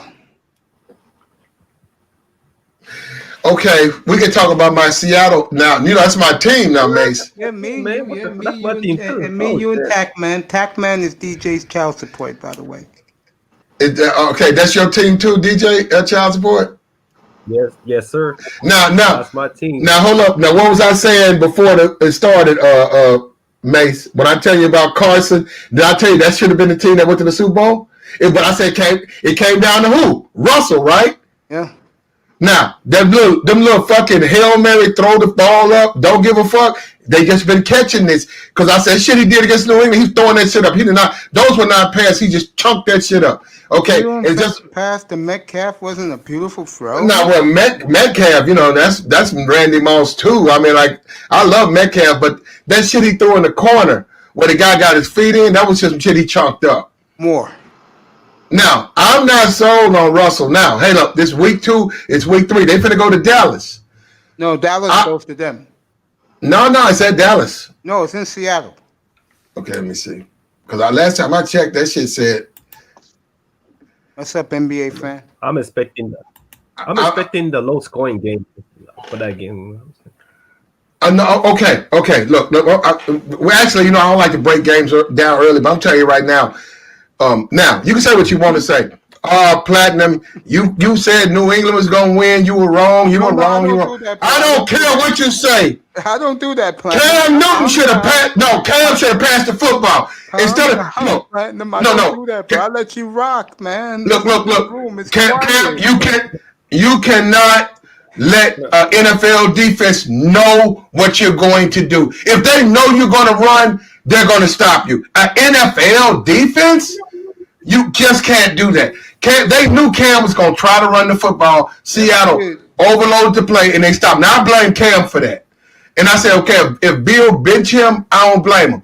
You got to be smarter as a quarterback. You got to say, hey, look, they know I'm going to run, I'm going to pass. You got to fool a defense. You can't just say, I'm just going to run over these motherfuckers. He's not Earl Campbell, okay?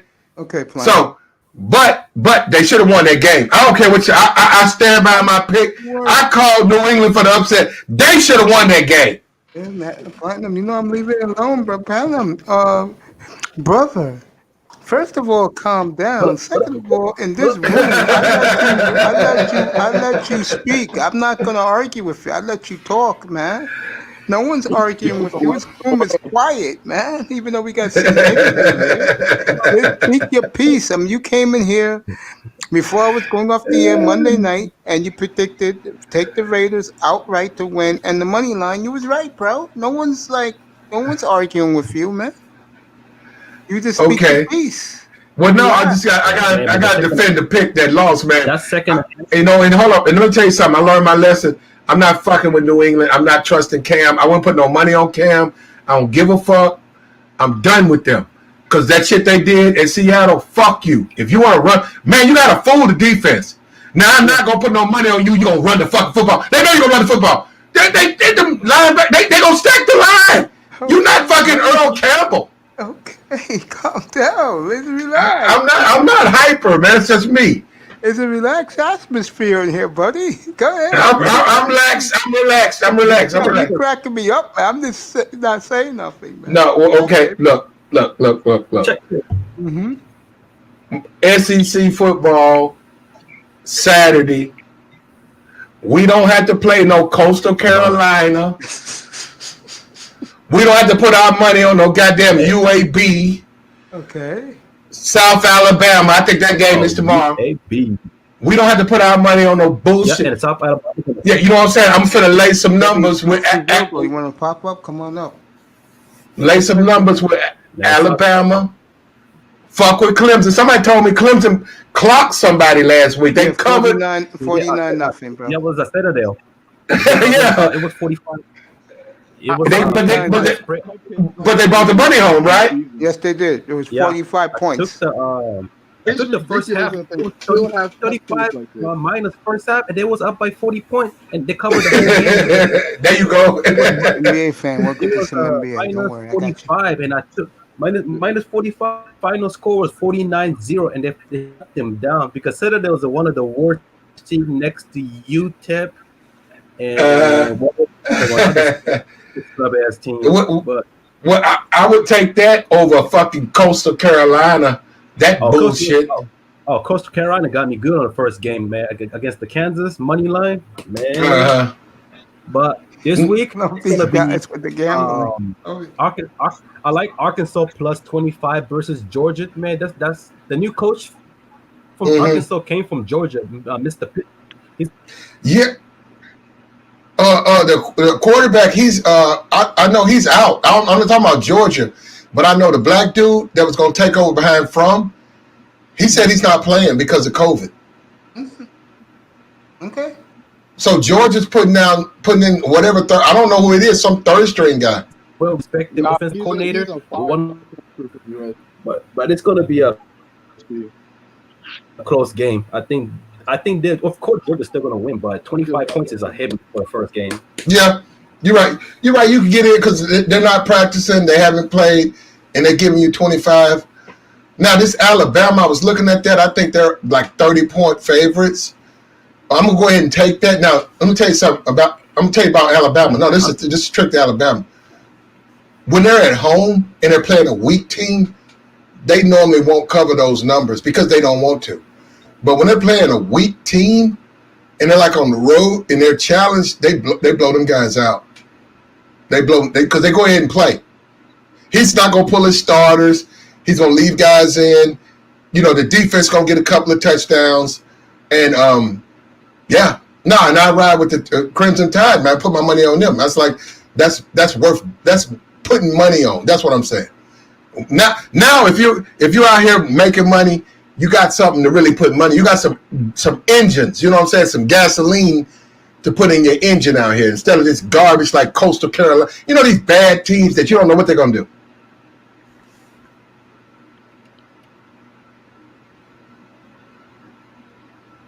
Oh, anybody got something to say? Hello. No, I got you. Look. I'm a Seattle fan. I love the Hawks. Yeah. And I love Carsons. You see Carsons? That's my nigga, Carsons. Good, man. Yeah. Yeah, Carsons. and now with the Niners, they lost Bosa. Oh, there's no way they're gonna beat Seattle. Seattle's Bosa and they lost Thomas. And that's the guy that fucking Bosa, that fucking dude. That dude is cockstrong and I just so by them losing him, they don't have a pass rush like they need against Seattle. So Seattle should sweep them. So I don't know about Mostert because he's hurt. If he can't play, he's not. I wouldn't fuck with Ford now. Now if he comes back, despite the injuries, I still would play with that because he's so fast and you know the way they block and shit. I still would go with them. Hey, go ahead, NBA fan. Yep. Shout out to everybody on the panel. You too, buddy. By the way, before you continue, Platinum. How do I give these guys wrenches? Oh, you go onto their in the chat. Yeah. You go by their name and you hit the left on your mouse, and it's gonna give you a menu. It's gonna say block them, hide them, make moderator. That's at the bottom. So you make them a moderator like that, and then it works sometimes. Like on for some reasons, my channel, I can make it don't work. Sometimes it don't even work, but. Yeah, I gotta start giving these guys wrenches, man. That way you can, you really don't need them yet. You really need to get your box filled. When you start getting about 50, 60 in there, you can start renting them up. And then they need to know what a mod is. A mod actually helps you, it assists you. And that mod is not we you. don't know what that is. Yeah, here it says put according to this. I don't either, eBay fan. They said to do it. They told me to do it. They told me to do it better on YouTube instead of StreamYards. They give guys wrenches. That's coming in time. I wouldn't be too quick to do that anyhow, because a lot of guys who get mod, they not mods. No, they're not mods. People abuse the mod. They just hide people they don't like. But, yeah, so, I'm gonna give all you guys wrenches, bro. You guys deserve it. But Mace, they'll ruin your channel, because once they start hiding people and blocking them, we're not gonna ruin the channel, bro. No. I'm saying, look, I'm not saying you would. I'm saying once you start modding guys and other people come into your space and they're just hello, I like what's up, Mace, and they don't like the guys, they start hiding them. You don't know they did it, blocking them. When you go in there and find those guys and restore them, the way that YouTube set up, YouTube won't. It won't. It's like once you do that, it fucks with them. It won't let you mod them. Sometimes you try to bring them back, and then they be looking at you from experience, NBA fan. They accuse you of hiding. I was like, I didn't have nothing to do with it. That was a mod that did. Yeah, I know one time I was in Cooter's room one night, bro, and by accident, I blocked somebody, and like people thought I was the fake Mace. I said, "Yo, it's me. I just woke up, bro. I hit my phone by mistake, bro. I apologize, man." But yeah, I'm a NBA fan. Don't worry, I'll work it out. Hey, you into fights? Yeah, but yeah, definitely. I'm like mostly boxing, but yeah, I'm gonna have the big fight. Yeah, I'm gonna have the big fight card here Saturday night, 6:30 Eastern time. Sir Tyson, Syfe Bud's gonna run it, bro. Yeah, I'll pop on probably. But, yeah, you can pop on. Anybody can pop on, but I'm gonna have the fights right here, bro. This week and next week fights here next week, bro, and this week. This Saturday and next Saturday, I'll have a fight. I'll have the fight card in here, bro. Gotcha. So if you like boxing, but to the college football thing and everything like that, I mean, yeah, good. Miami's looking the best they've looked in years. Like they finally got a somewhat competent quarterback. They always recruit pretty well at like the skill positions in the D line and everything like that. Yeah. So I mean, they look like an actual legit challenger. It's not like they're gonna win. But I mean, I pick them to compete better than they have like in any time this day. Yeah, I'm gonna watch them Saturday night, bro. While these guys are doing the fights, I'm gonna be watching the Hurricanes, bro. I'm gonna check that game out against Florida State. It's good to see Miami getting back, man. I appreciate that love, bro. I do, man. I like to see the Hurricanes be like the old Hurricanes with me and DJ Moss and the Hurricane fans in the room, bro. Like 72 logo, Mr. Miami. You guys would like to see the Hurricanes back, won't you, bro? It'd be cool for college football, man. But hey, getting back to the pros, man. Who else you guys like Sunday? Who you like, big time? NBA. Did you see that the Hurricane game with Louisville the other night? No, I missed it. I wasn't here, bro. That's really what's making me feel pretty comfortable with their quarterback. I mean, you know what I'm saying? At the beginning. Go ahead, bro. He's Borgin. Oh, he's Borgin? Platinum? Yeah. When your Buckeyes playing, bro? December.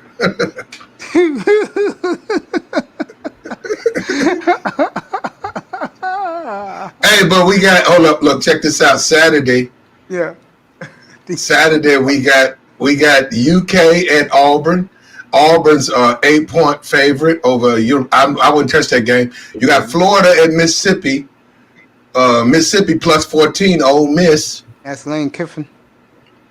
Oh, that's where he's. Where's Lane Kiffin? Lane Kiffin's coaching Ole Miss now. Yeah, he is. Yeah. Oh, he moved up from FAU to Ole Miss. This is his first year. Okay. I didn't know that.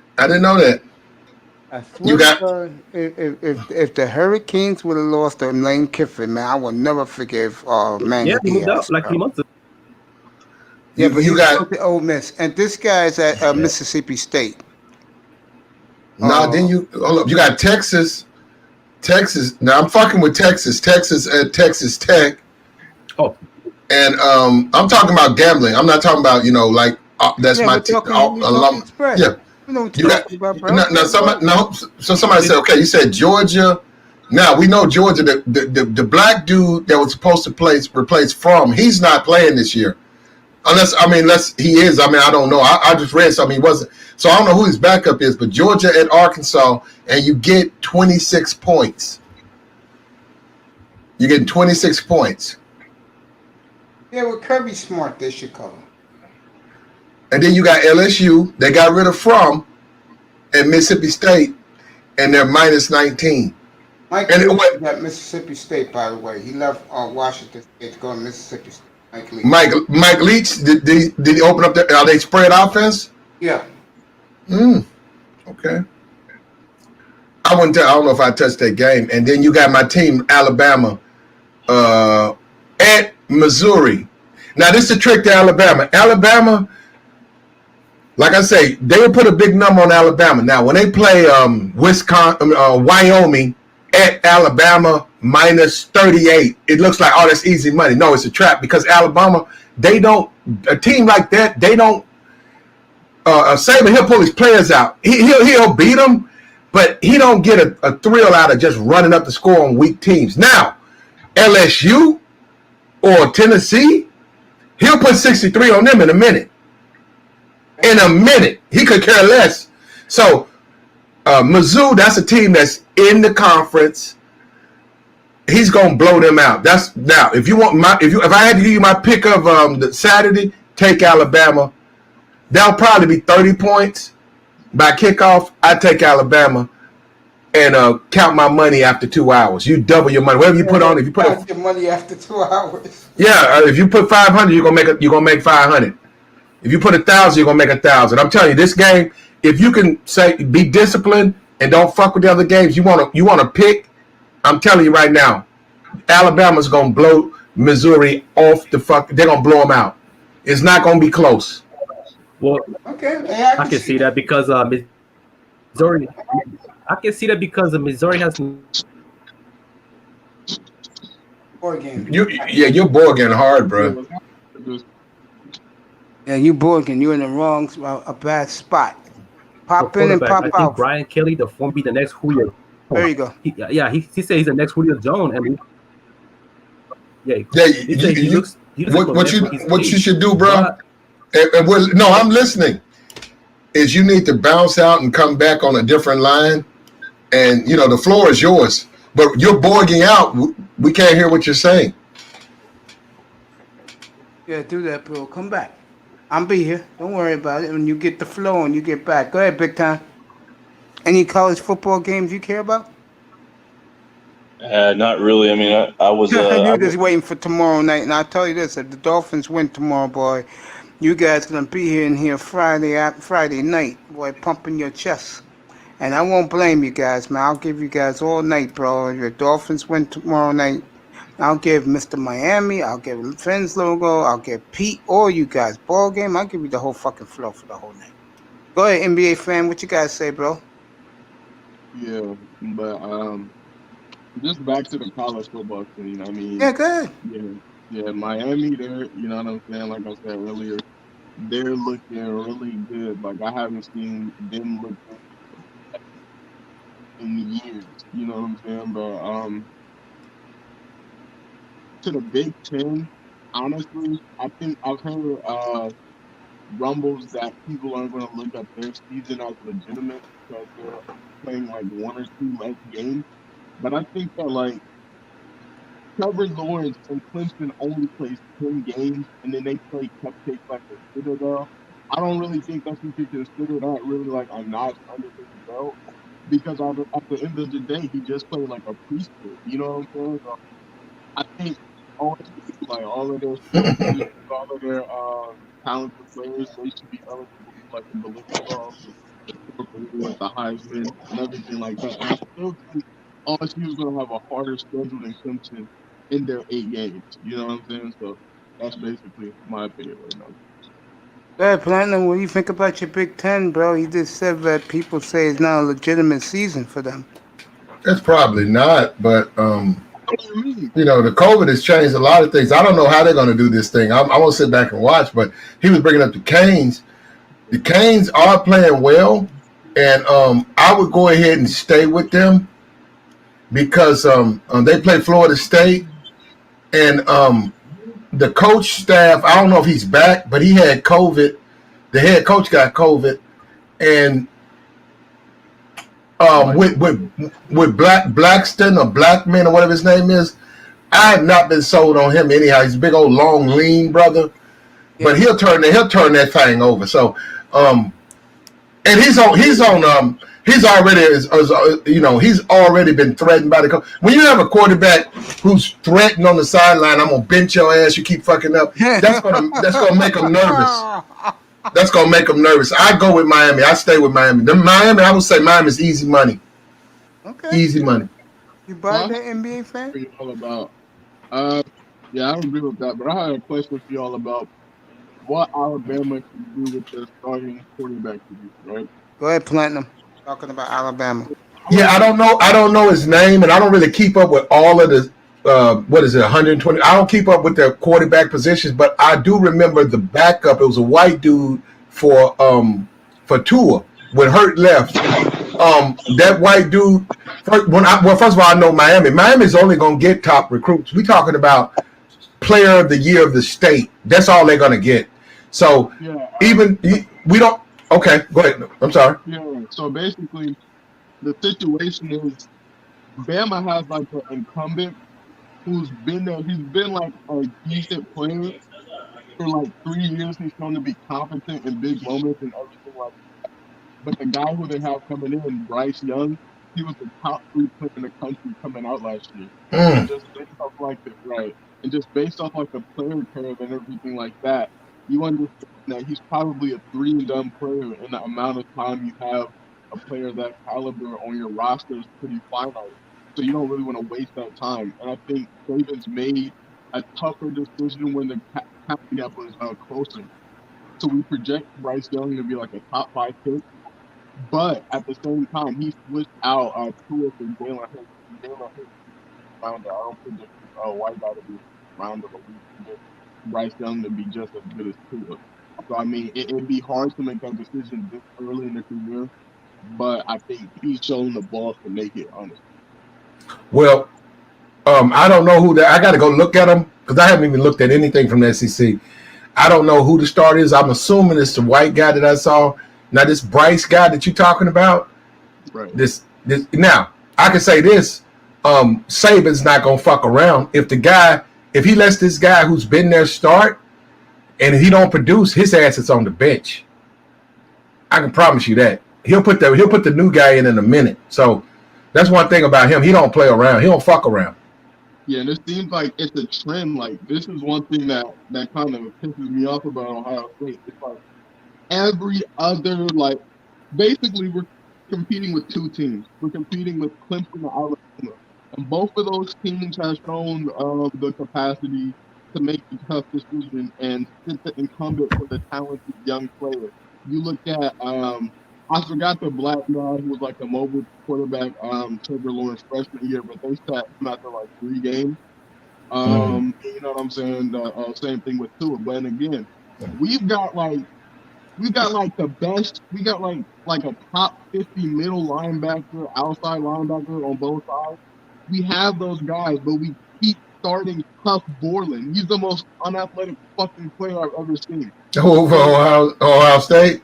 Right, and they've been the Okay. limiting factor on every championship team. Like if you looked at them during the Clemson game, like we knew if we would have had Tawaja Mitchell in there, we would have had more of an impact, and they would have been able to beat us in the intermediate game like that. So I think that's really what's separating Ohio State, just like the ability to make that tough decision. Well, that's actually my team. But hold up for a minute. I gotta run downstairs real quick. Just give me like 3 minutes. All right. Okay, Platinum. Go ahead. Go ahead, NBA fan. Keep talking. Yeah. So I mean, one thing with Ohio State is like at the moment, I'm really pissed about what happened last year, just based off the fact that I think everybody's giving Ryan Day his praises, and he's like going to be the next coming, and like all signs point to that. But people act like he coached like a perfect season last year, which I disagree with for two major reasons. The first reason is how he handled the end of the Penn State game. So at the end of the game, it was a 4th and 2, right? We have one of the best. I'm gonna say the best running back last, a 2,000-yard running back, right? But instead of running it on 4th and 2, when he admitted that he wanted to, I don't know what he wanted to do in that possession, but he said he wasn't really looking to. I don't know what he said. He wanted to push the tempo or whatever, but they were up 11 with 2 minutes left. Yeah. But they ended up having Justin throwing the ball, right? But what had happened was Justin had darted out of the pocket and got hit, right? So he got hit and he injured his leg and was never the same from that point on the season point. So that decision out of all decisions, it led to us not being healthy in the most pivotal moment. And another thing is I think we mishandled the free safety death. So we had Jordan Fuller, who was he was a great player, right? He was a smart player, academic All-American, everything like that. He was a little bit limited athletically, but he was still a good player. And he wasn't going to get beat out. But here's the thing. We had 2 players behind him who had experience. We had Isaiah Pryor, who transferred to Notre Dame, and we had Brendan White, who transferred to Rutgers. Both of them had experience at free safety. He let both of them go. He couldn't even have played it coy until the end of the mid-season based off of his treatment with him. Okay? Then at the end of the game, at the end of the first half of the Clemson game, Sean Wade got hit with a targeting penalty.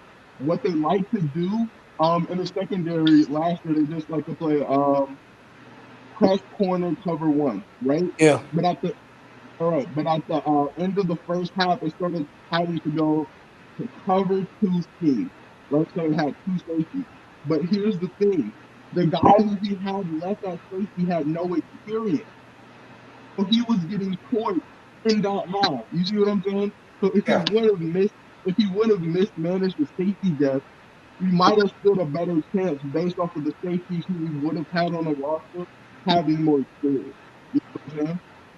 And those were super crucial, and they came back to bite us at the biggest moment, honestly. Man, Tack Man, pay child support, DJ child support, says that I'm glad that the DB number 24 from Ohio State is back. And he also says never trust Ohio State QB in the NFL. Laugh out loud. Damn, yeah. Dwayne Haskins is playing like shit right now. Yeah, Platinum must be downstairs because he knew you said that. He'll be going nuts already. What do you mean? Like he can't. I grew up in Columbus. Both my parents went to Ohio. I went to season games every year. But we gotta keep it a buck, honestly. You know what I'm saying? They suck at developing quarterbacks. Ryan Day was supposed to turn it around. But I mean, his first product is Dwayne Haskins, and that's not looking too slow enough. And he's back. Platinum? Yeah, what's up? Tackman said that Ohio State suck at developing quarterbacks for the pros. You agree with that? Well, I mean, like, okay. Okay. As far as development for the pros, Yeah. you know, I mean, now, can we? Here's the thing: we had 2 top 15 quarterbacks in the last 2 years. I'm gonna just leave it at that. You had you got Haskins in there, And Burrow, right? Who? Joe Burrow. Joe Burrow. But he's Joe. on LSU. But No, you he's not. He was at Ohio. What? Oh, you talking about him? Oh, you talking about random? Well, he couldn't. He went to LSU because he won't get no PT because of Fields. He won't get no PT with Fields them there. He wasn't going to play with Haskins and Fields there. He was a backup, so he went to another school. Remember, it was Haskins and Barrett. Huh? It was Haskins and JT Barrett. Yeah, and JT. Ohio State, man. Ohio State, they lost to what? Baker beat them and fucked up their nest. Ohio State is a national championship team. They just keep slipping up. I think we lost to Purdue, last year?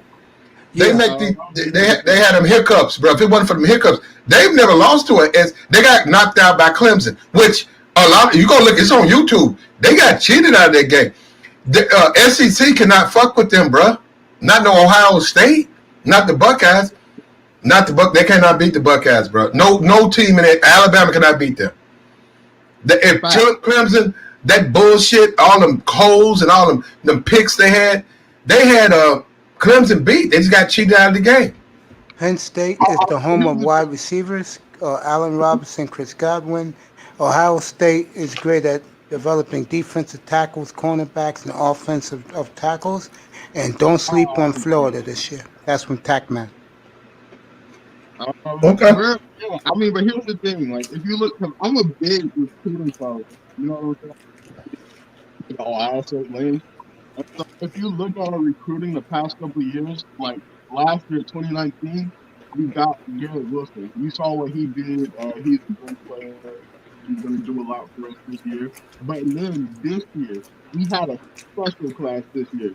So we had the top receiver in the country, Julian Fleming. He was the number 4 player. And then we had Jackson Smith and Jigba. So the thing about those 2 players is Julian Fleming, the number 3 player, he's like an athletic freak. But he came from like a wing T offense. So we don't really know how that's going to translate going into college. But Jackson Smith and Jigba, he's from Texas, right? Yeah. He broke like every record from Texas. But the thing is, he's not that dominant of an athlete. But you know what I'm saying? Like, I think he's like a not under. Like, I think if you give him a NFL comparison, it'd probably be Jarvis Landry. He was so like yards after catch, the crispness of his route, his athletic ability. You know what I'm saying? Going up to get it. He has that whole package. And then we have 2 other top 100 receivers. We got Mookie Cooper. So I think last year, OSU tried to get Rondell Moore type player and Wandale Robinson. He's at Nebraska right now. But they just want that little small slot guy, and that's Mookie Cooper. He's from St. Louis, but he didn't get to play his senior year, but was excited with what he could do since like last summer. Then we got G-Stat Jr. He's from Seattle. He's a big body receiver. And like what he can do in like the red zone. But the thing is, we don't only like that get just based off of him, but he's creating like a Washington pipeline. So in this recruiting class, there's 2 top 10 players from Washington. 2021, there's 2 top 10 players. It's JT Talamalu. He's a D tackle, and then there's Neka Egba or something like that, right? He's like a skill position. He's like a wide receiver. He knows how to play like that. But he's actually projecting to be a wide receiver. But these guys' relationship with them is making it seem like all of them were crystal balls to go to Ohio State. And Ohio State's future in terms of wide receivers is looking phenomenal. You know what I'm saying? The Ohio State is my favorite team, you know, from a fan standpoint. But, you know, like this year, I don't know what they're gonna do. They're not playing till December if they even play. They're playing October 24th. That's when the season starts. October 21st. Yeah, I don't. But it's okay. But even if they do, that's so unfair because you got injuries. How you gonna I don't know how they're gonna do this. How you gonna say we're gonna do a national championship and just a playoffs? You got one team didn't play for 2 months. You got it's not fair to the okay, like Clemson playing. How is it fair to Clemson if Ohio State comes in? Clemson don't play Citadel, okay? So they haven't played yet. They haven't played a game yet. Clemson hasn't played for Citadel. What you say? Well, he's trying to say is where Clemson's playing nobody. They have a cupcake schedule. Did they just play Boston College or somebody like that? Wake Forest? Did they just play one of the guys in that conference? Is it really better than Citadel? What? But it's a conference game. But they're in the worst. They're like in the worst Power 5 conference in that conference. Facts. Tackman says Ohio State don't run pro-style offense. You need great running back and 2-star wide receivers for that offense to excel. And he also says with SMU is the wide receiver school now with Cole Beasley, Cortland Sutton, Emmanuel Sanders, and Trey Quinn.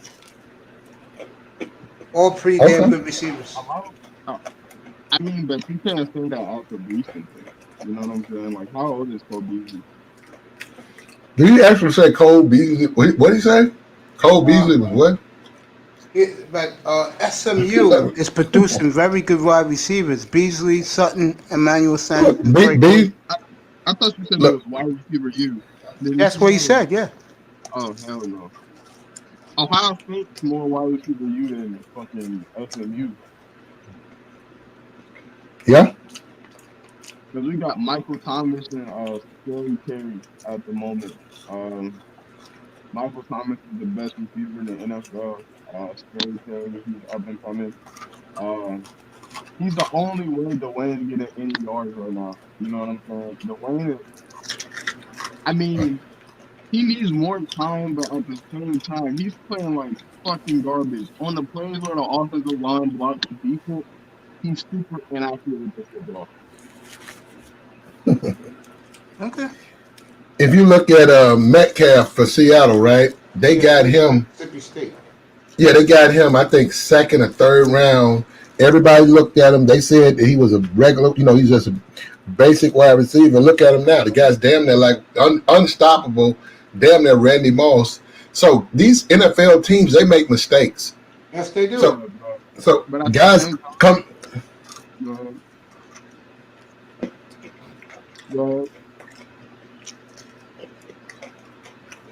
You bored it out. Me? I hear you now. Okay, I wasn't speaking. I can't go ahead. But basically, what I was about to say was like, people were actually, he had a lot of draft hype after he tested. He did the combine testing. Like, cause he had like over 4-inch vertical. He's over 6'4", and he ran like a 4.34. You know what I'm saying? So he got tons of hype. But the thing that had him, I think he was drafted like in the 4th round. The thing that made him like not get drafted as high as some people would. It was like they said he didn't have like any like hip fit. He had no flexibility. So he could only be like a straight line receiver, or like he telegraphed where he's gonna go, like on touchdown. Lack of agility. Well, can we admit that they blew that one? Yeah. He might. Who do you think the best receiver from last year's draft? I couldn't tell you that. Like all the receivers, I don't know. Yeah, I'm trying to think. It seems like him. No, Terry. It's between those two. Metcalf and Terry McLaurin. I'm going to go definitely Metcalf because you could tell that, first of all, he has the better quarterback. And second of all, they're clicking right now. Seattle's clicking. It's going to be some game Sunday against Dallas. Okay, so that's going to be a good game, but I'm taking Dallas. I'm not sold on Russell. I don't care about his touchdowns. Russell's throwing that shit up. Those are not connecting to a wide receiver that's open. That's throwing the fucking football up. And I'm telling you, he's going to pay for that eventually. Now, he's gotten away with it. Russell, But he's going to you pay talking for that. about Russell Wilson? Yeah, I'm talking about Russell Wilson. Bro, so you saying he's got his like completion percentage for his career and everything like that. When you have no receiver down. Well, he got receivers this year, but I'm just saying that the way he's playing, because, you know, he threw the pick six against the Patriots early. That wasn't his fault, Platinum. That Greg Olsen didn't catch the ball. It went off his hands and went into McCourty's hands. He ran it in. That wasn't Wilson's fault. Okay. No, seriously, you think it was? I think that Russell was throwing the ball up and it just happened to work for him this year. I think that that's going. You as a quarterback, you can't be assistant quarterback throwing balls up. When you're spotting wide receivers, when you see guys open, you're throwing them open, and you're throwing balls in coverages. You can do that consistently. But just throwing Hail Mary bullshit up, that's what he did. Nick, look, I wouldn't be surprised if Dallas blows Seattle out. Seattle's very overrated. Okay.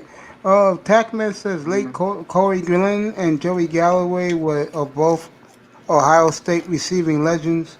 Scary Terry, my favorite ex-OSU receiver, Terry Glenn. OSU is the home of defensive back Chris Gamble, Denzel Ward, Lattimore, Nate Clemens, and Dante Whitner. NC State without ever since Russell Wilson left. That is the truth. And McCourty twins were Ruxter legends. Yeah, I know. They're from my area, bro. The McCourty twins. That's all from Tackman. Oh, man. Do you follow recruiting at all? Like college football? Like No. The problem with that is this, bro. You want me to tell you who's a good recruit? Talk to me after he's played 3 years in the NFL. You don't know what those guys gonna do. Just like with Metcalf, you can say, okay, well, the quarterback play was shitty. You bring this guy in, we're not sold on this guy. He gets around good coaches, Pete Carroll, they coach him up. The guy's fucking unstoppable. I sound like, how in the fuck do you let this guy slip through your hands? Look at Metcalf. You cannot cover him. Yeah, he's a monster, bro. He was in college. I think he was injury prone though, right? He went to Memphis. He went to Mississippi. Ole Miss. State. They had like 3 receivers get drafted pretty hard. Him, Chris Davis, and somebody. No, AJ Brown, somebody else. Yeah. Right. AJ Brown is what for Tennessee. Antonio Brown. I think it was Antonio Brown, but because I remember last year was really the same name. But if you look at like just hypothetically speaking, right? If you look at, you know who Larry Johnson is? Yeah. Larry Johnson? Yeah. No. The old Kansas City running back? No, I'm talking about, he's the Ohio State defense. No, I don't know him then. Yeah, but they said he's like one of the greatest defensive line coaches of all time. But yeah, just based on the fact that if you look at it, like, you know, you had Chase last year, you had Nick like a year or two before that, and you had Joey. Those are 3 like top 5, and then you got like, you know what I'm saying, like mid-rounders sprinkled in here and there. But the thing is, if you look at it like recruiting and everything like that, it's kind of formulaic in terms of players that will be as good as they're projected to be. Other than that, it seems like it's pretty random. The formula is... I hear that. Right. It's a DN not in the state of Ohio who's a 5-star recruit, right? Because you have 5 stars from Columbus, and none of them got Johnson from Columbus. And then you got another one. His name right now is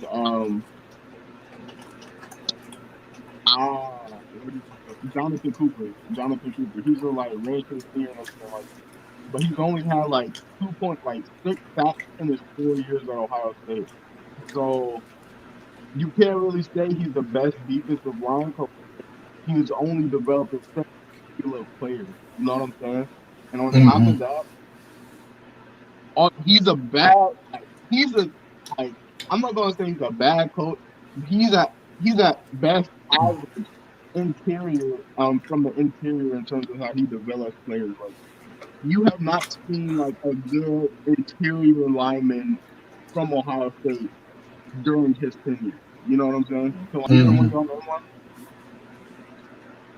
because he got there 2014. Yeah, you talking to me. I don't really keep up with it like that, man. Like me, Ohio State, their coaches, I just don't keep up with them. Like, I mean, I know about Urban Meyer. He retired. This new guy they got.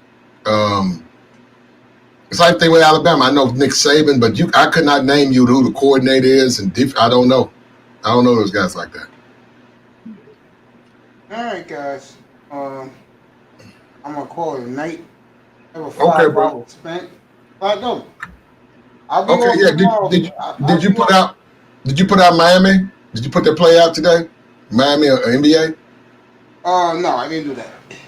I got it from a dude right now who told me Denver will sweep the Lakers. He told me, he said Denver go win all the rest of their games. He said if you want to make money, just hang it on Denver.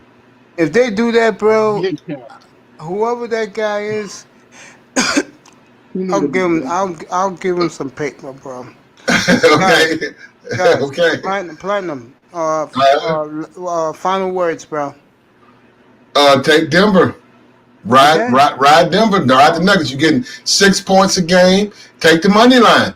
They're gonna. They're what 1-2. It should be 2-1. Lakers don't have a answer for Denver. He said if it wasn't for that bullshit, which actually the Denver bought the money on. He told that bullshit little 3-pointer that Anthony Davis hit. He said Lakers cannot fuck with Denver. He said believe that. I will see you. I will see you on Coolest panel, buddy. Oh, okay, bro. I love you, bro. Yo. Be here Friday night, bro. Friday night. I'll be on Friday night, 7:00. I'm doing all the picks. I mean, not the picks. I'm doing all the games. I'll give you the spreads and the up-to-date injuries. NBA fan, final words, bro. Yeah. I think with the Denver series, I mean, the Lakers are going to win the next game, and then everybody's going to be screaming about 3-1, 3-1, 3-1, and that's going to be the headlines for the next day and a half until they play again, until the Lakers beat them in 5, honestly. Lakers, Miami? Yep. And I'm not going to lie, I don't like that matchup. I'd rather play the Celtics. They got a lot of perimeter scorers. I wish we could get Avery Bradley back. I think if we would have had Avery Bradley this series, we would have swept the Denver Nuggets. But we don't, so that sucks. But yeah, they've got like 5 or 6 perimeter scorers who are like interchangeable, and then they've got one good interior stopper who could like really match up with AD, and that's Bam. They got other guys who can match up decent, but it's going to be tough, man, because the Lakers struggle. I mean, they've been better as of recent, but in general, they like struggle in non-LeBron sets, non-LeBron stints on the court. So we'll see how they manage minutes in the finals. But yeah, Yo, you be my guy next week. You and Nick fan, Legion of Knicks. You guys be my NBA guys. Come up on the panel. We cover the finals, okay? Yeah, but don't you see how much knowledge I have on college football, though? Of course. Yo, the more, let me tell you something. The more guys bring something to the table in here, you're going to be popped up automatically like you was when you came in. I said, get your ass up here. And when I say that means I want you up here for a reason. And you bring something to the table. So don't worry about wrench. You'll get one in time. But you know one thing for sure. You're one of my main men, and I depend on you. You, big time, when Mr. Miami get his mic, he'll be up here, bro. And we'll have full shit every night. We'll switch it up. We'll talk football and basketball. And whoever wants to talk baseball can do it. College football, college basketball. That's what you guys know. Just bring it up here. I don't care. You like Platinum was yelling and screaming, and I said, Platinum, calm down, bro. We letting you rock, man. The room is quiet. And when he realized the room was quiet, he realized that, oh, okay. Because he screams like that. You're in the other rooms, bro, in the Black Manosphere, because he has to talk over somebody. Here, you don't have to do that. Except for LaShawn Jefferson, who talks too goddamn much. Yeah, but I gotta shut him up. I be going, whoa, whoa, whoa. yeah, but I'm gonna like really like revamp my channel and everything like that in like June. And I'm gonna invest like thousands into like studio equipment and everything like that.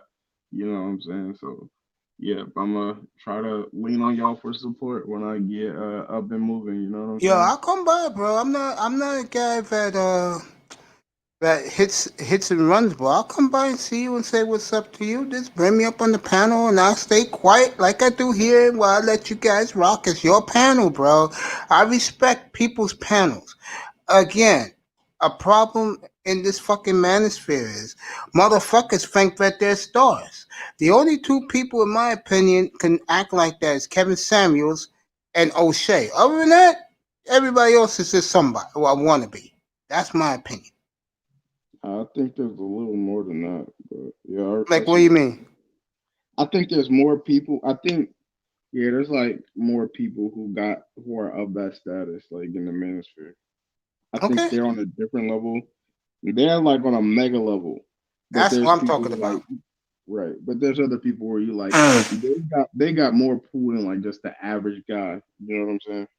Yeah, yeah, you're right, bro. I mean, but I'm one of the quiet guys, man. I just go about my business. I don't make waves. I'll stay right here on my sports platform. I may talk about something else. Like last night was all Wall Street. For the first 2 hours tonight was about women, and then we went to Wall Street Oh yeah, that's boxing, why and I had then we platinum finished up. on, huh? Huh? That's why I had platinum on, huh? Platinum comes on because he wants to come on and let people know who he's betting on. And also, Platinum comes on because he sees it's an open forum in here. Know what I'm saying? Yeah, All I right, got let me one more read. question for you, right? Let All me right. read Tackman.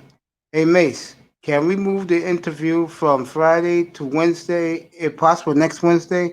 I gotta take care of some stuff on Friday, but I'm available on Wednesday. I was trying to tell you earlier, my brother. You got it, bro.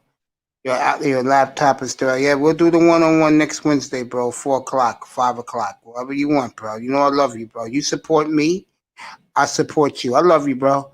Yo, I'm ready to break out, bro. I love you. I'm gonna wrap up with NBA fan and we're out. Okay, I love you, man. I'll see you Friday. I'm gonna take tomorrow off because I ain't gonna lie. Even though I'm a Dolphin fan, I don't give a fuck about Dolphins in Jacksonville, man. I'll be back Friday night. NBA fan, let me ask you a question. Uh, you in Ohio. You love Ohio State. Uh, do you love the Cavs still since LeBron left, or you said fuck it? Not at all. Not at all. So you I in mean, I'm Cali just with gonna put him. LeBron, huh? Huh? You Say in it again. Cali with LeBron. So it's not even that. It's just Cleveland seems to want to be a hopeless organization. Of You know course. what I'm saying?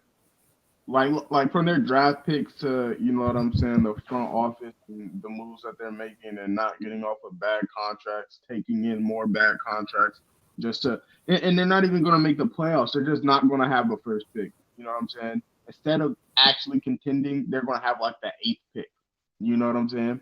So yeah, I can't. They're really a hopeless cause. And the thing is, I don't understand why they drafted 2 guards who essentially do the same thing, who are under 6'3" in consecutive drafts. I mean, at a certain point, like, somebody just needs to drink bleach and let somebody else take over. But my last question for you, it was like, what's your whole opinion on this, like, Breonna Taylor thing? Just real quick. How I feel about it? Yeah, and like the writing and stuff like that. Oh yeah, yeah. I think they did that girl dirty. I think it's a shame they're trying to trash her name. And I always say this about beautiful black women. They took one of the good ones. Yeah, I hear it's like a lot of goofy shit you hear about people trying to like justify it, like because Like, I guess she got fired as an EMT, as if that then justifies the cops breaking into her house and shooting her 8 times when she was butt naked. But yeah. Go ahead, Tack man. Tack, got your mic on, bro? Tack, you got your mic on? Tack don't got his mic. Well, I see you, Miss. I love you, bro. You come back anytime you want, bro. I'll pop you right on the panel. You know that. You hear me, right? Yeah, appreciate it. I appreciate you, man. Good night, and I'll see you in Cooter's room. I'll be there in 5 minutes, bro, if he's up right now. Tack, you still got Hold your on. mic off? Tack got his mic off. All right. Tack, I love you. I'll see you. Can you hear me? You hear me now? Yeah, I hear you now, bro. You okay? Yeah, No, yeah. Can you hear me now? Okay. Yeah, I hear yeah, you, yeah. I'm bro. okay. I don't know. It's my laptop or my internet has been really been acting up. I think it's I the don't know. internet. I think it's your internet connection. Yeah, I'm gonna wrap this up with you. So we'll do this Friday, 4 o'clock, or you in California, 2 o'clock or 1 o'clock your time.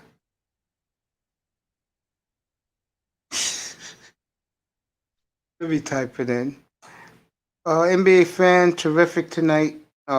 Tack man, of course, been rocking with me the last 2 days, boy. I tell you. I'm trying- okay. Oh, why? Let's see. But All right. anyway, Hear me? Yeah, I said 1 o'clock or 2 o'clock your time Wednesday. I'm gonna type it in.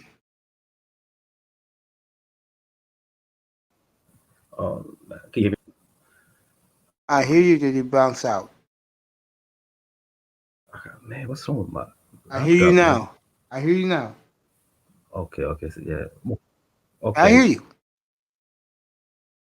I said one Yeah, o'clock or something wrong with my 2 o'clock. laptop. It's been a laptop, man. It's been okay. Cool. Yeah. Oh, 1 o'clock or 2 o'clock Wednesday your time. Tacky went out again. I'm gonna put it in the chat room.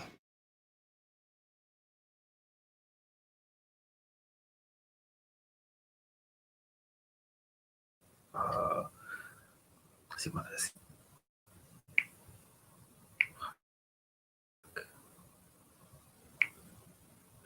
I hear you now. Hello. Yeah, I hear you. I hear you.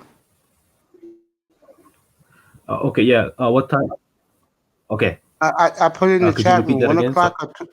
o'clock or 2 o'clock your time Wednesday. Sorry. Yeah, bro. Time.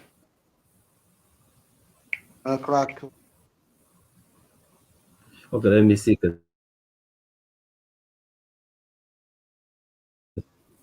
me see. I'm gonna check the chat. Let me see. Right now. Hold on. There you go. I just slapped it in right now. Okay. You should see it right now. I asked you that question. 1 or 2 o'clock.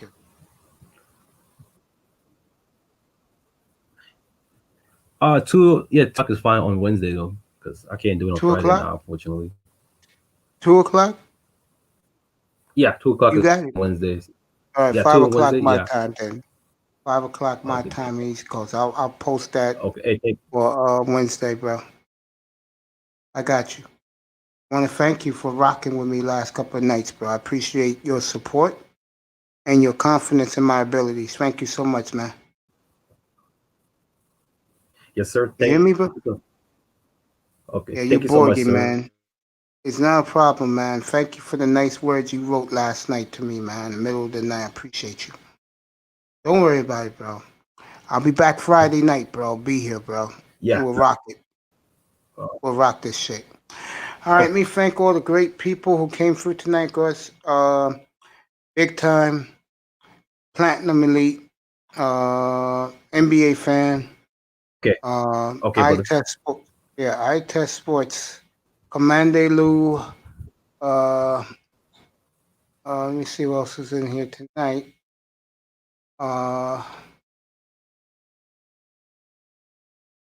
Mr. Miami, of course, his support has been astronomically great. iTest, of course.